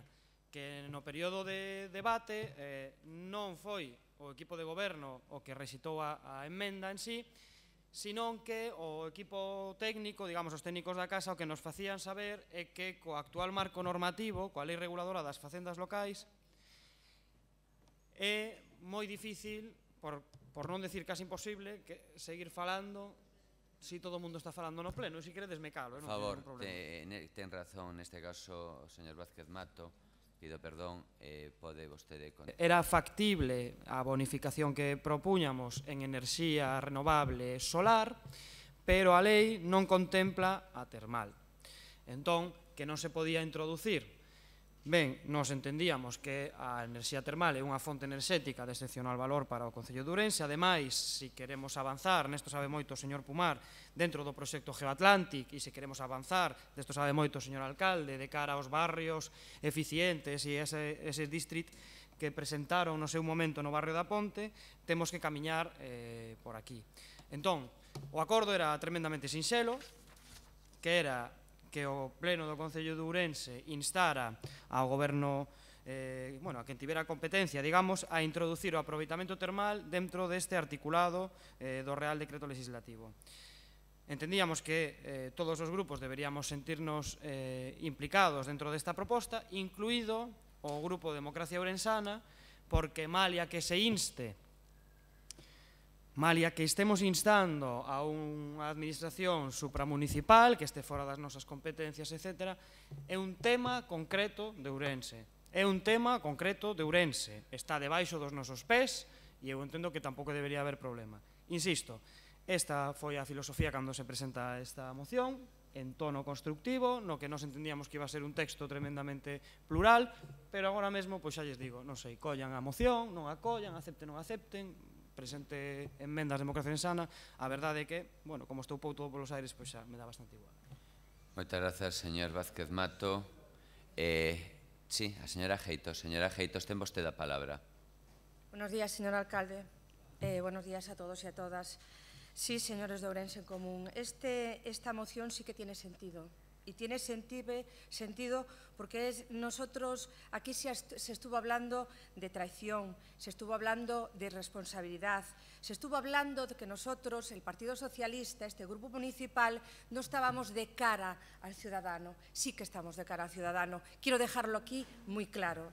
También quiero dejar muy claro, y es algo que me voy a salir un poco de esta moción, que esta concejala, ya cuando estábamos en el otro gobierno, nunca permitió que se hablara de ella personalmente y nunca hablé de ningún miembro de esta corporación personalmente. Nosotros somos políticos, podemos hablar de nuestras políticas, pero de nuestra vida y nuestra persona nunca.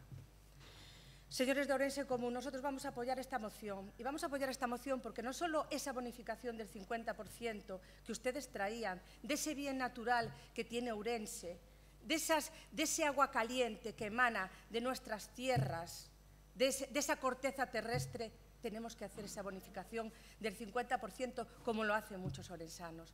Pero también quiero hablar aquí un poco de lo que es la energía energética y hablar incluso de las improvisaciones del Partido Popular, de este Gobierno y del Partido Central.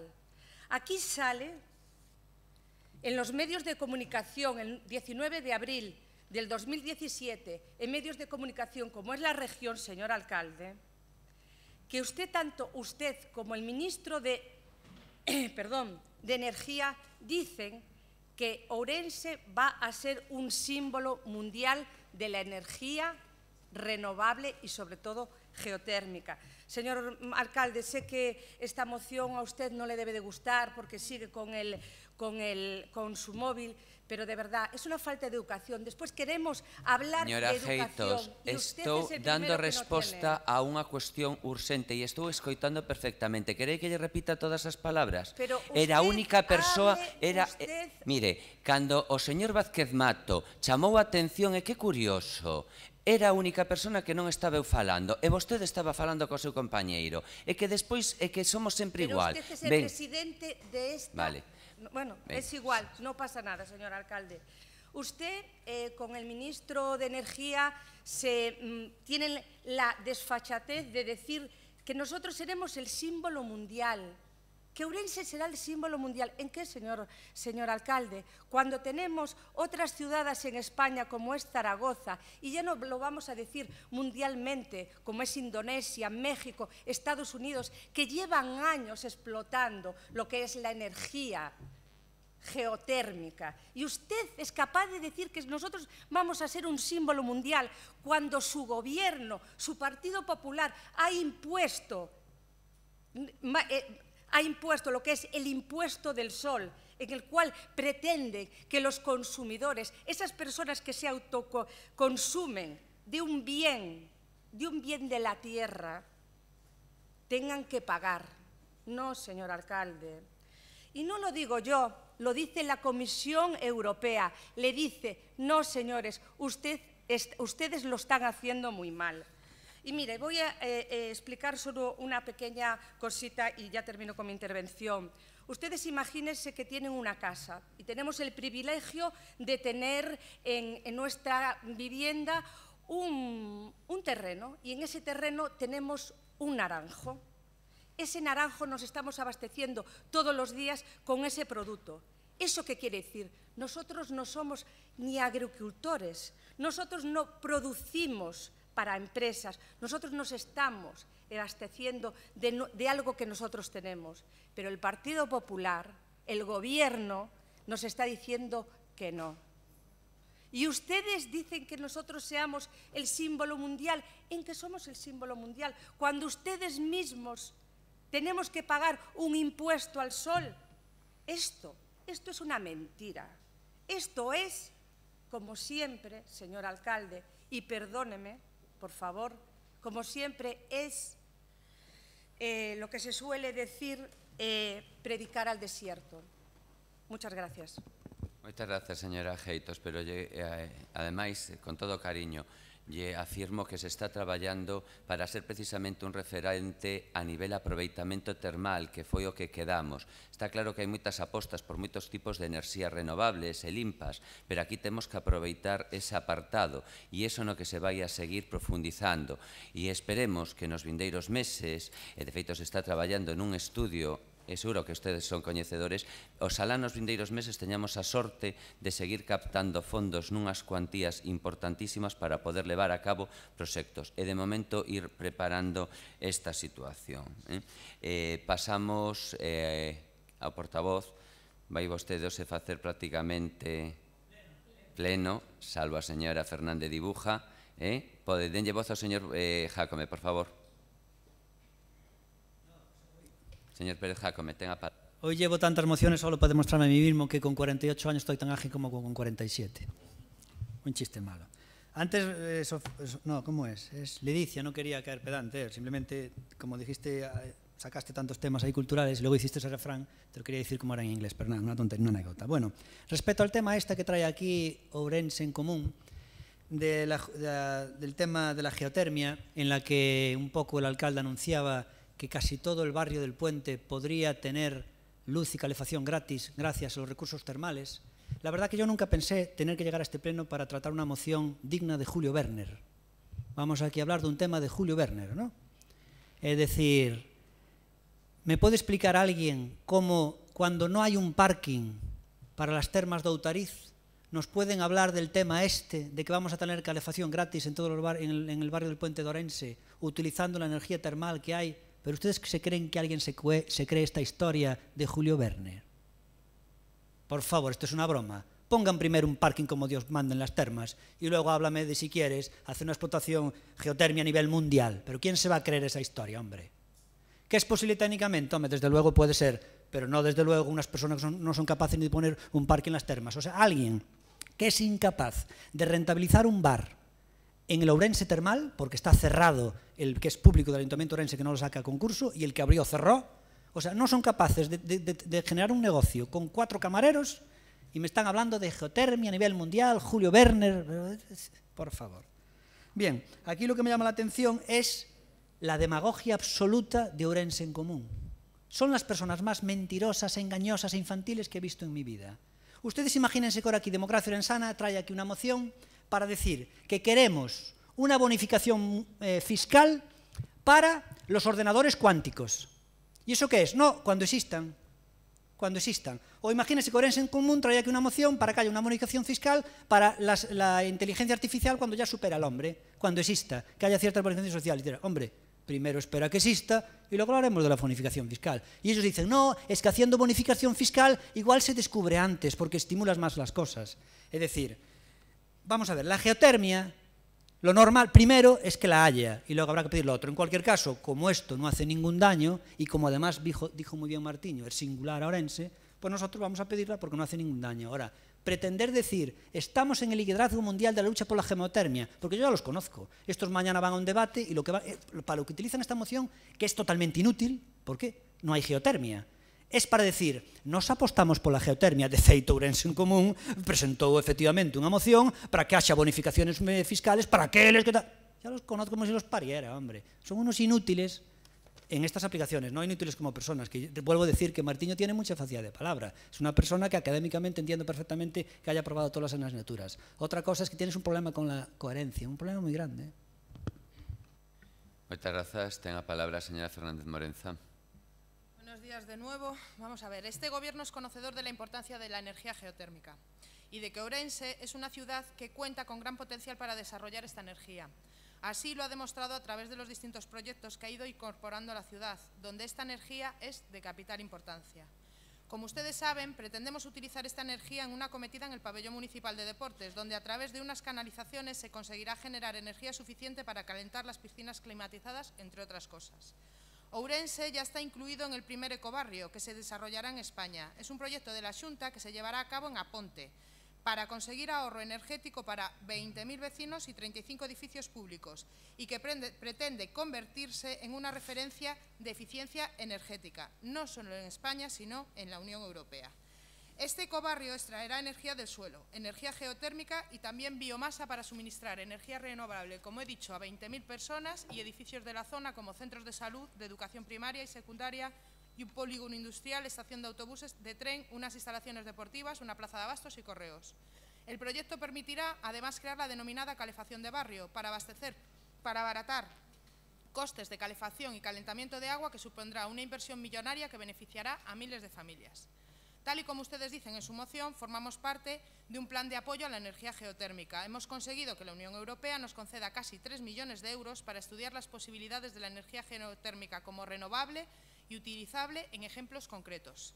Con este estudio se quieren buscar utilidades más extensivas para este recurso como para la calefacción o aire acondicionado, la producción de electricidad, etc.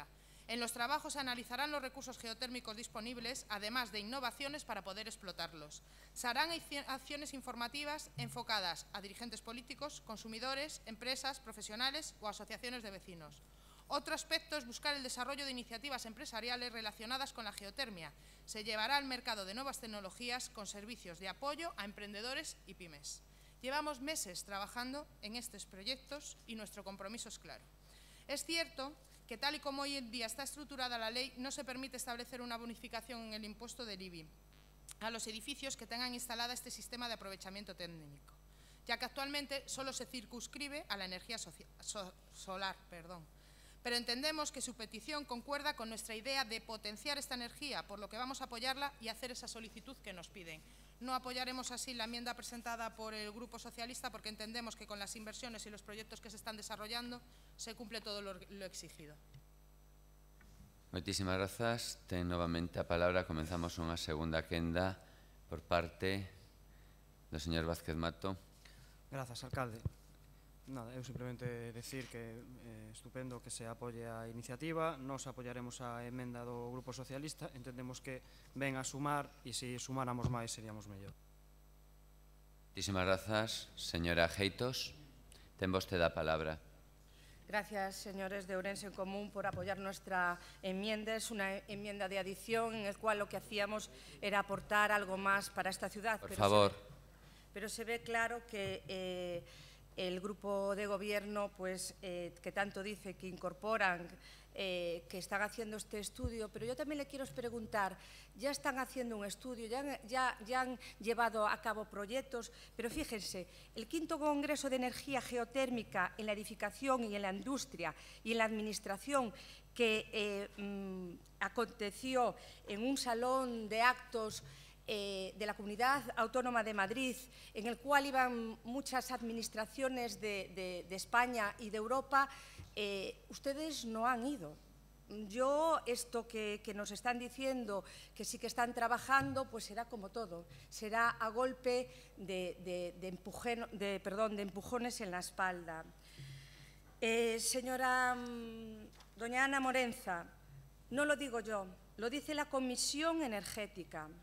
Lo cierto, y lo voy a decir claramente, hace poco lo han dicho en varias ruedas de prensa que han dado, y dicen, lo cierto es que España fue un gran impulsor a principios del siglo de la energía renovable, ofreciendo incluso primas a quienes instalaran placas solares o otros medios de aprovechamiento energético. Sin embargo, la especulación en el mercado y las medidas del Gobierno del Partido Popular desde el año 2011 empezaron a complicar esta situación.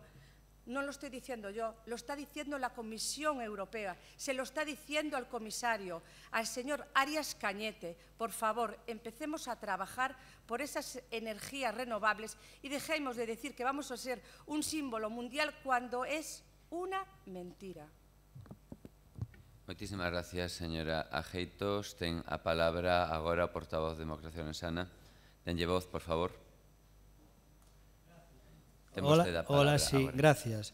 Pues nada, ustedes imagínense que cuando Julio Verne escribió 20.000 leguas de viaje submarino o de la Tierra a la Luna, que cuando alguien escribió esa novela, que hubiera alguien que dijera, había que prepararse ya para hacer bonificaciones fiscales a los que vayan a la Luna.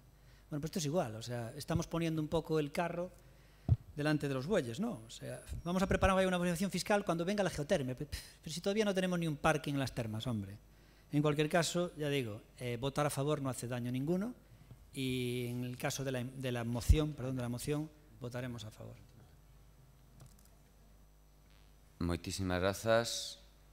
Pasamos, por tanto, agora ao último turno que a da Fernández Morenza. Un segundiño. Ten vostede a palabra.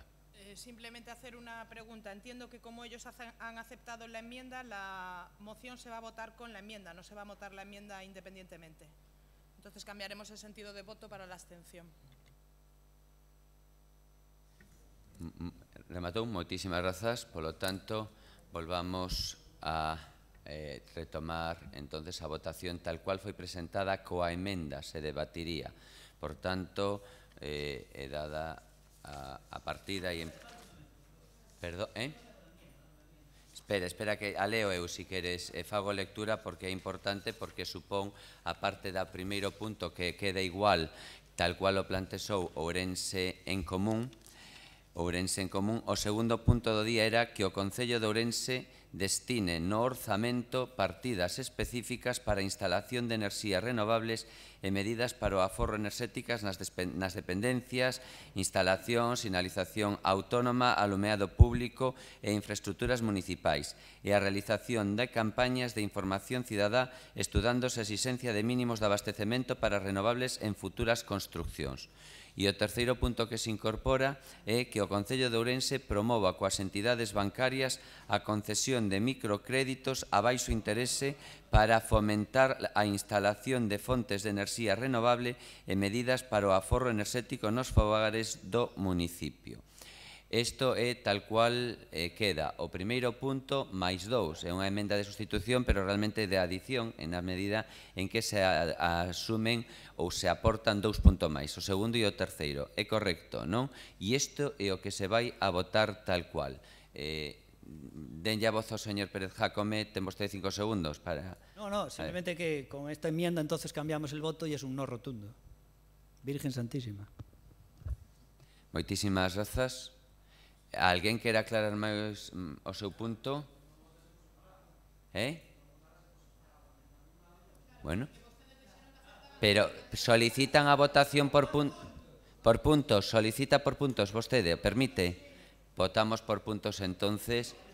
Vale, perfecto. Pasaríamos, por favor, por tanto a votación por puntos. Punto número 1, tal cual foi presentado polo Partido de Ourense en Común relativo a instar o Goberno municipal para que a súa vez solicite a Administración competente. Votos a favor? Votos en contra? Abstencións? Por tanto, queda aprobado por unanimidade. Punto número 2, que o Concello de Ourense destine no orzamento partidas específicas para a instalación de enerxías renovables e medidas, infraestructuras, etc. Votos a favor? Votos en contra? Abstencións? Queda, por tanto, rexeitado o punto número 2. E o punto número 3 sería que o Concello promova con entidades bancarias a concesión de microcréditos a baixo interese para fomentar a instalación de fontes de enerxía renovable e medidas para o aforro enerxético nos fogares do municipio. Votos a favor? Votos en contra? Abstencións? Queda, por tanto, rexeitado este segundo punto e queda aprobado por unanimidade o primeiro. Pasamos ao seguinte punto da orden do día, moción do Grupo Municipal de Ourense en Común presentada para que o Goberno Municipal elabore e implemente un plan de continxencia e erradicación da denominada acacia de albata, popularmente coñecida como mimosa, e da denominada Ailanthus altísima. E, sin máis, neste caso do Val, 6 minutos, recorde, perdón, ten 6 minutos, señor Doval, ten a palabra. Gracias, señor alcalde. Bos días a todos. Despois desta mañá que se se convirte en cidadán, xa non sabe como calificala. Xente actuando nas redes sociais durante o pleno, competencia de ranking de transparencia, a ver se son os 40 principales ou son os outros. E agora vimos con isto que se sinto un pouco pequeno falando da acacia e do árbore do ceo. Pero os cidadáns valorarán desde as súas terrazas aí no Trampitán e nos outros bares o que estamos facendo aquí entre todos con eso é unha merda, calificativos parecidos, referencias a familia, é dicir, penso que vai sendo hora de que, a parte da acacia e do árbore do ceo, vayamos extinguindo tamén outros procedementos que estamos levando a cabo aquí. A moción é sencilla, é simplemente un toque de atención. Sabemos que é moi complicada a erradicación destas dúas especies e é simplemente, trata de ser unha chamada de atención de que poñamos os medios necesarios para que xa non só avance, sino que procuramos detela e detela no posible. É unha preocupación pendente non só porque ataque o propio patrimonio natural galego, porque afecte a incremento de alerxias, polo tanto, na saúde, e porque, sin darnos conta, invádenos día a día e cada hora, favorecendo pois que todos esos terreos que hoxe arden, mañá, en vez de ter unha actuación en positivo de tratar de meter flora autóctona que se apodere dos terreos, pois deixamos. É dicir, sabemos que é moi difícil de erradicar porque non vale cortala, non vale talala, rebrota de novo. E posiblemente na moción se explique moito máis o tema da acacia porque é moito máis visible. É dicir, desde a cidade, cando chega a primavera, vemos os montes da contorna amarelos, preciosos, pero conocemos a acacia onde está. Valdelonia, Velle, Santa Cruz do Raval, pola carretera está chea de acacias, Albeiras do Miño chea de acacias, pero a árbore do ceo, que a mellor a xente non a coñece, vémola tras a Alameda, vémola nos taludes do tren, vémola nas alcantarillas da cidade. É dicir, se nos paramos cando vamos cruzar un semáforo na alcantarilla, brotan de aí a árbore do ceo tamén. É dicir, porque é tremendamente expansiva. E iso, se non poñemos remedio, por iso ten unha chamada de atención, pois dentro de nada estaremos invadidos por dúas especies. Non hai moito máis que añadir a isto porque xa a maña é bastante intensa e máis que o acordo ao pleno do Concello de Ourense para que elabore e implemente un plan de continxencia e erradicación destas dúas especies e que se tomen as medidas correctoras posibles. Nada máis. Moitas grazas, señor Doval. Ten a palabra o señor Javier Rey. Señor Rey, ten vostede a palabra. Gracias, señor alcalde. Bos días a todos e a todas. E como a mañá é intensa, non creo que vaya a ser unha moción que depare grandes debates, no sentido de que supoño que habrá un consenso porque xa se debatiu noutras institucións, e así foi. Eu simplemente vou intentar dar unha guía didáctica que foi o que atopei máis didáctico en estes días que estive documentándome sobre unha publicación que é Plantas Invasoras de Galicia e que creo que explica perfectamente a importancia que pode ter esta moción, porque moitas veces despois dunha mañá tan intensa é probable que moita xente considere que esta é unha moción menor e, bueno, ten a súa importancia, a verdad. Primeiro, aínda que a moción o explica, para a xente que non haya lido a moción, creo que é importante aclarar algunhas cuestións. Que é unha planta invasora? Bueno, pois evidentemente é unha especie que proviente dunha área xeográfica diferente, se introduce de forma intencionada ou accidental nun área que se vai naturalizando pouco a pouco, como é o caso dos que estamos falando, do que decía o señor Doval.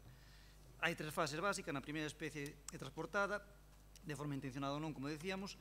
A segunda fase aclimátase. A terceira fase consiste na propagación e colonización destas novas zonas por parte da planta invasora. Este proceso suele levar bastantes anos, ao mellor 100 e pico anos, nalgúns casos, pero o certo é que se produce de unha forma bastante rápida. Hai diferentes vías de entrada das plantas invasoras, a veces son voluntarias, a veces non o son. Neste caso, parece claro que o é, tratándose de unha cuestión máis que nada ornamental no seu día, no século XIX, e, polo tanto, unha vez analizadas que é unha planta invasora e as vías de entrada que teñen, simplemente decir as consecuencias, de que estamos a falar concretamente. Estamos a falar de impactos sobre os ecosistemas, afecta as condicións ambientais, afecta a flora e a fauna, produce problemas patóxenos, evidentemente describense problemas sobre temas como as perturbacións periódicas, como podían ser os incendios forestais que nos afectan tanto e que tamén neste caso estas especies si teñen importancia. Ten un impacto sobre a flora autóctona, outra das consecuencias. As especies suelen ser moi sensibles, sobre todo a estes pequenos cambios, e suelen ser as máis sensibles, curiosamente, as que teñen maior calidad desde o punto de vista medioambiental. Producen danos socioeconómicos as especies invasoras.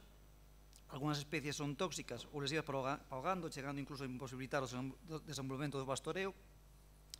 Outra vez producen danos en edificios, en muros, en camiños, aumentan o risco, como decíamos antes, de incendios ou a veces no acceso aos ríos. E outras consecuencias que teñen son as alerxias que producen sobre a saúde. É dicir, incluso nesta publicación fala concretamente da acacia, que pode producir problemas nefríticos derivados de algunhas alérxicas. E tamén produce toxicidade con efecto no aparello digestivo e no sistema nervioso. É dicir, resumindo rapidamente para non estenderme máis, toxicidade, alerxias, danos socioeconómicos que producen as especies invasoras, impacto sobre a flora autóctona e impacto sobre os ecosistemas. Está claro que todas estas consecuencias, na medida que se podan combatir a través dun plan, será moi eficiente, será moi adecuado facelo e aprobarlo neste pleno. Confiar en que así sexa. Moitas grazas, señor Rei. Ten agora a palabra o señor Ojea. Tenlle voz. Señor Ojea Bouzo, ten vostede a palabra. Hola, buenos días a todos.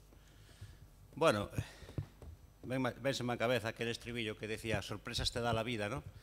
Porque fai 20 anos, cando eu escribía cartas aos periodistas, que seguramente aquí habrá algún veterano que se acorde que durante unha temporada larga mandaba cartas e escritos alertando da plaga, que naquel momento ainda non era tanta plaga, pero claro, iso é o que pasa cando non se toman medidas no seu momento. Alertando de que as acacias eran un problema ecolóxico para amplias zonas de Galicia, particularmente na provincia de Ourense, no concello de Ourense.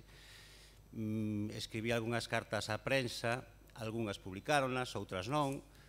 Recordo que cuadrou, cando foi o do Prestige, un pouco establecendo a comparación, escribín un texto que me publicaron bastante ben no Faro de Vigo, titulado La Marea Amarilla, La Marea Amarilla, que facía comparación, porque naquel momento estaba de moda La Marea Negra.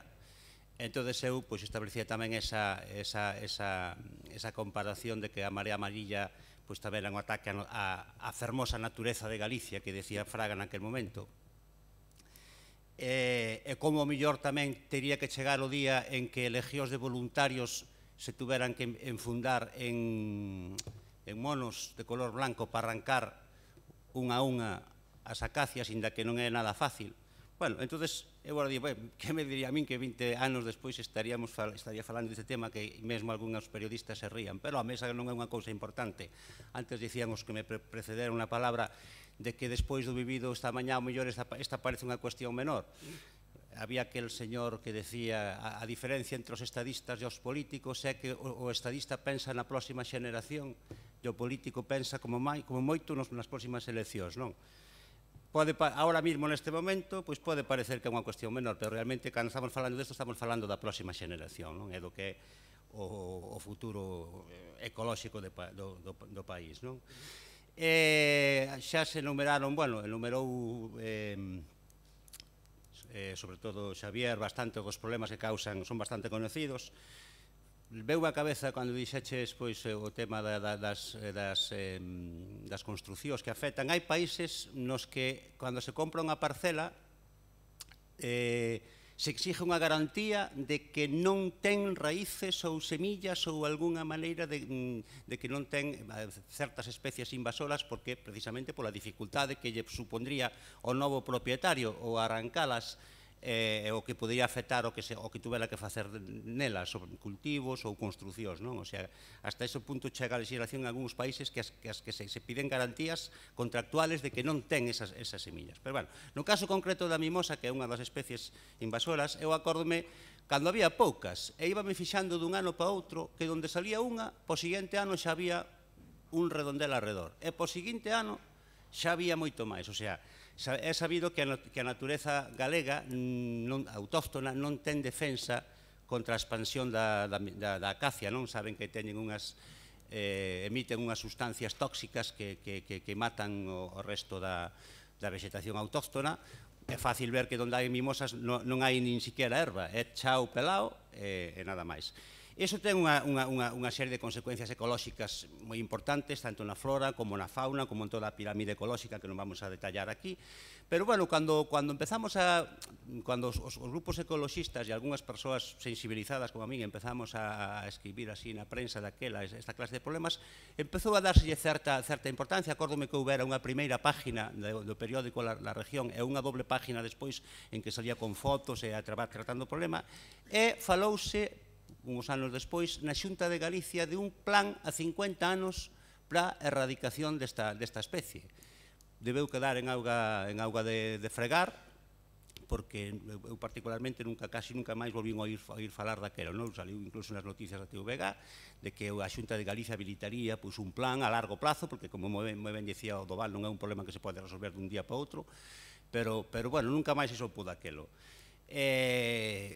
Cada ano que pasa, o problema é máis difícil de resolver. Na moción fálase de que está naturalizada. A ver, máis ben fálase de que unha planta se naturaliza cando se desenrola, pero sin interferir ca flora que existe. E non é o caso. A acacia barre con todo, e non hai xeito de parala. No pasado parábase porque o campo estaba cultivado, a xente tiña máis ou menos cuidado das súas parcelas. Eu cando se fixo a autovía que vai a Vigo, que debeu ser tamén por principios ao principio dos 2000, máis ou menos, que houve uns movimentos de terra que deixaron incultivadas amplias zonas de monte e tal. O seguinte ano xa había mimosas. Eu dixen, mira, aquí donde as máquinas moveron todo para facer a autovía, que iba a Vigo, di, ahora non hai nada, ahora hai só a terra, e por seguinte ano o que había eran mimosas. Dixe, isto sí que é unha cousa super curiosa. Si non se tomaron medidas naquel momento e agora cada vez é máis problema, é por iso tamén o caso do alianto. Dice Doval que hai poucos, sí, pero que precisamente cando hai que parar estas cousas é cando son poucas, porque despois cando o problema é irresoluble é cando non. Desde logo non son as únicas especies, hai máis, preparamos unha moción na Diputación de ámbito provincial, onde tamén se falaba do jacinto da auga, do árbol da pampa, etc. Pero bueno, apoiaremos a moción, porque inda que o problema é máis amplio que o da mimosa e o do alianto, pois lóxicamente estas medidas fan falta. Moitas grazas. Ten a palabra o señor Araujo. Ten vostede a palabra. Gracias, señor alcalde. Bo día a todos. Ben, pois como xa explicaron suficientemente ben os tres compañeiros que falaron, simplemente decirles que coincidimos coas súas exposicións, coa problemática, coa proliferación destas especies, coa súa función ou actividade contra no lume e o que fan despois dos lumes que son capaces de sobrevivir, non? A verdade que é un problema tremendo. A verdade que a única maneira de erradicalas dunha forma mecánica ou coa utilización de produtos que tamén, o matizaron vostedes na súa moción, aquí no Concello de Ourense acordamos non utilizar, non? Ou utilizar mínimamente. Teño que decirles que o Servicio de Medio Ambiente ven traballando na erradicación deste problema nos solares municipales, que unha dos obxectivos do Parque do Monte Alegre, que se ten traballado en esta cuestión, e que o pode facer, ou fai ou intenta facer en todos aqueles espacios que son de titularidade pública. Eu penso que fixo algo de ben tamén en frenar, por lo menos na proximidade aos núcleos, a nova ordenanza de limpeza de solares, que de algún xeito tamén ataca directamente esta cuestión e que foi aprobado por consenso dos grupos. En canto a súa proposta de acordo, aquí hai que diferenciar entre actuar no espacio público ou actuar no espacio privado, non? E en ese sentido, eu sí que lles emplazo a que encontremos cal é a fórmula para acceder a esos espacios privados, máis que nada porque estamos nun territorio minifundio, ás veces é difícil localizar os propietarios, e sí que me parece interesante explorar que medidas poderíamos utilizar desde o punto de vista legal para acceder, para poder erradicar esta cuestión. En todo caso, felicitalos por esta chamada de atención, que nunca ven de máis, decirles que manifestar o voto a favor desta moción. Moitísimas grazas. Ten a palabra agora, desplazo de 3 minutos, o señor Doval. Gracias, señor alcalde. Coincidimos todos máis ou menos na problemática. Aquí falamos de 2 especies, pero sabemos que hai moitas máis. O vicio das adelfas, nas aparecer da carretera, outra planta tamén invasora, pero bueno. Tomar medidas, polo menos, que sirva de chamada de atención para evitar a expansión. Vémolas E é un problemilla que na cidade mellor teñen máis dificultade, pero no perímetro rural da cidade sí é un problema. Cito concretamente Plaza Antoril Faraldo, no meu barrio, no Polvorín, adornada con 2 árboles, un plátano e un árbore do ceo. Os veciños dese barrio están aburridos de quitar árbores do ceo das súas hortas, porque, precisamente por esa facilidade. O único que sirven as acacias é os veciños de Untes para facer estacas para enretar as fabas, entendes? É o único, do resto, pois, que quede esta chamada de atención aí é pouco máis. Moitas grazas. Ten a palabra o señor Rei. Señor Rei. Sí, apenas un par de comentarios, decir que, bueno, que na publicación que falaba antes facían como recomendación xeral para desenvolver calquera actuación de xestión de especies exóticas invasoras, propuña realizar un plan que permita coñecer, difundir e implicar os sectores políticos e sociais na problemática ambiental das especies invasoras.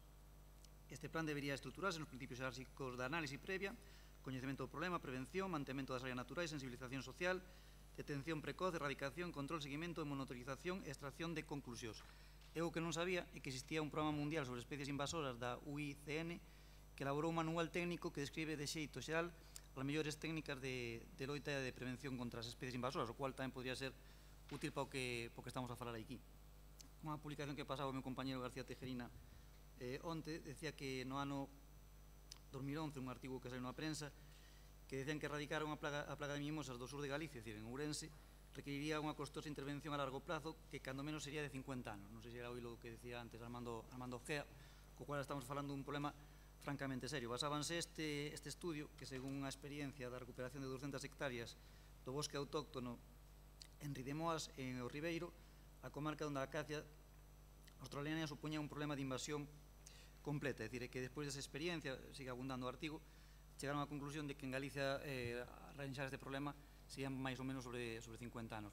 Evidentemente é un tema que non dá votos a corto plazo, pero precisamente por eso quizá a altura política pese máis neste tipo de iniciativas que eu creo que estamos obrigados, que pasamos pola corporación, ainda que sea de forma puntual, a arranxar, cando non dá votos, que ao mellor outras cousas que a corto plazo teñen outro tipo de rendimento.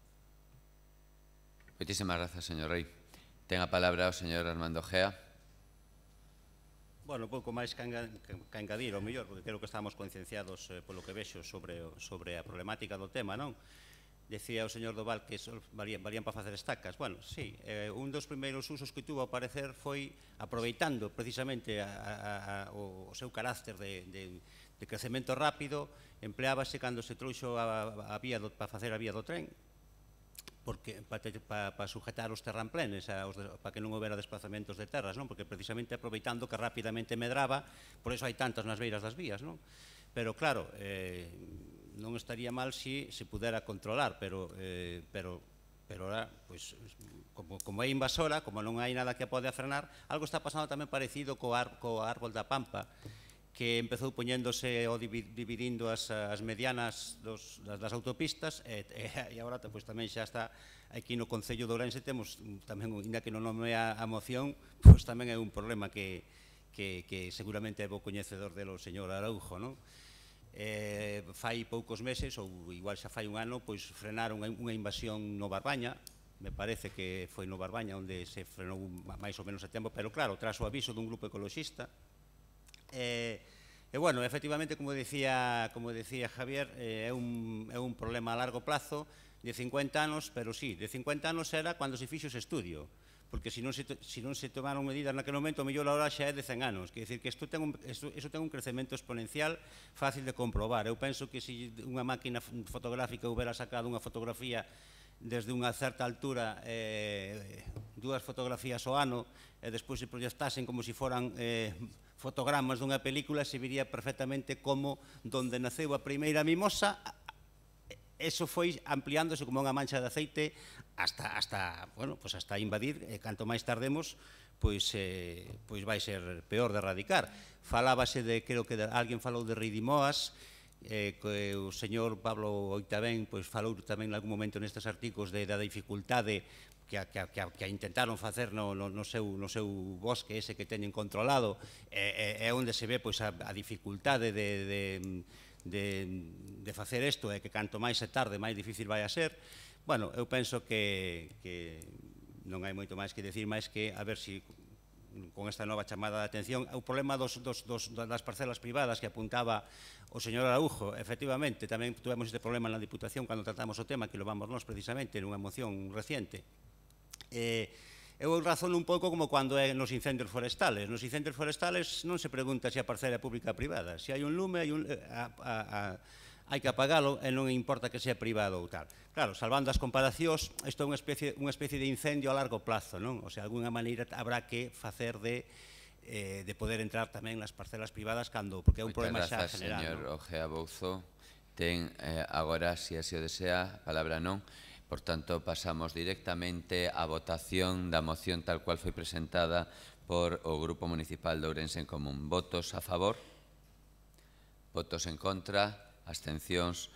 Estamos todos... Non, hai un voto que non, por tanto, 26 votos neste intre.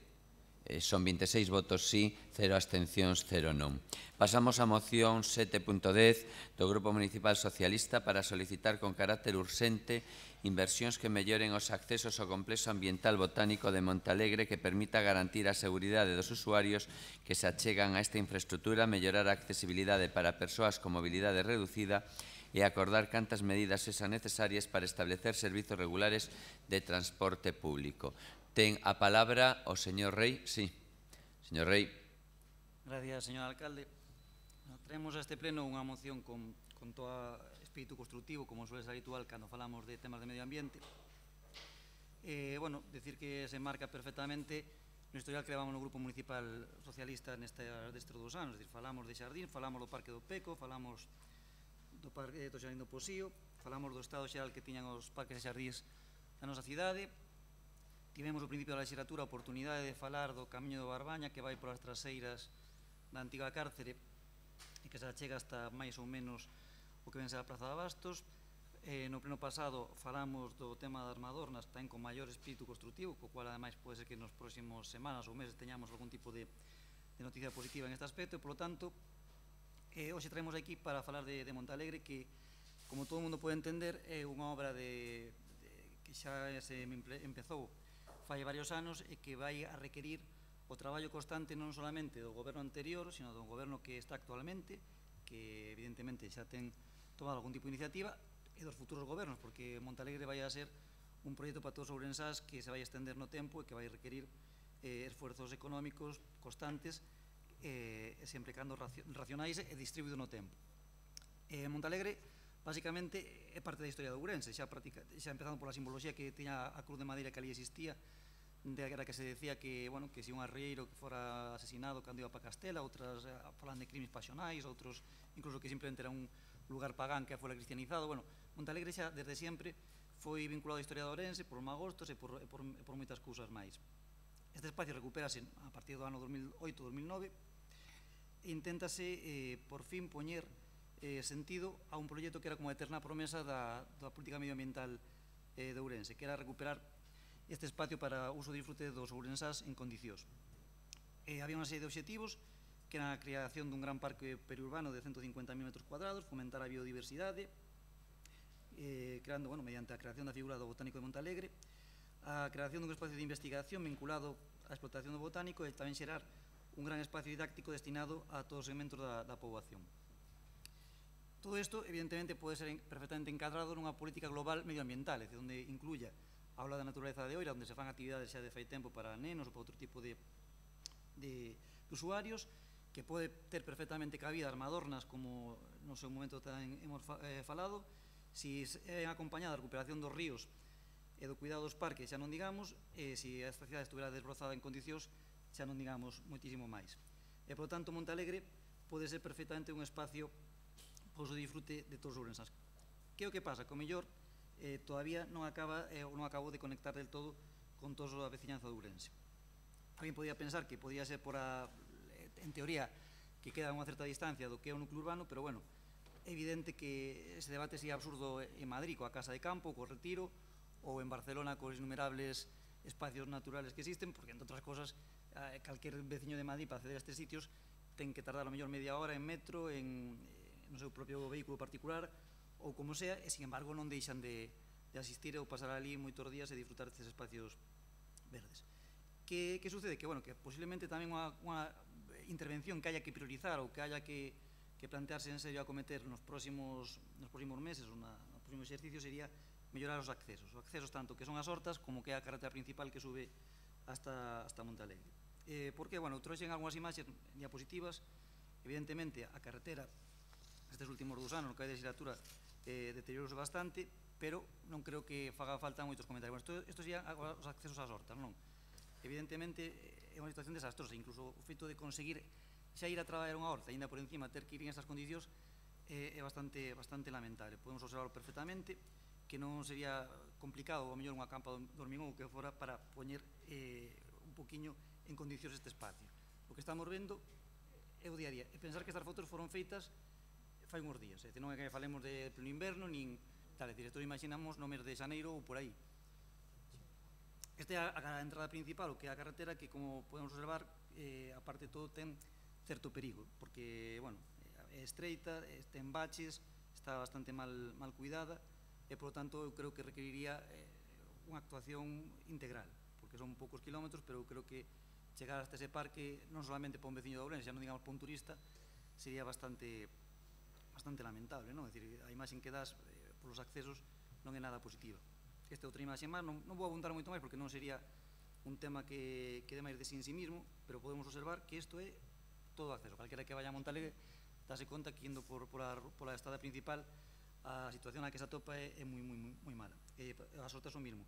A maiores engadimos na moción o tema das persoas con mobilidade reducida, porque ainda que tú podes chegar perfectamente ao que é o parque, podes subir, podes chegar ao edificio principal, podes ir no ascensor, podes chegar ao invernadoiro, logo o que é moverse polo que son o interior do recinto, para unha persona con mobilidade reducida tamén é complicado polos surcos que ali existen nos camiños interiores. Por tanto, non sería tamén máis que unha labor de mantemento, pero creo que sería necesario facela.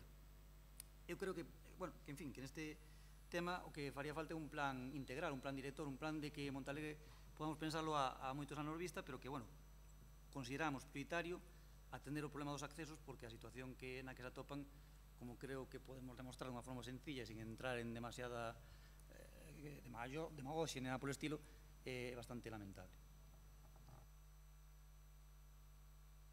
Moitas grazas. Ten a palabra o señor Doval. Tenlle voz ao señor Doval. Señor Doval, ten vostede a palabra. Gracias, señor alcalde. Leo textualmente da moción. O Goberno socialista nas legislaturas pasadas traballou de forma efectiva para converter Montalegre nun parque ambiental único e de referencia en Galicia cunha actuación integral no seu entorno con un investimento de máis de 3 millóns de euros para a adquisición de terreos e a execución de obras. Leo este tramo porque coincidimos plenamente no no plantexamento da moción no sentido de mellorar os accesos, de mellorar o servicio de transporte público e mellorar a mobilidade das persoas que a teñen reducida. Coincidimos plenamente, pero nos parece que a veces volvemos a repetir certos golpes de peito que non nos gustan porque algúns estuvemos na inauguración do parque. Entonces, pois, exaltar ahora as bondades do partido é, cuando menos, pouco prudente, porque sabemos aquel señor José Crespi, director do proxecto, cando nos falaba de que el parque contará cunha zona experimental donde estudiantes y profesionales podrán realizar sus trabajos vinculados al jardín botánico a través de una línea de colaboración Concello Universidade. Estamos esperando todavía por eso. O mesmo director do proxecto falaba de o desmonte traslado da cúpula de ben posta a Montalegre. Eso decía o director do proxecto naquele momento. Asistimos en xuño do 2011 á inauguración. Aquela inauguración, pois, tiña luz con un xenerador de gasoil. Non había agua, non había sistema de seguridade. Agasalláronos con un libro de imaxes do propio concelleiro financiado con fondos públicos. Un ano despois de todo isto, os medios de comunicación recollían: o botánico sigue pechado.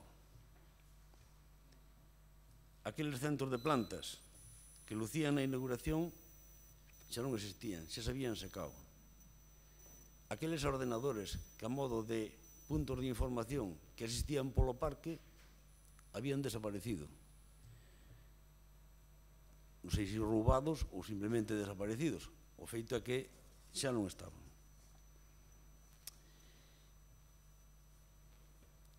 E aquel ambicioso proxecto dun parque botánico que coincido plenamente que non é un proxecto de un partido ni un goberno, é un proxecto a moi longo plazo que terá que colaborar cada un dos gobernos en que eso consiga chegar a ser un botánico auténticamente. De momento, naqueles momentos, se convertiu para cada goberno que chegaba nun auténtico lastre. Recordo a Marta Rivas que o primeiro que fixo foi adaptarlle o nome á realidade daquele momento. Cambioulle de botánico por parque forestal, que era o que en realidade era. Entón, se queremos conseguir que chegue a ser un auténtico botánico, teríamos que seguir traballando todos nese sentido, este goberno e os que veñan, nun proxecto consensuado, pero de futuro. Nada máis. Moitísimas grazas, señor Doval. Perfecto. Denlle voz, por favor, a don Domingo.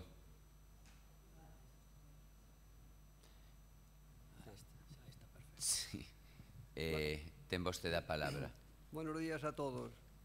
Bueno, do Xardín Botánico pouco temos que falar porque iso é unha xoia que temos aquí en Ourense, sobre todo para os ciudadanos daqui e para a xente que queira visitar. Eu estuve esta semana visitando o xardín, pero principalmente a moción de hoxe é sobre os camiños, os camiños que van ao huerto, un que parte desde a carretera da Granxa ao pasar Barrocás, que nos leva aos huertos, que isto está intransitable. E desde os huertos á carretera da Granxa, que é o mismo, un é conocido por o camiño dos huertos e o outro o camiño dos franciscanos, que nin as cabras poden pasar. É un fundo en todo terreno, porque nun coche particular xa sería imposible pasar. E isto, que eu algo deso sí que entendo, señor Aroujo, con 3 ou 4 camións de sábrego, cunha pequeniña pala, se estendería o sábrego para tapar todos os surcos que hai e quedaría o camiño en perfectas condicións. E cando chova, se a auga que arrastra a arena, pois con mandar unha brigada ali, e se repara en nada. E resulta que ali están os huertos que se acondicionaran para certos ciudadanos que os solicitaron, donde teñen ali as súas huertas para leitugas, por repolo, para pimientos e produtos das huertas daqui, prácticamente non poden chegar no coche. E no que é a vía principal que o acceso máis directo é aquí desde a rúa Emilio Pardo Bazán por a rúa da Canle, que é a que pasa ao lado do auditorium, ou ben por San Francisco ao lado do cementerio, que se xuntan as dúas ao final do muro do cementerio, e logo nos leva xa hasta Montalegre, e esta carretera está prácticamente intransitable. Eu subín, baixei por ali, é estreita, necesita un ensanchamento ou un trazado novo, porque esta rúa ou a vía nos leva xa moita xente que vai ao polígono do Pereiros, circula por aí, e cando se xuntan dous coches xa non poden pasar, ten que parar un, dar marcha atrás, buscar un espacio para aparcar para que pase o outro. Entonces creo que isto merece unha reparación profunda, ensanchar nos sitios que sea posible, ou nun trazado novo, porque tamén está chea de baches, non se reparan, ten os badés que están na rúa para que os coches vayan despacio, iso xa non existen, xa hai socavor no medio da calzada, E iso leva así tempo e non se fai absolutamente nada, non? O sea, temos ali un parque que é un privilexio e pasa o mismo que no termalismo, que apenas hai acceso para eles. O sea, aquí pasa absolutamente igual. Entón, eu pídolle que traballemos todos na mesma dirección, todos os grupos políticos, e vamos tratar de arreglar o que é os accesos, tanto a vía principal como o camiño este, que é por onde hai os accesos, porque incluso no fondo do parque, onde están os huertos, ali o parque tamén ten outra entrada para subir por aquelas pistas para arriba. E logo xa dentro do xardín xa falou do Val, falou aquí o señor Reio, pois eu a miña opinión sobre iso, que é un privilexio para nós, é un sitio onde van todos os veciños aí, que a disfrutar do parque, e logo pois é unha zona onde se aprecia o que é toda a ciudad, que se ve pois prácticamente por todo alrededor todos os espacios que hai. Está prácticamente que non ten moita utilidade, e tal vez será por culpa dos accesos, porque outra cousa que a mí me comentaron ali, que van nenos dos colegios a visitar eso, porque teñen tamén aí un viveiro con plantas carnívoras, e nin se sabe prácticamente nin que existe. E o transporte para ali, non sei por onde van ir, por un autobús xa non pasa. Entón, o lógico que nunha inversión que se fixo aí de millóns de euros tiña uns accesos dignos. O sea, e resulta que están non como cando se fixo o parque, senón moito peor, porque nin os baches, nin nada, nin as conetas, nin nada, e non se repara absolutamente nada. Entón, nada, volvo a dicir que eso merece unha reparación profunda dos accesos, e logo o que temos ali dentro do parque pois é unha suerte que temos os de Ourense. Incluso hai un auditorio ao aire libre, hai pistas, hai sendeiros para camiñar, correr, pasear, incluso para a práctica de escalada, o sea que aí temos de todo. E prácticamente, señor Aroujo, nin podemos ir por falta dos accesos. Porque, eu aconsello que vaya. Ademais, mire, fun ali, trouxen un plano, aquí está todo delimitado por os accesos que ten, pero unha cousa é falalo e a outra cousa é ir ali a velos como están. Bueno, nada máis, moitas gracias. Moitas grazas. Ten agora a palabra o señor Aroujo, denlle voz.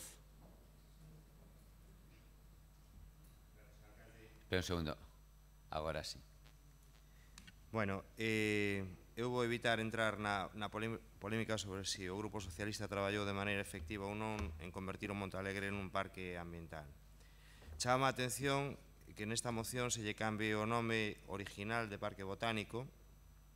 O que está claro é que Ourense dispón deste espacio e que nós, por lo menos desde que entramos a gobernar, intentamos na medida do posible melloralo. Por certo, hai que decir que o invernadeiro do que fan mención na moción non ten ninguna climatización e non se introduxo ninguna colección didáctica porque non existía. E a pavimentación a que fan referencia só se refire ao acceso ao edificio principal, o resto dos espacios son de Jabre. En estos meses estuvemos intentando triplicar, e conseguiuse triplicar o número de especies botánicas, ampliáronse os sendeiros, implantando sistemas de riego que non existían, dotando de papeleiras, bancos, ampliando con colaboración coa Xunta de Galicia a red de paseos, mesas, diferente mobiliario. Estivo traballando unha escola taller que dotou as instalacións necesarias para guardar as ferramentas e para que se podan cambiar os operarios que ali traballan. É intención deste goberno seguir mellorando as instalacións e defectos do proxecto co que nos atopamos, tales como a seguridade detectada e a falta de barandillas, escaleiras, zonas de riego, de caída, etc. Non podemos, pois, aceptar que o equipo de goberno haya realizado escasas actuacións en este espacio, porque se estiveron facendo un montón delas nos últimos 2 anos. É curioso que sexa ahora cando se reclama levar a cabo actuacións para as persoas con mobilidade reducida cando o proxecto inicial non contemplaba esta cuestión. Nós temos como empeño que sexa un espacio de referencia e tomaremos todas as medidas que sexan necesarias para cumplilo, pero hai cousas que deben terse en conta no momento de redactar o proxecto e non 4 anos despois. A posta en marcha deste parque foi moi polémica. Estes proxectos grandes sempre arrastran un pouco de polémica, pero si houve cuestións que se poideron haber evitado. Podemos ter unha boa noticia hoxe: a mellora dos accesos ao Parque do Monte Alegre, xa que estamos todos de acordo, a contempla o novo Plan Xeral de Ordenación Municipal, que estou seguro que por esta e por outras moitas cuestións estarán encantados de aprobar os compañeros da oposición. E en referencia aos accesos ao espacio por parte do transporte público, que tamén se fai mención na moción, están contemplados no novo pliego de transporte, dotar o espacio de acceso de autobús urbano. O que estivemos a facer a maiores en estes días tamén foi poñer orden a nivel administrativo na concesión dos hortos. Saben, porque xa se lles comentou, que houve unha alta demanda, incluso quedou alguén fora, o cal é unha boa noticia. Habrá que ir pensando en ampliar estes espacios, e que o Montealegre ahora mesmo é un lugar onde cada vez suben máis veciños e veciñas de Ourense a disfrutar dos seus encantos. E coincido con vostedes que ten que ser un proxecto de cidade e un proxecto de todos, así que intentaremos seguir en esta línea. Moitas gracias. Moitas grazas. Ten a palabra o señor Rei. Denlle voz. Sí, simplemente vou a decir, moi brevemente, que ao estar todos de acordo non merece a pena o mellor darlle demasiadas voltas. O que sí está claro é que do que estamos aquí a falar son dos accesos. Evidentemente, cando se abriu o parque, habría moitos errores, tamén moitos acertos. O parque agora é unha realidade que ten que ser obxecto de constante mellora.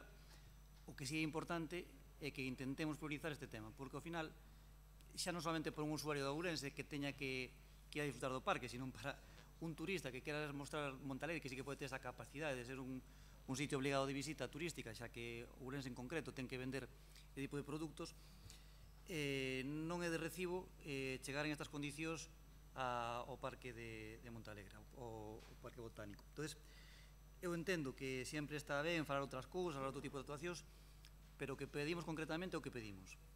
É dicir, está na moción, non o vou a repetir, pero que é intentar dignificar os accesos, garantir a seguridade da xente que ali chega, sobre todo hai moitos escolares que van ali con frecuencia, intentar arranxar os problemas para a xente que ten mobilidade reducida, que todavía o día de hoxe siguen tendo dentro dos camiños interiores ese tipo de problemas, e, polo tanto, se estamos todos de acordo que este tema está mal, como podemos ver nas imaxes que antes pasei, ten que ser arranxado, eu entendo que pouco máis se pode decir, que a moción é pertinente e agradezo o apoio dos diferentes grupos. Moitísimas grazas. Ten agora a palabra o señor Doval. Gracias, señor alcalde. Pois nese sentido, nós imos apoiar a moción, porque, como dicíamos antes, é un proxecto de todos. E é un proxecto de todos que ten a carencia de que é un espacio público que precisa ser colonizado pola ciudadanía. E, de momento, posiblemente por tema da distancia e do transporte, todavía a ciudadanía non coloniza eso como coloniza a Alameda ou Parque de San Lázaro. Cando vas a un sitio cómodo, e a xente non vai ali a levar os nenos. Podemos levar colexios, podemos levar, pero a xente ten que colonizar os espacios públicos.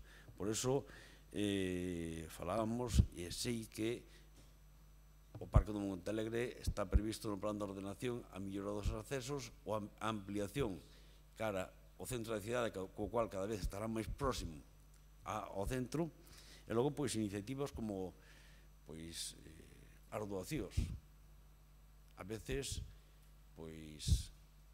doacións están ben porque che sobran na casa a mellor plantas e podes acceder ao Montealegre e cedelas.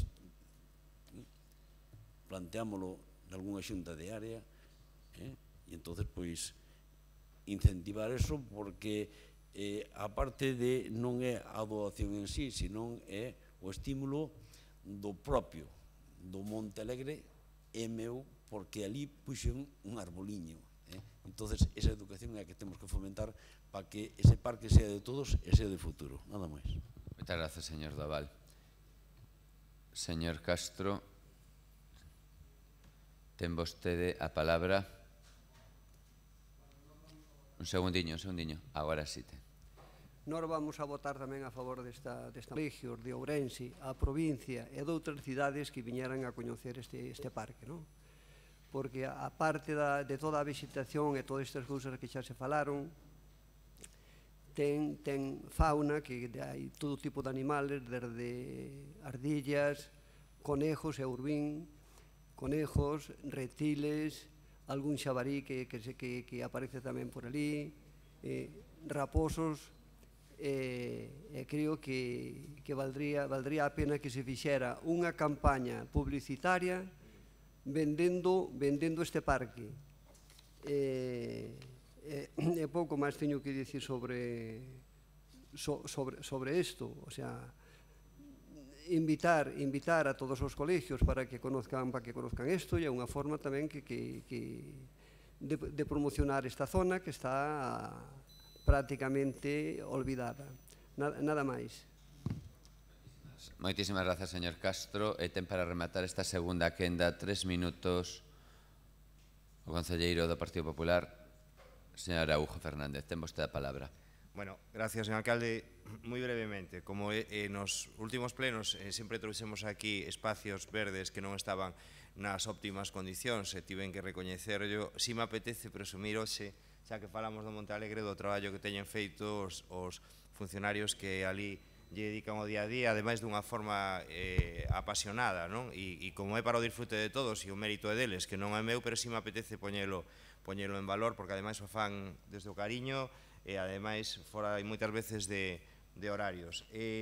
Hai unha serie de actividades, como por exemplo estas exposicións, que teñen un alto índice de participación, e xa están indo ali os colexios, como decía on domingo. Hai feitas un montón de actividades desde o punto de vista de transversalidade con outras concellerías, se nos fixo algún recoñecemento incluso internacional a este concello gracias a esas actividades, algunha aposta en marcha na anterior etapa de goberno que se continuou.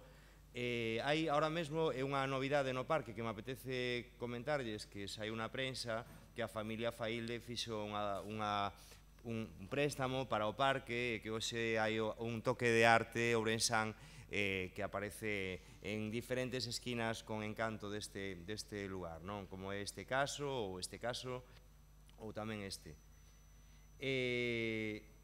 Intentamos integrar actividades no parque, como saben xa hai unha empresa ahora mesmo traballando, a empresa que leva as actividades, que cando chegamos estaba en unha situación non axeitada e ahora mesmo está a traballar aí. O que lles comentaba antes de UNICEF, que me parece importante. A Xunta de Galicia tense volcado nos últimos 2 anos no Parque do Monte Alegre, colaborando connosco en varias cuestións.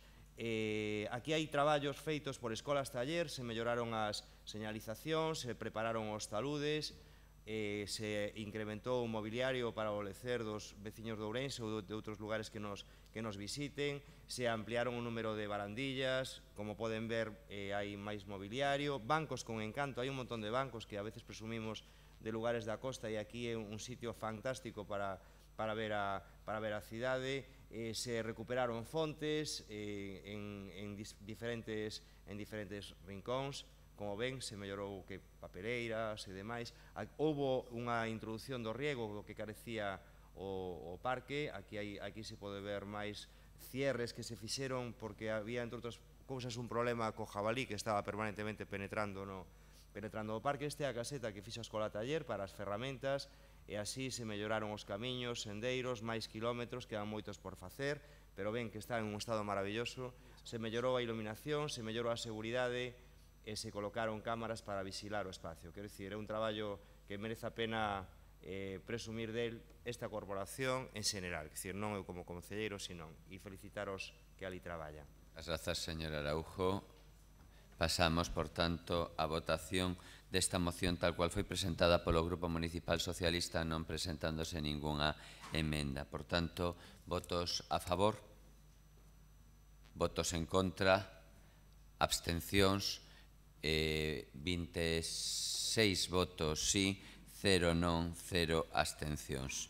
Pasamos á moción 7.11 do Grupo Municipal de Democracia Ourensana relativa á instalación de aparatos desfibriladores en todas as dependencias do Concello e nas zonas con maior afluencia de persoas. Ten 6 minutos. Señor Álvarez, ten vostede a palabra. Moi bons días a todos. E antes de nada, felicitar ao señor Aujo porque sabe levar as mocións ao seu rego. A moción falaba dos accesos e el presumiu do interior totalmente. Felicidades, Pepe. Bueno, vamos ca moción nosa que na provincia de Ourense e en Ourense ciudad o envellecemento da población é bastante conocido. Temos por encima dos 65 anos muchísimas persoas da nosa ciudad. Nestas edades, as enfermedades de corazón son as máis corrientes, según o Centro Médico Hospitalario Universitario, en urxencias, os problemas de corazón, os problemas cardíacos son quizás os que máis levan a xente a urgencias, non?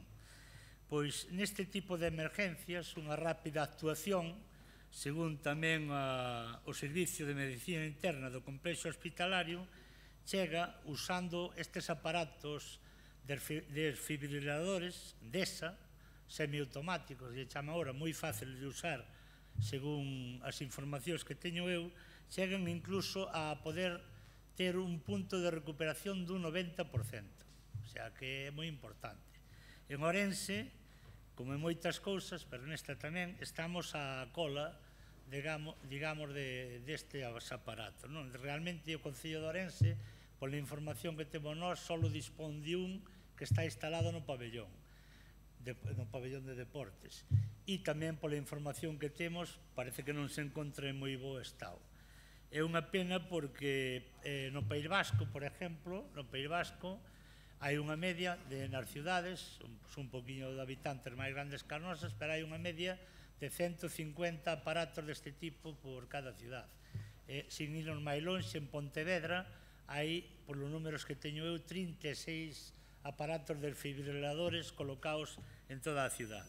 Sabemos que as competencias en sanidade son da Xunta de Galicia, pero por parte do Concello, por parte da Concejalía de Sanidade, deberíase preocupar tampouco un pouco máis deste tema. Entonces, por eso solicitamos que se instalen aparatos desfibriladores en todos os centros do Concello. Tamén sería moi importante que a Policía Local nos seus coches patrulla dispuxera deste tipo de aparatos porque muchísimas veces son eles os primeiros en chegar ás emergencias, así como os bomberos, e tamén, desde logo, ter uns aparatos móviles en lugares onde se prevé que vai haber moita afluencia, como poden ser festas, no campo de fútbol, neste tipo de cousas, espectáculos e todo eso, non? Tamén sabemos que na partida de presupuestos do ano 2017 hai unha parte, hai unha separata que pon 21.000 euros para este tipo de aparatos, pero bueno, todos sabemos como están os presupostos de 2017, polo que si soupéramos que eses presupostos iban a aprobar, é moi difícil, porque ainda que chegamos a certos acuerdos nos grupos, isto sería un acuerdo moi grande, e, bueno, as diferencias entre todos os grupos son abismales, e xa incluso o partido no goberno está falando dos presupostos do 2018, non? Entonces, pois, traemos esta moción para declararla, digamos, de un motivo urxente, porque só unha vida que se salvara compensaría toda a inversión que se pode fer. Estes aparatos, pola información que temos nós, rondan de coste uns 2.000 euros, que tampouco é tanto, e tamén lle diríamos que a Concejalía tería que, a través da prensa, a radio, que sea, ou a través de cursos en centros cívicos ou en asociacións de veciños, dar a conocer o manejo destes aparatos, que, según os técnicos, é moi sencillo. De momento, nada máis. Moitas grazas. Ten a palabra o señor Doval. Gracias, señor alcalde. Creo que xa hai algúns centros comerciais, algunhas cafeterías que xa o teñen instalado. Debe ser importante. Nos entendemos que debería ser casi un servicio obligatorio. Conforme é obligatorio o casco por motoristas, o cinturón para os condutores, este tipo de aparatos entendemos que deberían ser casi obligatorios. E parecenos ben, como se dice na moción, que se faga un estudio sobre as necesidades dos mesmos e as súas ubicacións, pero non só nas dependencias municipais propias conocidas, senón en todos os espacios municipais, incluindo os espacios deportivos. Os espacios como, por exemplo, hoxe, a piscina de Oira, que puntualmente hai moita afluencia. En eventos como a carreira de San Martiño, donde a afluencia é masiva. É dicir, por iso que non só no entorno municipal, senón que eventos de lecer, en todo este tipo de sitios, os aparatos debían de estar normalizados que estuveran ali. Por outra banda, entendemos que non é suficiente a dotación dos aparatos, senón que é importantísima a parte formativa do uso do aparato.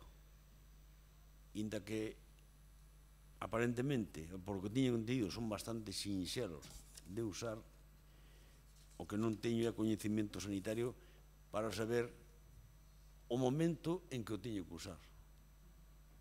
Que iso tamén é importante. Por iso, se precisaría dunha formación axeitada, o personal axeitado en cada dependencia, e para que esta formación non pase como con outras formacións, faga un cursillo, e ali, se queremos realmente tomar unha medida efectiva, eu invitaría a obligatoriedade de un simulacro anual de eventos.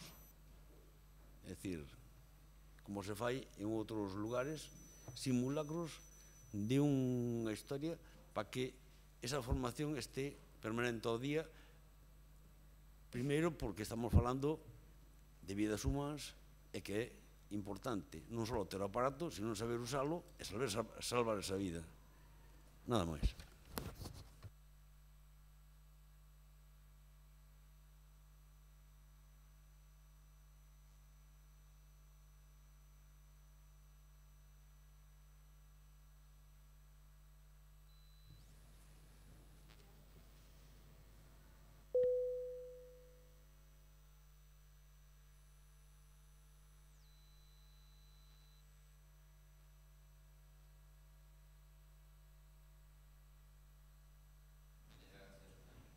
Ten vostede a palabra. Vale, gracias. Alcalde, concellos e concelleras, bos días a todos e a todas. La moción que nos trae hoy a consideración de este pleno el Grupo Municipal de Democracia Orensana es sobre uno de los pilares fundamentales de nuestro Estado de Derecho, la salud.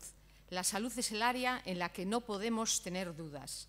Ya sabemos que son muchos los factores de riesgo para padecer una enfermedad cardiorrespiratoria, pero eso no implica que no debamos dotar de elementos que prevengan en un momento dado la pérdida de la vida por las personas que sufren un infarto de miocardio y se encuentran en un lugar público. Y la instalación de estos aparatos desfibriladores sirve para tal efecto, sirve para salvar vidas. Por lo tanto, invertir en salud es siempre muy importante. Estudios mundiales indican que la RCP, la reanimación cardiopulmonar, bien aplicada durante los 2 o 3 primeros minutos tras el infarto, aumenta en un 45% las posibilidades de sobrevivir. Más allá de esos 5 minutos, de esos primeros 5 minutos, la posibilidad va disminuyendo en un 10% por cada minuto perdido. Esto nos parece muy importante, ya que la principal causa de muerte son los accidentes cardiovasculares, con un 95% de riesgo en la población mayor de 45 años. Y como bien sabemos, nuestra ciudad y toda nuestra provincia de Ourense es de las poblaciones con más cuota de personas mayores de 65 años de Galicia. Por lo tanto, somos una población con un índice elevado de riesgo y probabilidades para sufrir ese tipo de infartos. Desde los servicios públicos se deben promocionar las políticas saludables, por lo que es importante fomentar la prevención de la salud y la seguridad en los centros públicos para todos los orensanos y orensanas. Y esta es una de las principales razones por las que se debe de establecer espacios cardioprotegidos. Y en este sentido, cada vez son más los concellos que se apuntan a esta apuesta y que deciden convertirse y adherirse a la red de concellos cardioprotegidos. Y en este momento nosotros vamos a poner de ejemplo un concello que nos es cercano y que además está gobernado por el Partido Socialista, el concello de Vigo. Acaba en este mes de julio de contratar el mantenimiento de 13 nuevas unidades que se sumarán a las 24 ya existentes, un total de 37 desfibriladores semiautomáticos para cubrir todas las instalaciones deportivas municipales. Con eso me refiero a piscinas municipales, pistas de atletismo y campos de fútbol municipal. Con esta actuación, el concello de Vigo completa la instalación de estos aparatos en todas las áreas deportivas y hacia esto es hacia donde tenemos nosotros que caminar. Pero esto requiere también de recursos humanos en cuanto a instruir a usar estos aparatos. Por lo tanto, creemos que se debe, a la vez de colocar estos desfibriladores, proporcionar la formación necesaria para su utilización a los trabajadores de las dependencias donde está su instalación, además de hacer un estudio de los lugares de concurrencia pública que serían más convenientes para su instalación. En cuanto a esos cursos, a esa formación de esos cursos de capacitación para tener esa información, decir que esos cursos normalmente la duración no suele ser mayor de 8 horas, pero lo que sí, ese certificado es válido por 2 años, siendo imprescindible y necesario superar cada 2 años un curso de reciclaje.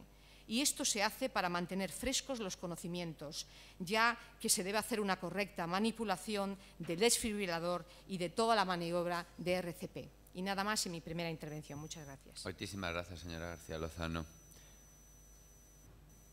Tenga palabra, señora Godoy. Buenos días a todos y a todas.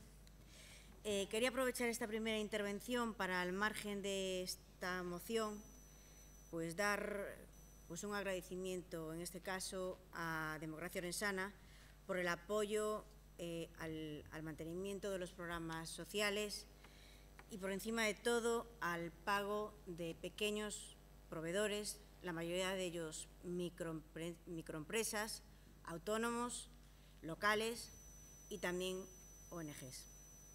Decir que esto fue un ejercicio de oposición responsable y que lamentamos mucho que las otras 9 personas restantes no hubieran apoyado el área social. Y tal vez me pregunto si la causa principal habrá sido porque es muy diferente ser emprendedor a trabajar por cuenta ajena, llegar a fin de mes y estar preocupado por si puedes o no pagar la nómina de tus empleados. Esa reflexión estos meses me la han hecho todos los días y cada uno los proveedores. Y era simplemente lo que quería decir, al margen de esta moción. Y yendo al tema en el que estamos, decir que esta moción que trae el Grupo Municipal de Democracia Orensana fue ya aprobada el 2 de mayo de 2014, presentada en su caso por el Partido Popular, porque nos preocupábamos y nos seguimos preocupando por la salud de los vecinos y vecinas de Ourense. Y prueba de ello es que la Diputación fue pionera en estos equipamientos, sacando incluso un programa de cooperación en los concellos de menos de 20.000 habitantes para que pudieran adquirir desfibriladores para sus dependencias municipales. Muy cerca de aquí hay un ejemplo, en las instalaciones del Marcos Valcárcel. Pero no solamente ahí, sino que en el concello en este momento hay varios desfibriladores en activo. 2 en el pabellón, 1 en el complejo deportivo y otro en el campo de fútbol, otro en el campo de fútbol del Couto y también en la policía y en protección civil. Decir que en el 2014 el Grupo Municipal del Partido Popular presentó esta iniciativa cuando estaba gobernando el Partido Socialista, moción que, por cierto, quedó aprobada, pero que quedó en el olvido. Siempre está el archivo no falla y recordamos. Mento las palabras exactas de Marga Martín. Imos votarlle que sí a esta moción porque queremos decididamente aumentar o seu número. Cuando nosotros llegamos no había en ningún centro cívico o en urbanismo o en otra serie de lugares que se había aprobado en la moción por acuerdo plenario. Curioso que muchas veces el propio partido, que no lo cumplió, a veces pues no reproche que no se cumplan las mociones plenarias. No deja de ser curioso. Bien, decir que en este momento, a pesar de que no existe ninguna legislación en prevención de riesgos que obligue a instalarlos, este Gobierno del Partido Popular desea implicarse en la protección de la salud de los vecinos y vecinas de Ourense, con la puesta en marcha de la instalación de varios desfibriladores. Por eso está incluido en los presupuestos, tanto del año 2017 como en el año 2018. Varios de los desfibriladores que se van a instalar y que aquí está el presupuesto, son en instalaciones que precisamente ya en el año 2014, con el anterior Gobierno, se había previsto por acuerdo plenario, volvemos a decir. Estos son los que se van a instalar en la Casa del Concello, en el Auditorio, Cárcel de Coroa, urbanismo, etc. Sí es cierto que hay un apartado muy importante que es la formación. Es decir, para que también la ciudadanía se tranquila que en los actuales que están en marcha, tanto en el pabellón como en la policía, protección civil o el campo de fútbol del Couto, todo el personal técnico está perfectamente formado para su utilización. Eso también es un punto importante, porque cuando se vayan a poner en marcha en su momento, también deberá contemplarse una formación especializada de todas las personas, de todos los técnicos, para que se puedan facilitar el manejo de ese tipo de equipamientos. Decir que además van a ser equipamientos de un sencillo uso y que la novedad, o especialmente interesante, es que no solamente son para uso de adultos, sino también para el uso con lactantes y con niños. También decir que no solamente está previsto la puesta en marcha de desfibriladores, sino que también es clara la actuación, como decían anteriormente la señora Concepción, la participación en programas de salud, que efectivamente es algo que tenemos que hacer y que de hecho estamos haciendo desde Sanidad, pero también en otras concejalías, como Bienestar Social, Juventud, Educación o Deportes. El área de prevención de riesgos y el área de mantenimiento de la salud es un área transversal. Por ello, se realizan también actividades de ocio y tiempo libre para personas mayores, familias y jóvenes, fomentando así el deporte, los hábitos saludables y el cuidado de cuerpo y mente. Porque la prevención, es lo más importante para la prevención de enfermedades que luego pueden derivar en una parada cardiorrespiratoria, que puede ser efectivamente fatal en muchos casos y puede conllevar incluso el fallecimiento. No podemos obviar que vivimos además en una ciudad con un índice alto de personas de edad avanzada, con lo cual esto aumenta el riesgo. Por ello somos Moitísimas conscientes... grazas, señora Godoy, rematou o seu tempo. Comenzamos unha segunda quenda. Señor Álvarez Fernández, ten vostede a palabra. Moi ben, moitas gracias. Pois neste caso, señora Sofía, solo eu que espero que a nosa moción teña máis éxito da que tuvo a súa cando mandaban os do Partido Socialista. Efectivamente, con todo iso, pois a moción nosa a parte é consecuente porque dúas persoas do noso grupo pois tuveron un problema cardíaco xa aquí no Concello. Afortunadamente os dous se recuperaron e logo, bueno, eu creo que son por edad e por peso debo ser o seguinte e tamén ustedes ten por ali algún tamén que, bueno, pode competir. Entonces, o que deseamos é que, efectivamente, en la que houbera unha moción anterior, creemos que son moi poucos os aparatos que hai por aí, creemos que ten que haber moitos máis, polo menos compararlos cas cidades e cos países que realmente son progresistas, que están adiante. Eu recordo en Suiza que cando iba a sacar o carné de conducir, pois tiñas que fer un curso de primeiros auxilios e xa te enseñaba estas cousas. Hai outros países, como os de Maduro, donde o carné de conducir costa 14 bolívares. E realmente ali non che enseñan estas cousas. Moitas gracias. Moitas gracias, señor Álvarez. Señor Doval, ten vostede a palabra, por favor. Gracias, señor alcalde. Pois, pouco máis que añadir. Si se van a instalar todos esos desfibriladores, pois felicitarnos e felicitar a concelleira. O que pasa é que a súa referencia a puntos anteriores que fai aproveitando o seu turno de palabra, gostaríame responderlle tamén con todo o cariño e con todo o respeto. É dicir, os 9 que non apoiamos o Partido Popular non somos uns desalmaos, nin somos que non teñamos en conta os máis necesitados. Simplemente que pois na nosa casa temos unhas previsións do ano e alguén non fixo as previsións, entonces pillou no toro, e entonces eso foi o que pasou. Entonces non quere dicir que non haxa que non, é dicir, diferenciemos responsabilidades de sentimentos hacia as persoas, que a veces escoito cousas que me parece que os que estamos deste lado somos pouco menos que en contra de todo, cando é todo o contrario. Me gustaría que quedara eso claro, que nada máis. Moitas grazas. Ten a palabra doña Concepción.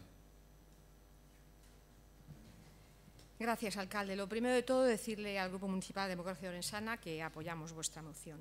Con respecto a las palabras que nos ha dedicado a algunos miembros de la oposición, la concelleira, decirle que los hechos y sus acciones la preceden, concelleira. Yo creo que a estas alturas está claro que los únicos culpables de la situación que está a vivir este concello en el área social son ustedes. Pero son ustedes dos, alcalde y concelleira y alcalde. La concelleira por no saber gestionar y el alcalde por consentirlo y aplaudirlo. Porque hace mucho que yo en una rueda de prensa solicité la dimisión de la concelleira por 20 puntos y aún no tenía nada que ver con estos agujeros negros, con estas cuentas en números rojos, por 20 puntos que no fueron incapaces de debatir y por uno solo, que simplemente el acto do Día da Muller era suficiente para que no estuviera ahí. Pero usted lo consintió, alcalde, y lo aplaude. Pero es curioso que, en cambio, cuando el área de comercio no fue bien, no tuvo ningún problema en retirarle las competencias a Ana Morenza. Cuando el área de comercio no fue bien, no tuvo usted ningún problema en retirarle las competencias a Belén Iglesias. Pero por lo que sea, a Sofía Godoy no se la retira. Usted sabrá por qué, pero deje de echarle la culpa a la oposición.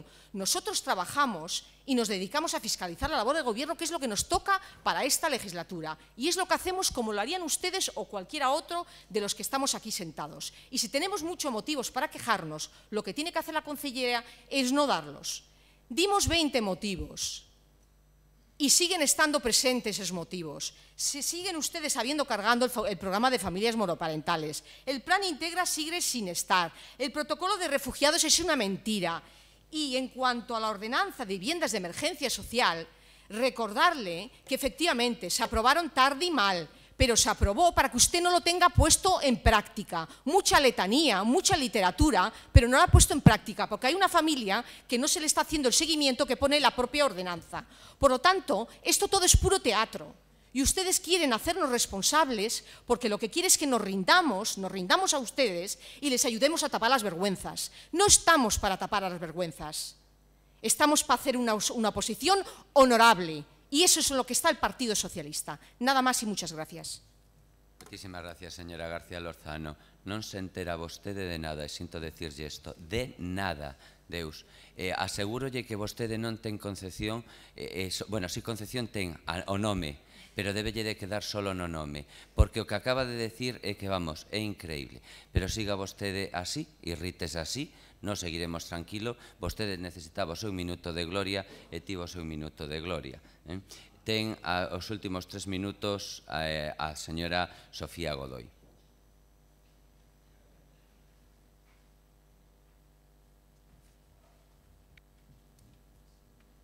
la verdad, bueno, no sé. Creo que este gobierno tiene una manera de actuar y otros gobiernos tienen otra manera de actuar. Solamente gustaría saber cuántas veces ha habido gente ahí y cuántas pancartas en un gobierno o en el otro, o cómo terminaron determinadas personas que estuvieron en concejalías en un gobierno o en el otro. Pero bien, no voy a entrar ahí y pasaré, porque hay que ser elegante en la vida. Bien, decir que nos encantaría también poner en marcha varios desfibriladores este año. La verdad es que está un poco también en la voluntad del resto, en este caso de grupos, el que se pueda llevar a cabo algún tipo de modificación incluso. Hay posibilidad y, hombre, pues necesidad siempre hay, efectivamente, ¿no? Potencial o, por desgracia, en algún caso incluso pues ha sido real.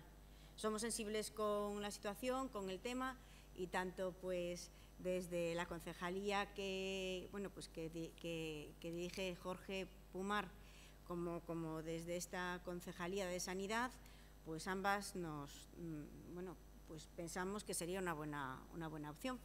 Con lo cual, ahí lo dejamos, ¿no? Para posible análisis de si en algún momento pues consideran que fuera interesante pues ponerlos alguno en marcha ya este año. Y si no, pues por supuesto están ya incluidos una partida nominativa específica en los presupuestos del año que viene, y sí, consideramos que es importante. Un tema, por supuesto, importante. Aprobaremos esta moción. Moitísimas grazas. Pasamos, por tanto, non se presentou ningunha emenda a esta moción, tal cual foi presentada. Por tanto, vótase a moción do Grupo Municipal Democracia Ourensana relativa á instalación de aparatos desfibriladores en todas as dependencias do Concello e nas zonas con maior afluencia de persoas. Votos a favor? Votos en contra? Abstencións? Vale, queda claro que agora si están todos 27, 0 e 0. Pasamos ao punto 7.12, moción do Grupo Municipal Socialista presentada para solicitar ao Goberno Municipal que se establezan cantas cautelas esas necesarias para garantir a máxima transparencia na tramitación do expediente de anulación da concesión da cafetería do Sardín Saponés, asegurando que non existan dilacións innecesarias na súa resolución, así como que se extremen as medidas para o incumprimento efectivo das normas e ordenanzas municipais ante os reiterados incumprimentos e denuncias formuladas contra a empresa concesionaria e a empresa xestora. Ten a palabra por un espacio de 6 minutos a señora Ajeitos. Señora Ajeitos, ten vostede a palabra. Muchas gracias, señor alcalde. Expuso muy bien los motivos de nuestra moción. Yo ya no los voy ahora a decir. Nosotros lo único que podemos decir es que nos sentimos, no solo este grupo de gobierno y los que estamos aquí sentados, sino toda la ciudadanía de Ourense y los empresarios, nos sentimos engañados porque hay una empresa en la cual ellos piensan que tienen su feudo y que los demás somos sus humildes sirvientes.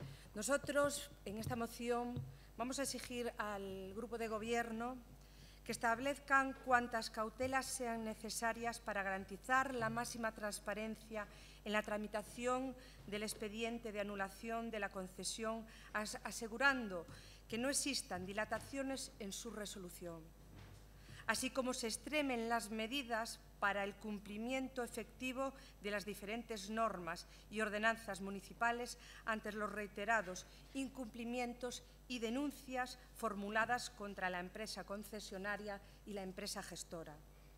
Que se nos informe de los plazos detalladamente, que se nos indique cuándo se va a poner en marcha los nuevos pliegos y la previsión de la nueva licitación. Que se nos diga a todos los grupos qué importe sería la proposición económica o tasa a repercutir dada la relevancia del establecimiento municipal. Incluso, señores, se debería y se debe contemplar, y sería lo más justo para esta ciudad, que la empresa Jardín Japonés, que se conoce con el nombre comercial de la Cafetería Central, y sus administradores no puedan concurrir a la nueva licitación, dado que estaban actuando como titular del mismo fraudulentamente. Esperamos, además, que se dicte una urgente resolución por este ayuntamiento en caso de que se presente recurso de reposición por alguna de las empresas y que no se juegue este Gobierno con el silencio administrativo, que no sería más que una excusa para dilatar el expediente, en cuyo caso se exigiría responsabilidades personales tanto a los técnicos encargados del expediente como a ustedes, señores del Partido Popular.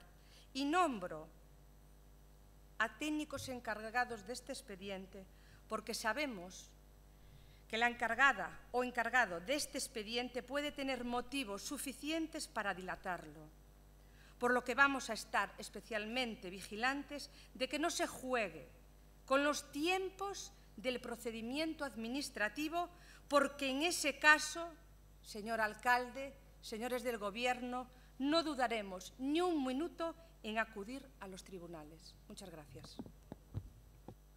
Moitas grazas. Ten a palabra o señor Doval novamente. Señor Doval, ten vostede a palabra. Gracias, señor alcalde.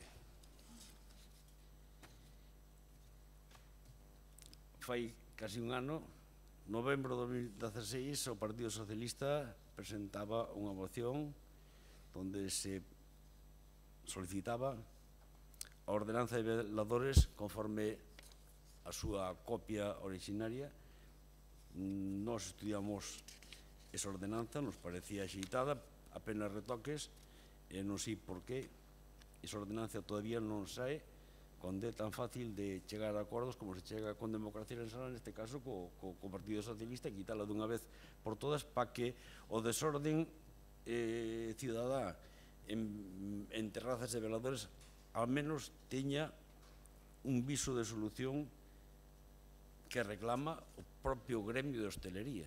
O gremio de hostelería está pedindo precisamente reglas de xogo xustas para todos, non según as relacións persoais de cada un. É dicir, falamos dun tema que parece que hai como certa fobia a ese sitio, certa historia, detectamos cousas extrañas e simplemente vamos a recoller documentos e ler o que poñen os documentos. Ese é o boletín oficial do ano 65, onde se iniciaba aquilo, onde o canon eran 100 euros e por hora se fala públicamente de 0,60, era o que había. O que teño dudas é se o realquile desa concesión é legal ou non é legal. Logo, en xunta de área, pedimos un listado de veladores. En ningún sitio aparece ni la central, ni el jardín japonés, ni nada de nada. Es decir, fai 4 días pedimos os expedientes sancionadores de retirada relativos a veladores, todos terrazas e cartelería. Pois aquí hainos en todos os sitios da cidade, pero ese establecemento non ten ningún tipo de sanción ni de nada. Cousa que extraña cando os informes da Policía Local de xeito reiterado pois fan informes sobre ese local. A pesar de todo, nin hai sanción, nin hai nada. O día 17 de novembro de 2016, o propio informe da Policía Local dice que a concesionaria nos comunica cambio de titularidade. Informa que a concesión podría estar exercéndose por parte dun terceiro. É dicir, hai un montón de historias que era preciso poñer en claro, saber de que tratamos, de que non tratamos, e por último, no último expediente relacionado con esa cafetería, o 1513/16, que solicita información unha tal Kissinger Baltic Corporation, fundamentalmente a súa solicitud se encamiña a coñecer cual é o trámite para continuar con esa concesión. Primeiro, sexamos claros, se é unha concesión que vai a rematar no 2018, esa concesión terá que ser pública e terá que concurrir todo o que este interesado en concurrir. E parece que xa dá a sensación de que se está teledirixindo esa concesión hacia unha empresa determinada, e por eso, antes, noutra moción, que facíamos alardes, e quitábamos aí baremos de transparencia, aquí é onde se pode practicar a transparencia. Esta é real. Aqueles son os 40 principales ou outro. Esta é a transparencia real e é onde exigimos esa transparencia. Nada máis. Moitas grazas, señor Doval. Sí, señor Pérez Jácome. Denlle voz. Señor Pérez Jácome ten a palabra. Hola. No se entiende muy bien por qué el Partido Socialista tiene tanto interés en resolver este tema, porque cuando ellos estuvieron gobernando los últimos año y medio, recuerdo que era uno de los temas de Junta de Área que estábamos con este tema por solucionar y no hacían especiales avances para solucionar este tema. Entonces es un poquito como el tema de Libia, es decir, cuando están en la oposición tienen un discurso, cuando están gobernando pues tienen otra forma de actuar. Ellos, recuerdo que cuando rompieron con el bloque en el mandato pasado, íbamos a las juntas de área, el bloque estaba preguntando siempre por este tema y Democracia Orensana también, y estábamos el bloque y Democracia Orensana indagando en este tema y el PSOE no hacía especiales avances. Además recuerdo que era Barquero el que respondía en esas juntas de área, ¿no? Y ahora que están en la oposición dicen esto es intolerable, esto no puede seguir así, vamos a ir al juzgado. Es difícil de entender, ¿no? Porque lo mismo hicieron antes con el tema del IBI. Si creen que el IBI es tan injusto, ¿por qué no lo cambiaron y lo grabaron más a los ricos cuando estuvieron ellos gobernando 8 años? No entiendo. Bueno, respecto a este tema, es verdad que dicen que querer es poder, es decir, siempre que quieres, siempre encuentras un modo, ¿no? Entre comillas. Pero la verdad que nosotros en este tema nos vemos tremendamente desbordados. Ya hemos dado una rueda de prensa, hemos dicho que también fuimos los primeros en decir que acudiríamos al juzgado y eso parece que agilizó un poquito las cosas. Nosotros saben que no nos duelen, vamos al juzgado como quien va a tomar un café, pero lo que sí que es verdad que nos vemos un poco desbordados porque ya no sabemos qué hacer. O sea, parece que hay una empresa que es ilegal el subcontrato que hicieron, es ilegal las terrazas que tiene, el concello sabe esto, no hace nada, les amenazamos con el juzgado y les da igual porque saben que en cierto modo si no se demuestra el dolo por vía penal es muy difícil y si es por vía administrativa pues eso puede llevar 2, 3, 4 años. Sinceramente esto no es como otros países. Yo recuerdo, siempre pongo ejemplo en ese sentido, de Estados Unidos, que Madoff hizo una estafa de creo que 8.000 millones de euros y a los 6 meses estaba en la cárcel. Aquí los juicios en España tardan 10 años. Entonces, sabiéndose cómo es esta historia de que te doy notificaciones, tienes 3 meses para responder, es tan garantista la ley que hay. De hecho, dijeron el otro día que hay 2 países que son los que más tardan en los juicios, que son la India y España, ¿no? En la India a lo mejor un caso puede tardar 10, 15 años y en España pues 8, 10. Entonces son los 2 países más lentos en la justicia, la India y España. Y claro, los trámites todos estos burocráticos, ley garantista, mandando recursos al central. Entonces, ¿qué ocurre? Nos vemos un poco desbordados, porque ya no sabemos qué hacer. No sabemos qué hacer para resolver algo que la ciudadanía alucina al ver cómo se puede coger un terreno público como era el del jardín japonés, cómo se le puede hacer una concesión y su contrato que es ilegal, cómo se pueden meter terrazas donde no se puede, cuando realmente cualquier persona que deje el coche mal aparcado, por ejemplo yo, pues vienen y te lo multan como hay que multar, efectivamente. Y entonces no entendemos cómo esta gente se puede reír de todos los ciudadanos y no sabemos qué hacer. La moción que presenta el PSOE es un poquito un brindis al sol de decir vamos a estar encima de esto, pero la moción no dice nada, porque dice que se establecen cuantas cautelas sean necesarias, que se asegura que no existen dilaciones en la resolución, o sea, que no haya más tardanzas en la resolución. Esto es como decir en el chiste de los Simpsons cuando una vez el señor Barnes entrenó a un equipo y le decía, oye, mete gol al jugador, decía, oye, mete gol. Pues esto es lo mismo, ¿no? Esto es algo obvio. Sí, vamos a votar a favor, pero esto realmente no dice nada. Yo creo que tenemos que ver si judicialmente se puede hacer algo al respecto. Yo creo que por las buenas no vamos a solucionar nada con el grupo de gobierno, yo creo que por las buenas no se resuelve nada y realmente hay que ver si judicialmente se le puede apretar las tuercas y si no, tienen que ser los ciudadanos en las próximas elecciones los que castiguen, pero si no, no veo otra solución. Moitísimas grazas, señor Pérez Jácome. Ten a palabra agora a dona Flora Moure. Ten a voz. Señora Moure Iglesias, ten vostede a palabra.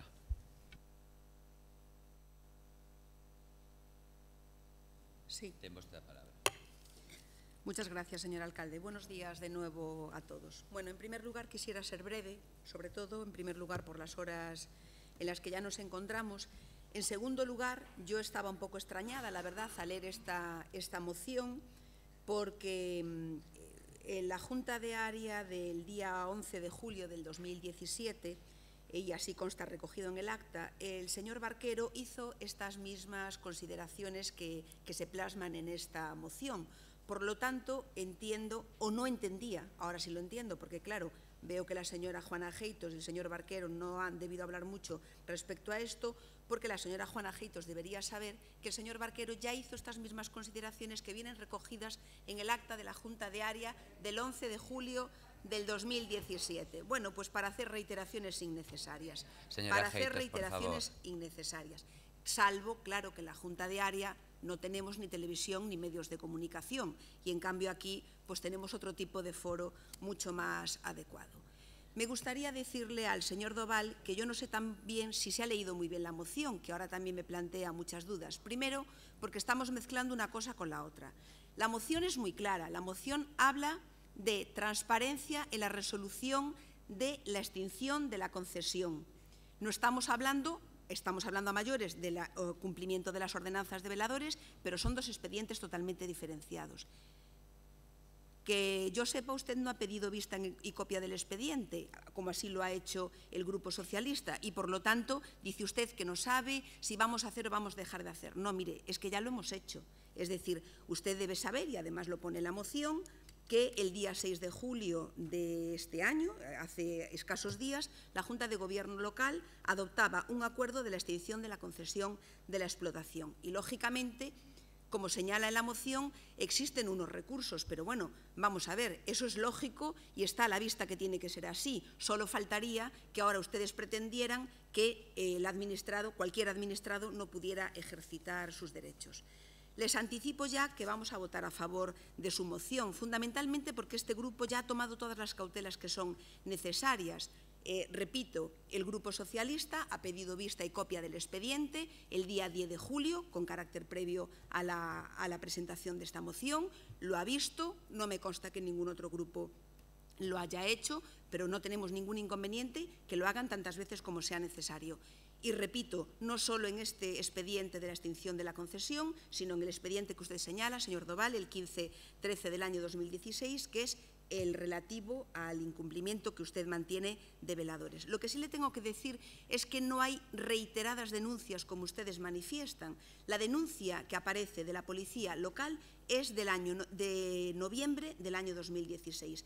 Y no nos consta en comercio ninguna otra denuncia efectuada por la policía local. Se lo dije en Junta de Área y se lo repito. Por tanto, le reitero, vamos a votar a favor. Entiendo que las cautelas ya han sido adoptadas y nosotros no tenemos ningún inconveniente tanto en acordar el primer punto que ustedes nos plantean como en volver a reabrir una comisión informativa que les recuerdo que fue el propio Partido Popular el que lo solicitó en una enmienda, se aprobó por una enmienda en junio del año 2014, si no recuerdo mal. Muchísimas gracias.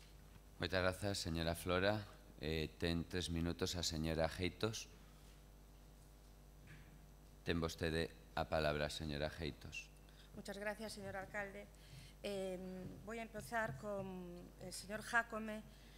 Señor Jácome, dice que usted no entiende por qué nosotros traemos esta moción aquí. Y se lo voy a explicar muy brevemente. Si yo, que en el año 2014 fui concejala de comercio de esta gran ciudad, si yo hubiera tenido un informe como el informe del jefe de asesoría jurídica exigiendo la rescisión de la cafetería de la empresa Jardín Japonés, la cafetería central, no lo habría dejado caducar como el Gobierno lo ha dejado caducar. Porque en su Junta de Gobierno del 4 de mayo del 2017 acuerda suspender el procedimiento por haber caducado. Y además, creo que no me habrían retirado las competencias el alcalde, como lo hizo con doña Belén. Eso es porque en el año 2014, hasta que nosotros estuvimos gobernando, y yo como concejala de comercio, no tuve un informe jurídico como tienen ahora, como tiene el Gobierno, que le dice el informe jurídico que se tiene que rescindir el contrato. Y ellos han dejado caducar el procedimiento.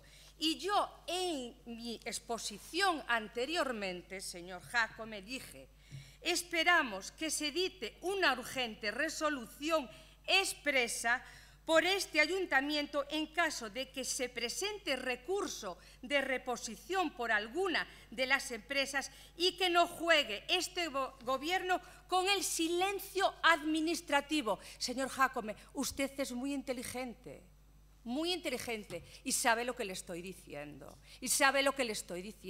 Señores de Ourense en Común, saben lo que le estoy diciendo. Y por cierto, señora Flora, cuando se hizo la comisión de investigamiento, lo propuso el bloque nacionalista y ustedes solo se presentaron a la primera reunión que tuvimos. Solo se presentaba solo se presentaba el bloque nacionalista galego, Democracia Ourensana y el gobierno que estaba en ese momento, que era el Partido Socialista. Muchas gracias.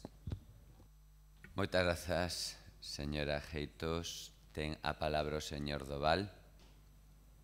Señor Doval, ten vostede a palabra. Gracias, señor alcalde. Sí.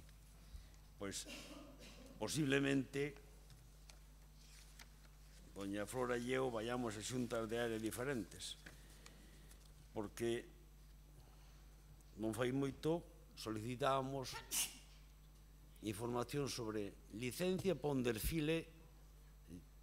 Reconocerse en xunta de área que nin había licencia non se habían pagado tasas, pero tampouco hai sanción. É dicir, informes del Policía Local 186-100 do 8 de novembro detecta irregularidades nos veladores.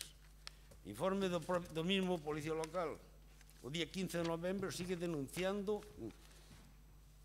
E eu o que me pregunto é que non hai ningún expediente sancionador, é dicir, por que a cafetería X que se pasa 2 mesas ten unha sanción e que reiteradamente fai o que lle sale das narices, non ten nin expediente, nin ten sancionador, nin nada de nada. É dicir, dá o mismo que faga ali un desfile con toda a pompa e todo o boato, nin ten que pedir permiso porque debe ter gula especial, nin ten que pagar as tasas, cando a Asociación de Veciños do Bolborín ten que pagar 30 euros por facer unha sardiñada social para o barrio. É dicir, iso é o que estamos vivindo, e por iso reclamamos os mesmos dereitos, a mesma transparencia da que presumen e toda esa historia. Iso é simplemente o que hai, e por iso non hai nin sanción, nin aparece en expediente, nin aparece nada. Isto é oscurantismo. E queremos saber por qué en este caso concreto,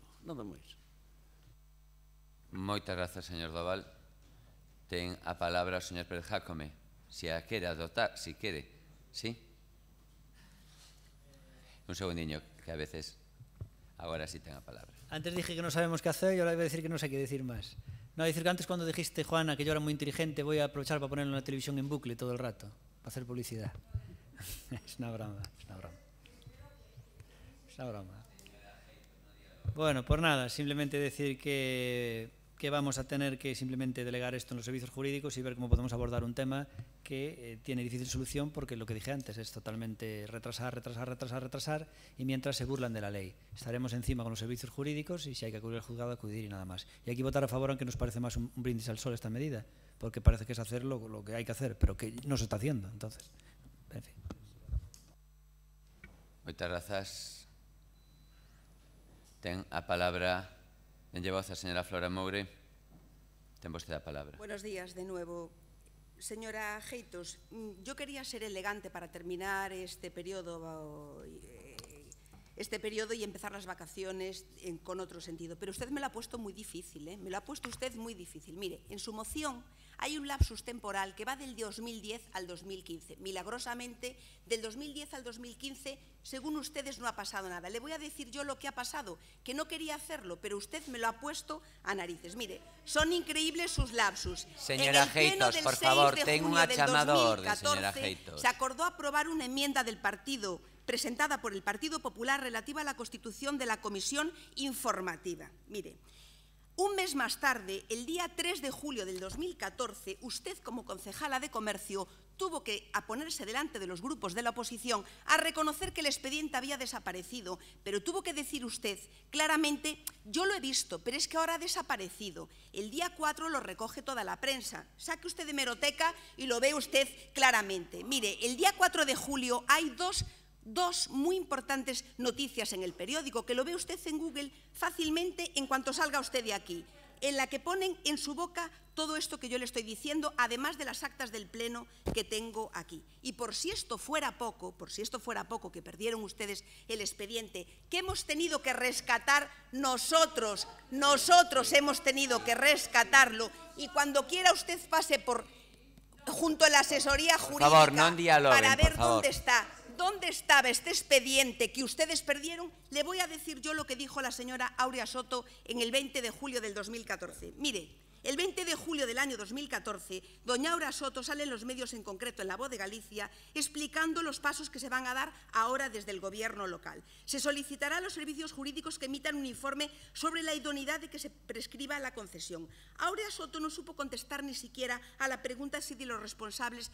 pagaban un canon. Mire, y el 10 de abril del 2015, cuando habían pasado 9 meses desde que ustedes dijeron eso, tuvieron ustedes, y aquí lo pone, léase el acta del 10 de abril del 2015, usted como concejala de Comercio salió diciendo, es que nos falta un informe, claro, sin un informe jurídico no podemos hacer nada, claro, bueno, 9 meses, y el bloque nacionalista insistía, ¿cómo es posible que 9 meses más tarde no tengan ustedes Señora un informe Heitos, ten a jurídico? segunda chamada Pues a no orden, lo señora tenía, Heitos. Señora Heitos, Me se lo non ha para, puesto terá... usted muy Señora difícil. Heitos, ten vostede Cuando unha usted segunda quiera, chamada. Cuando usted quiera, léase el acta del 10 de abril y vea usted sus propias palabras. No me hable usted a mí de Señora Heitos, caducidad del retiro ya expediente. palabra. Ya se lo digo yo. El expediente no caducó simplemente porque faltaban unas alegaciones que no se habían tenido en cuenta. Nosotros hemos resuelto, acordado el 6 de julio, esa extinción de esa concesión. Tomen nota de lo que ustedes no supieron hacer entre el 2010 y el 2015. Ese lapsus temporal ha sido muy grande para usted, ¿eh? Perdone. Moitísimas grazas. Muchísimas gracias. Pasamos, por tanto, a votación tal cual foi presentada. Non hai ningunha emenda e, por tanto, pasamos a votación de dita moción. Votos a favor? Votos en contra?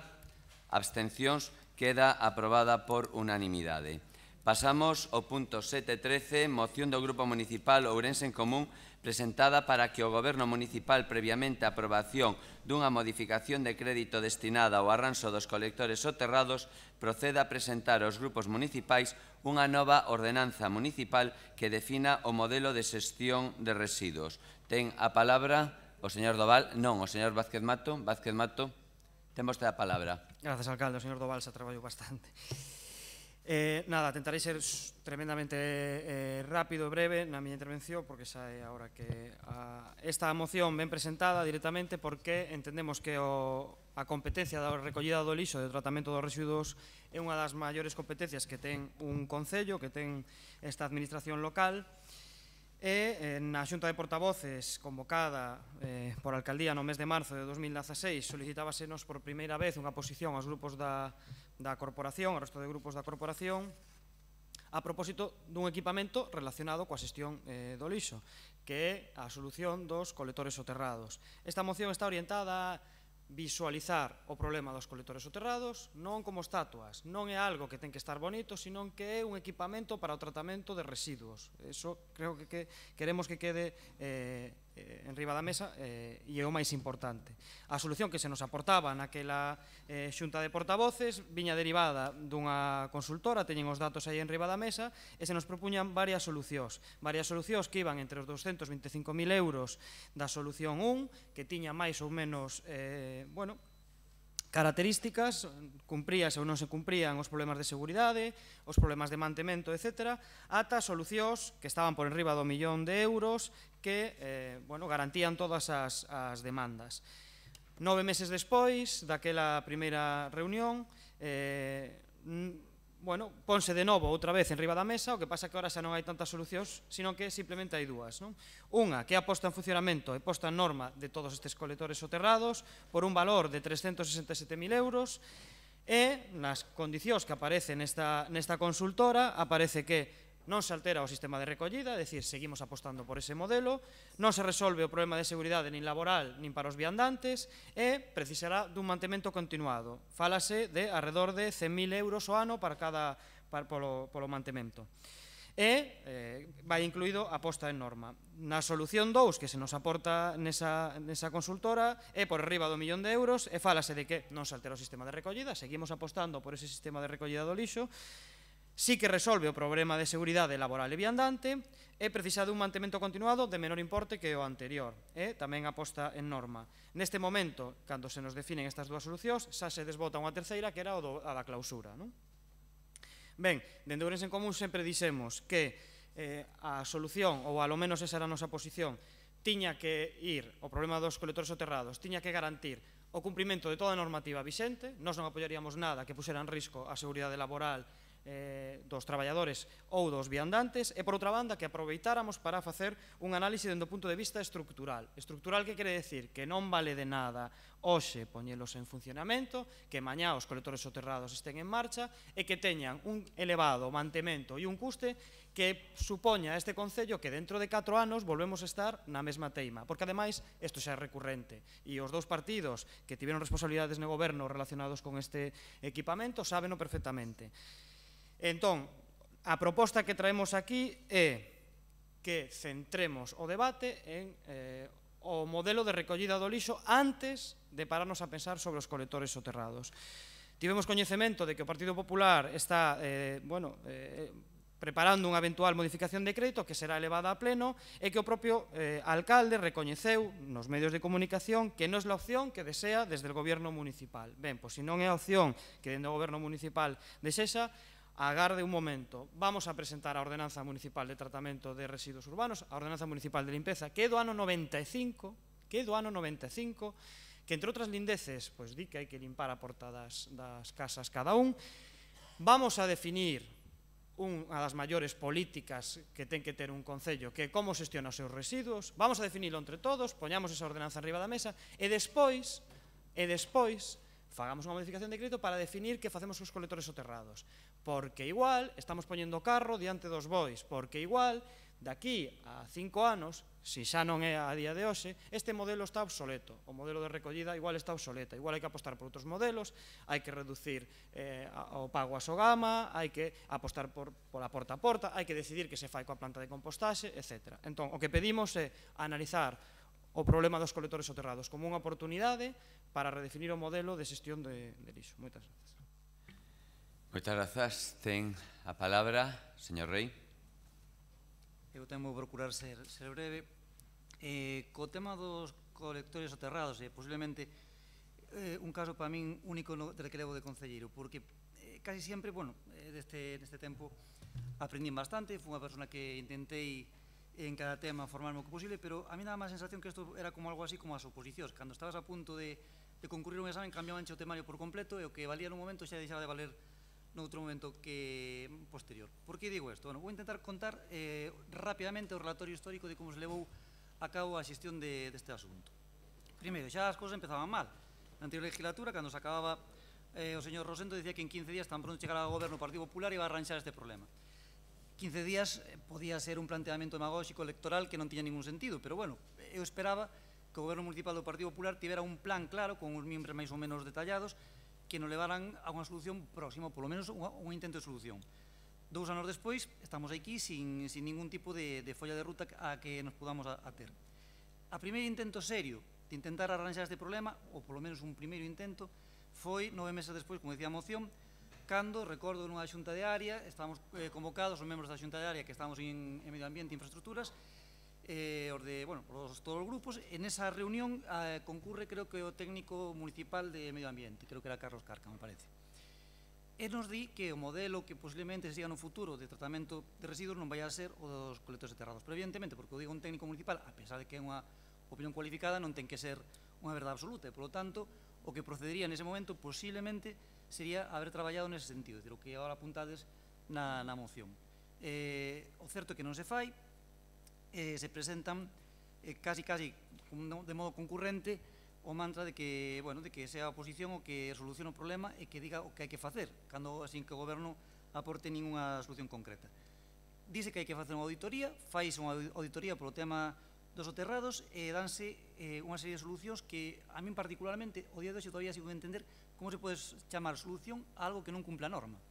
Porque se lemos perfectamente o que di o informe dos auditores, dicen, no, solución 1 tal, non cumple a norma, solución tal, non cumple a norma, solamente unha que cumple a norma. Bueno, pois, o que non cumple a norma xa de todo menos unha solución, porque non se pode solucionar porque non cumple a norma. Bueno, a partir de aí, creo que foi, eso non o di a moción que presentaba Ourense en Común, pero que a proposta da miña compañera Juana Geitos, en vista de que o goberno municipal non activaba este tema, di que podíamos a traballar no tema dos soterrados, que podíamos intentar chegar a un acordo, que tendemos a mau desde o Grupo Socialista e desde calquer outro grupo para intentar buscar unha solución e, por tanto, que se poña a traballar unha comisión neste aspecto.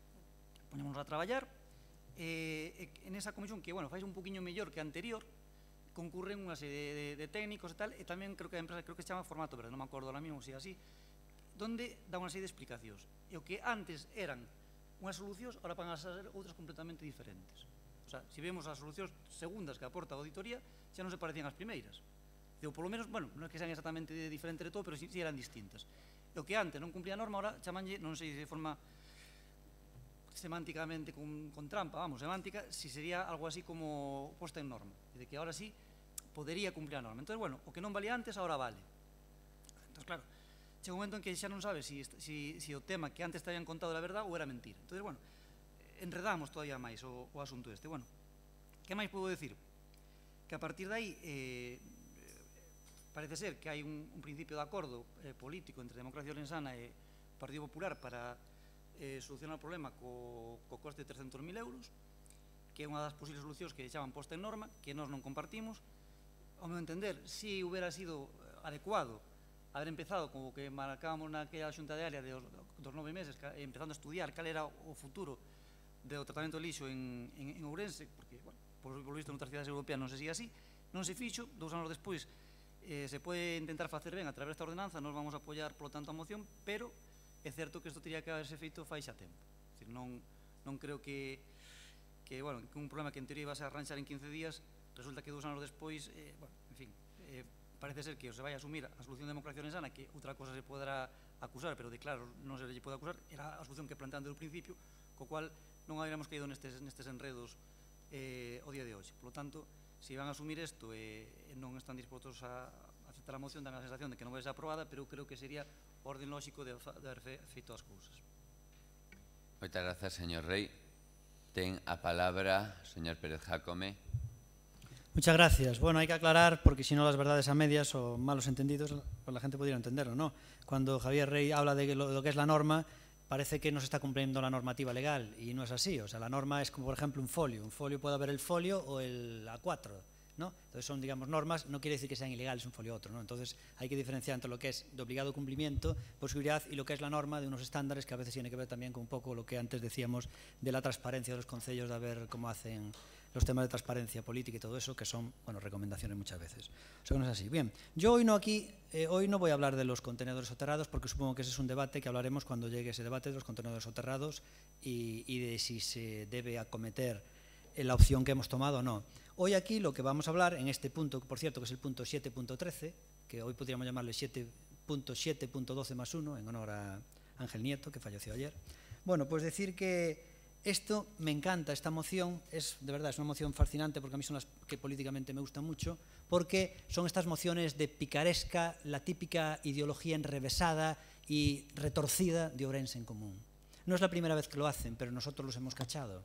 Y cuando lo cachas te das cuenta que siguen un patrón, ¿no? Son realmente retorcidos, ¿eh? Mire, cuando nosotros trajimos aquí, creo que fuimos nosotros, ¿no? Sí, una moción sobre intentar erradicar el botellón. Cuando ellos tienen un debate como el que han perdido de los contenedores soterrados, se ve que la gente en la calle, ellos han apostado por no repararlos. Y como la gente de Ourense, todos quieren repararlo, han perdido el debate. Entonces, como han perdido el debate, ¿qué hace?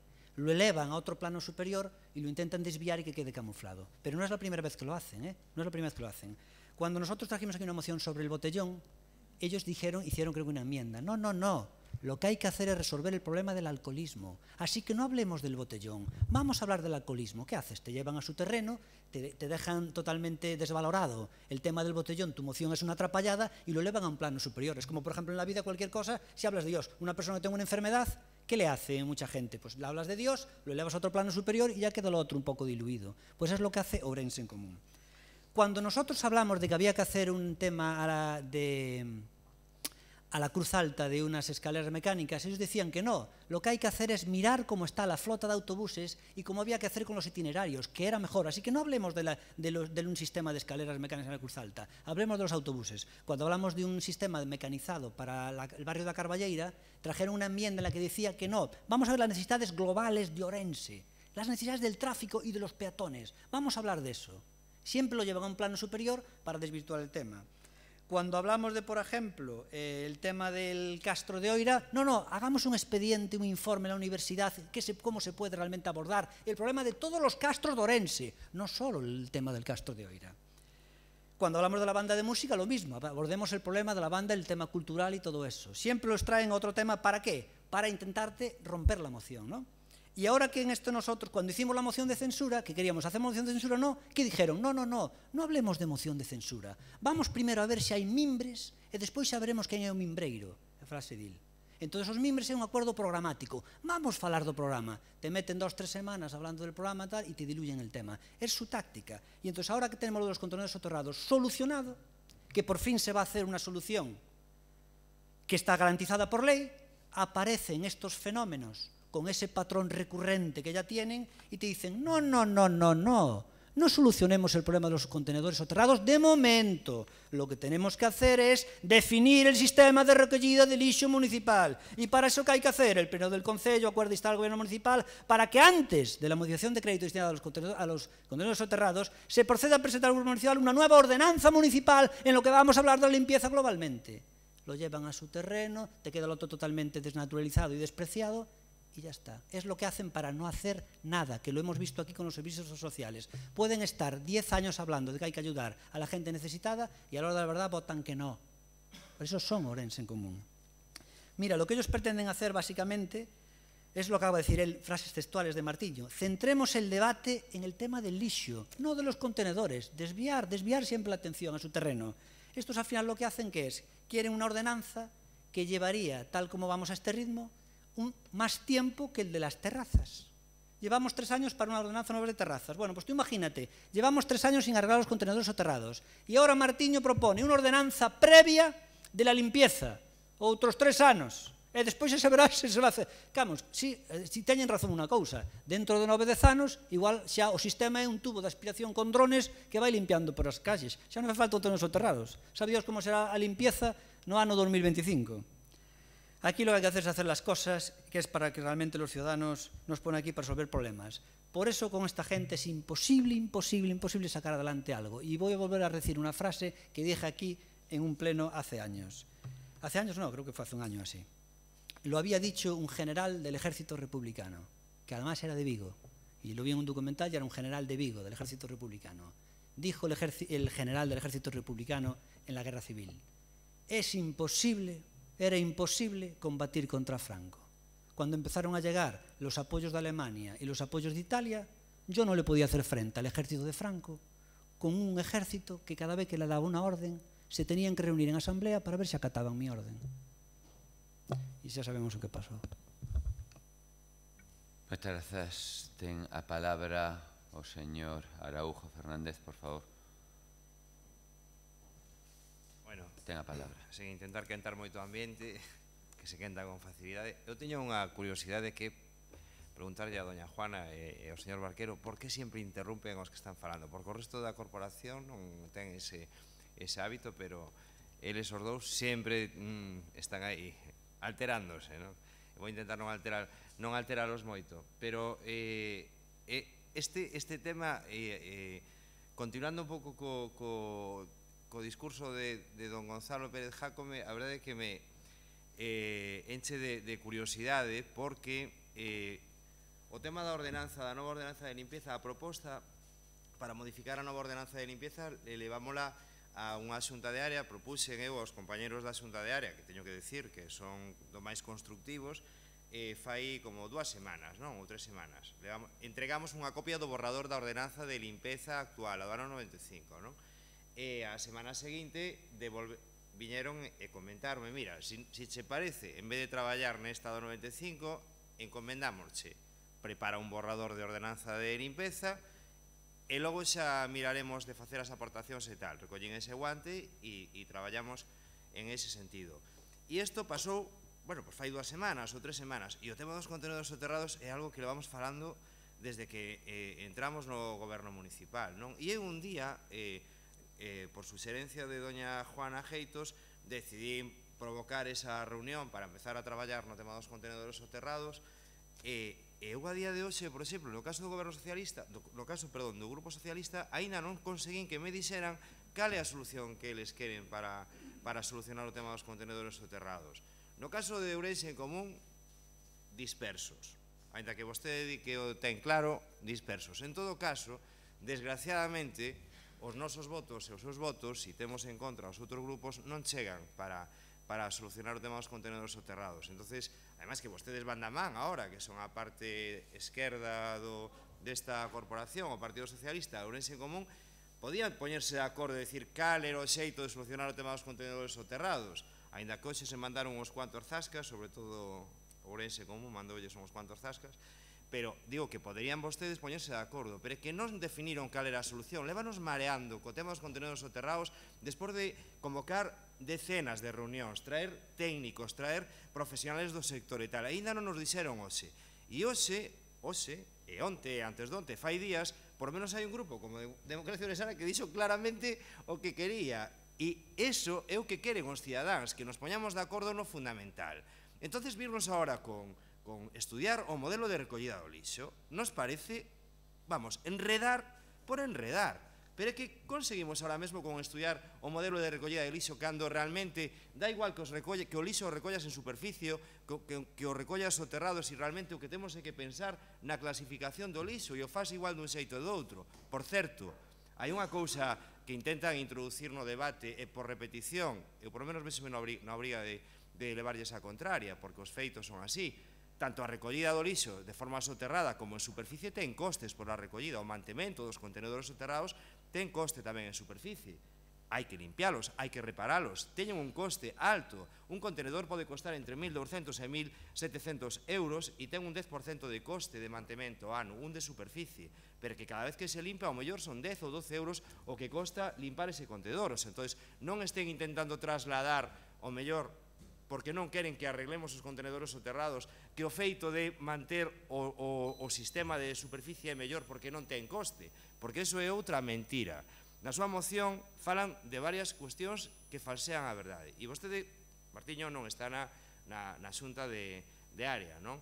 E entonces, bueno, pues falará desde o coñecemento do que lle pase o seu compañeiro e dos seus propios, non? Non digo que non teña coñecementos, pero sí penso que está enredando. Quer dicir, conscientemente está enredando e non nos dá unha solución, non lle dá unha solución á cidade. Isto é o mesmo que cando empezamos este pleno, o mesmo debate co tema dos asuntos sociales. Parecelles mal que pactemos a solución aos asuntos sociales e, sin embargo, non nos aportan a solución aos asuntos sociales. Parecelle mal que lle paguemos a proveedores, non queren darnos a solución para pagar os proveedores, pero parecelles mal que nos poñamos de acordo. Entonces, vamos, resumidísimo está. Eu non sei se o señor Rei ten a solución clara e resulta que o seu grupo non, ou ao revés, ou non lle deixan, non teño nin idea. Pero o que sí sei é que nos teñen embobado co tema dos contenedores soterrados un montón de meses. Teño claro que o que queren é que non os arranxemos, o teño clarísimo, e iso, desde logo, non é, nos temos que loitar por o contrario. A ordenanza de limpeza temos que modificar, é do ano 95, dixo alguén aquí, está totalmente obsoleta, en beneficio de todos, eu supoño que chegaremos a un acordo, pero que ten que ver unha cousa ca outra? Que ten que ver? Moitas grazas. Comenzamos unha segunda quenda, 3 minutos. Señor Vázquez Mato, ten vostede a palabra. Que ten que ver o equipamento que xestiona o lixo coa ordenanza municipal que di como se xestiona o lixo. Nada, non ten absolutamente nada que ver. Non ten nada que ver. Manda truco. E vostede ten a responsabilidade desa área. Manda truco. porque esa afirmación podería escoitala do señor Jácome, pero de vostede manda truco. Di vostede, é o mesmo debate que o dos asuntos sociais. Exactamente. É o mesmo procedimento que o dos asuntos sociais. Vostedes queren solucionar un problema mañá que vai a ter un impacto para esta cidade nos próximos anos. E digo yo moi claro, hai infinidade de exemplos. Tú imagínese que vostede agora apoiamos a iniciativa do señor Pérez Jácome, solucionamos os colectores soterrados, un mantemento de 100.000 euros ao ano e gastamos unha media de, nos próximos 3 anos, 700.000 euros. Aprobamos unha nova ordenanza municipal de xestión de residuos urbanos e apostamos polo modelo do Oviedo, que no centro histórico a recollida faise porta a porta. Para que valen os colectores soterrados? Para nada. Tocaríalle ao seguinte goberno que veña desmontalos.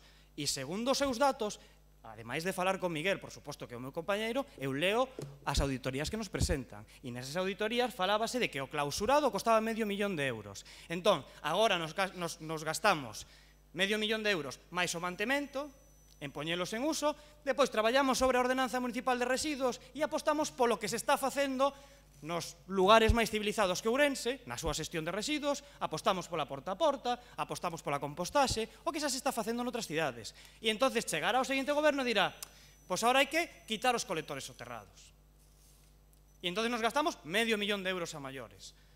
E que eu entendo que esta é a lógica, precisamente por eso, é o mesmo debate que o dos servizos sociais.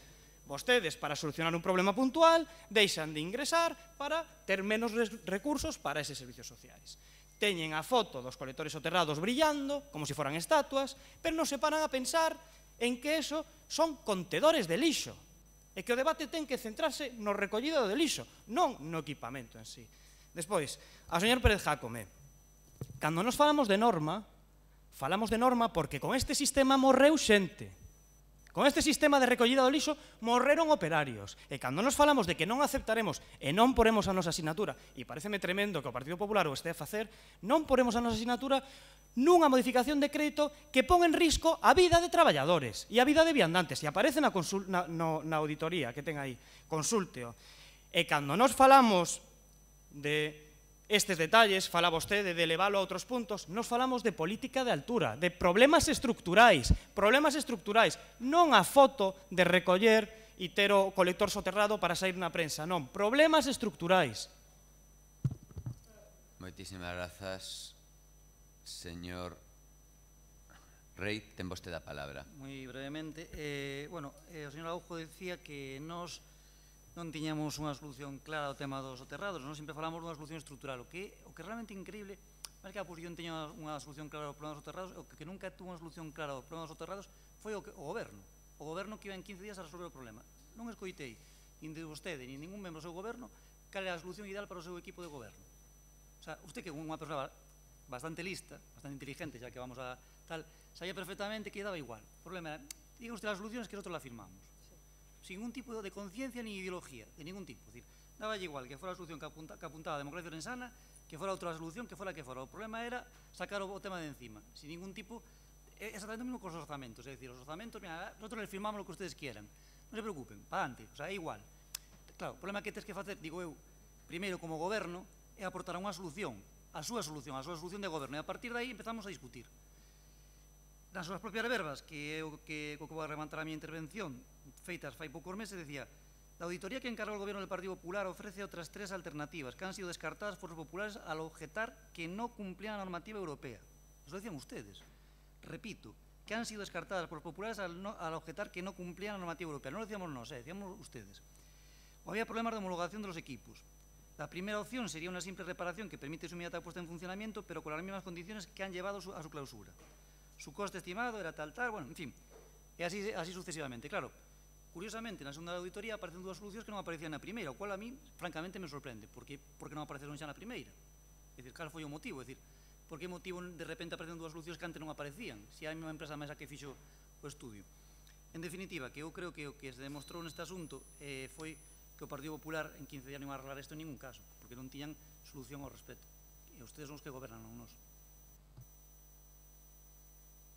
Moitísimas grazas, señor Pérez Jácome, se quere facer gasto que si después nos damos cuenta que esto es otra historia, pues no tiene sentido esto. Sin embargo, él sí que estaba a favor ya de gastar €500.000 clausurando los contenedores. Pero según su razonamiento, después, si hacemos una ordenanza municipal en la que decidimos no hacer tu modelo de Oviedo, sino que es bueno los contenedores, tendríamos que volver a aperturarlos. O sea que tú, es decir, en el momento que hemos tomado decisión sobre los contenedores, dice, no, primero vamos a hacer una ordenanza, pero si hacemos lo que él decía, que era clausurarlos, sí, ahí no hay que hacer nueva ordenanza. Ahí no hay quien te entienda. Tienes un morro que te lo pisas. Si se hace lo que tú digas, por aquí bien. Si lo hacemos otra historia, no, habría que ir por aquí. Yo no entiendo. Tú estabas a favor de clausurarlos, sin hacer nueva ordenanza. ¿Pero cómo que no? Estaba a favor de clausurar los contenedores sin hacer nueva ordenanza. En el momento que nosotros decidimos otra decisión, no se puede tomar una decisión de los contenedores sin hacer antes ordenanza. Pero si tú ya la habías tomado. Ya te digo, incoherencia por moción. Antes iba incoherencia por pleno. Ostras, cada vez vas a más, es exponencial el tema este. Después va a ser incoherencia por frase, cuando lleguemos a las elecciones. Mira, voy a poner un ejemplo. Tú imagínate ahora que se estropean las papeleras, hay que arreglarlas. No, porque espera que hay que mirar un nuevo modelo, no sé qué. En mientras tenemos as papeleras, pues esto igual, pero cos contenedores. Obviamente, se os contenedores costaran 10 millóns de euros, pues válgame Dios. Pero estamos a falar que a solución que se vai levar a cabo é unha solución que foi sempre o precio que dicimos Democracia Ourensana, na zona de 300.000 euros máis IVA. Bueno, para que ponga un ejemplo, voy a poner este ejemplo. Creo que en el campo de fútbol de Oira votaron a favor, Ourense en Común, creo que votaron casi todos los partidos a favor de hacer el campo de fútbol de Oira y del pabellón de los Remedios, ¿no? Se está acabando ahora, ¿no, Mario Guede? Se está acabando el campo de fútbol, le están metiendo un césped nuevo, porque claro, cada 9 años se gasta, y le están metiendo un nuevo césped a Oira y al pabellón. Bueno, menos mal que Ourense Común está a favor. Si no, ¿qué harían? Lo mismo, elevarlo a un plano superior, como ellos dicen, como dijeron, política de alturas. Que non facer nada. Os temas dos servicios sociales, a xente que morra de fame. Eles fan política de altura. ¿Qué harían con el fútbol? No vamos a meterle un nuevo césped. Oye, es que la gente se está lesionando porque la gente allí se lesiona porque estaba ya estropeado. Según Ourense Común dirían, no. Vamos a hablar de una nueva política del deporte porque la gente le tienen el coco comido con el fútbol. Entonces, a lo mejor es bueno que conozcan otros deportes y luego a lo mejor deciden jugar al cricket. Entonces, si deciden jugar al cricket, ¿qué hacemos con el campo de fútbol que hemos gastado el dinero? Así es como razonan estos tíos. Así es como razonan. Y hoy no voy a hablar aquí del tema de los contenedores soterrados, concretamente si es buena idea o no, porque será una moción de crédito que venga en el futuro. Hoy simplemente me he centrado en la maniobra esta que siempre tienen de retorcida de Ourense en Común, de cómo llevar la negativa a los temas, desviando la atención y llevarlo a un plano superior para no hacer nada. Moitas grazas. Ten para rematarse esta segunda quenda o señor Araujo 3 minutos. Gracias, señor alcalde. Ben, simplemente por centrar o tema dos contenedores soterrados. Si estamos na situación na que estamos é porque durante anos non se lle fixo mantemento preventivo e houbo despois un accidente en outra cidade e aquí se decidiron clausurar porque non se lles había feito mantemento preventivo. E estamos na situación na que estamos porque nese momento non se tomou esa decisión, non? Por centrar a xogada, non se cerraron por casualidade, non? Despois, teño que decirlles que o señor Rei falou durante 2 minutos, pero aínda non nos dixo que quere facer o Partido Socialista cos contenedores soterrados. Non, quedamos sin sabelo, deixanos aí a incógnita. E non somos conscientes de que gobernamos en minoría, necesitamos o apoio de vostedes para solucionar esa cuestión, pero se ve que non están de quero, non hai que lle facer. Pero a cidade ten que velo, ten que ver quen está a favor de solucionar os problemas da cidade e quen está por enredar. E o que están facendo hoxe aquí é enredar. E vostede utiliza como argumento que hai outras cidades máis civilizadas e eu sinceramente penso que Ourense é unha cidade moi civilizada. Non sei que nivel ten vostede de civilización, pero para min Ourense é unha cidade civilizada, o que hai que poñerlle os medios. Hai que poñerlle os medios, e a administración ten a obriga de poñerllos. E esa é a nosa obriga, e para eso estamos aquí. E nós témolo claro, queremos reparar os contenedores soterrados. Queremoslo reparar. O Partido Popular quere reparar os contenedores. Haberá persoas que lle parezca ben, haberá persoas que lle parezca mal, e outros que querrán, pero nós queremoslos reparar. Entre outras cosas, porque a cidade fixe unha inversión multimillonaria durante anos na construción desos espacios.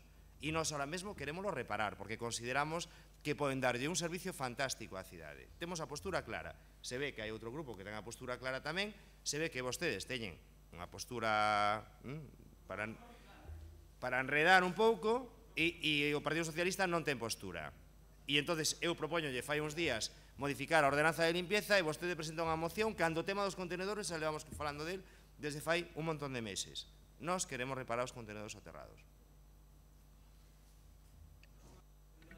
Moitas grazas. Pasamos, por tanto, a votación. Non se presentou ningunha emenda a esta moción e, por tanto, pasamos a votala tal cual.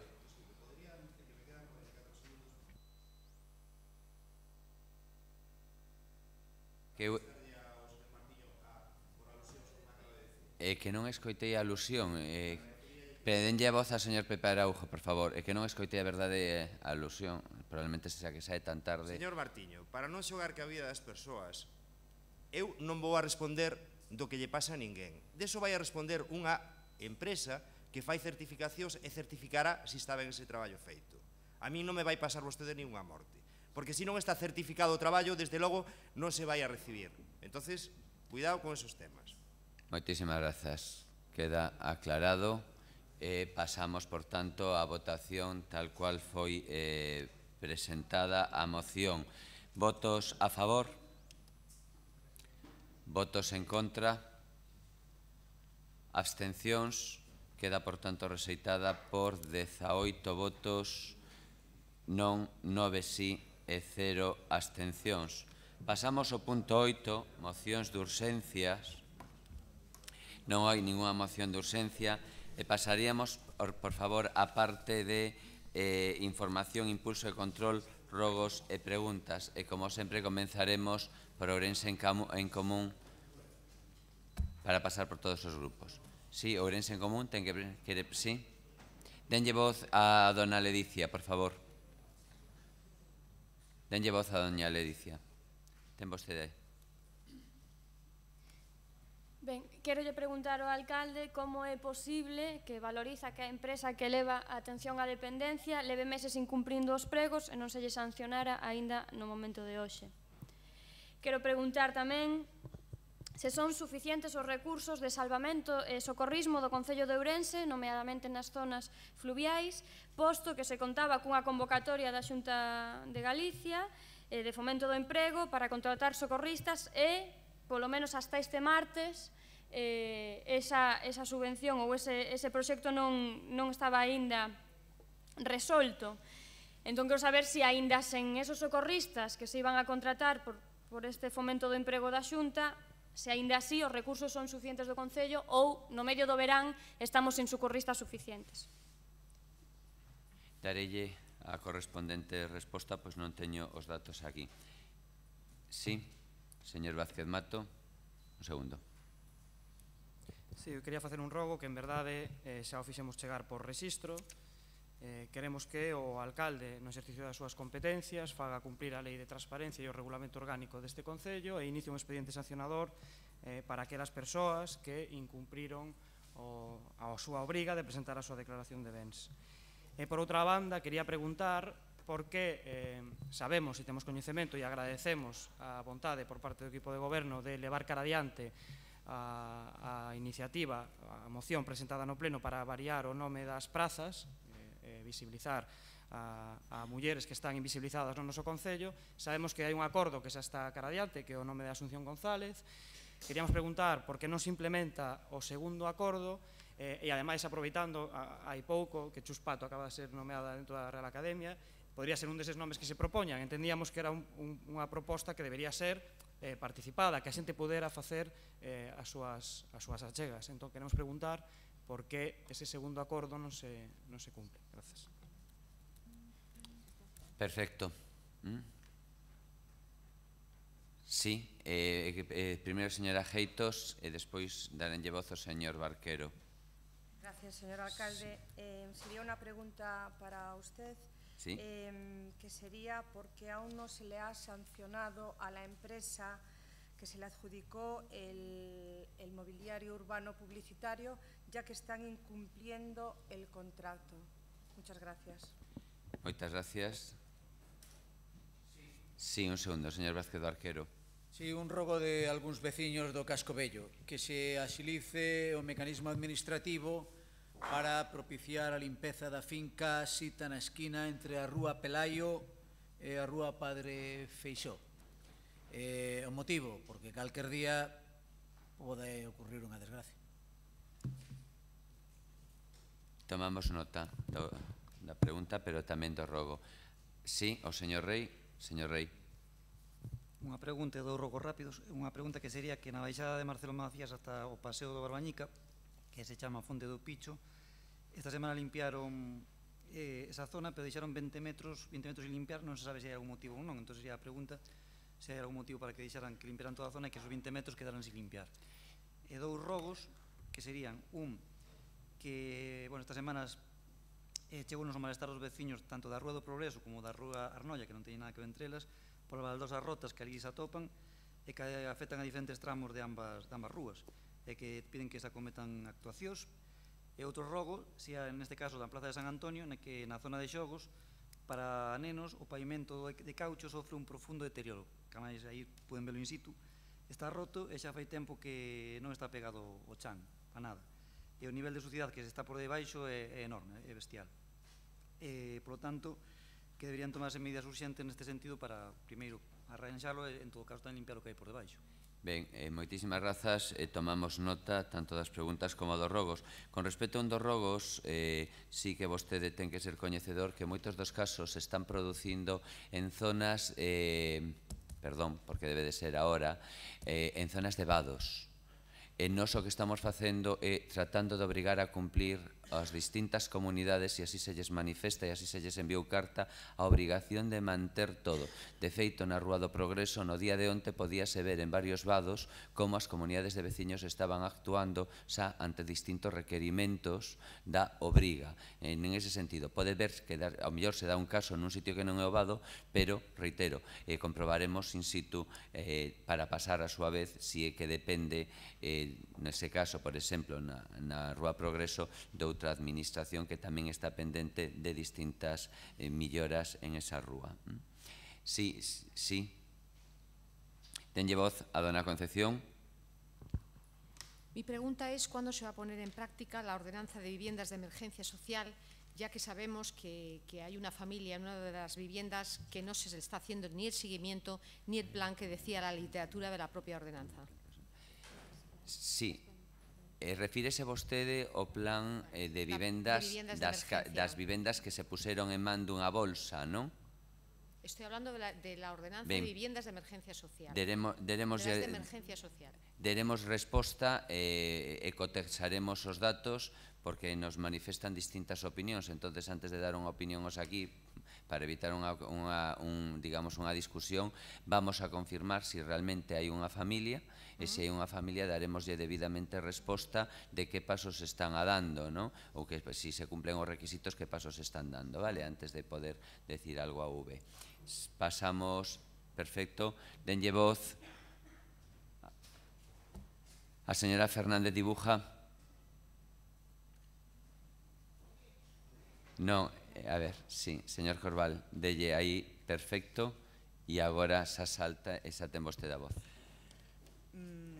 Gracias. El otro día fueron a limpiar el parque en la zona de Mende y quitaron toda la maleza, pero el parque queda inutilizado igual porque es un parque de arena, no movieron la arena ni cambiaron y entonces dejaron allí todo tirado y no se puede usar, sigue estando sin usar. Y la pasarela que une el campus sur con el campus norte, debieron caer unas ramas y están tiradas todas en la barandilla. La propia pasarela. Sí, con lo cual la gente al pasar se encuentra, bueno, evidentemente están arrimadas a un lado, pero han caído y no se ha limpiado ya desde hace bastantes días. Sí. Tomamos nota. De todos modos, anímolle a que usen e utilicen, e é moi eficiente neses casos.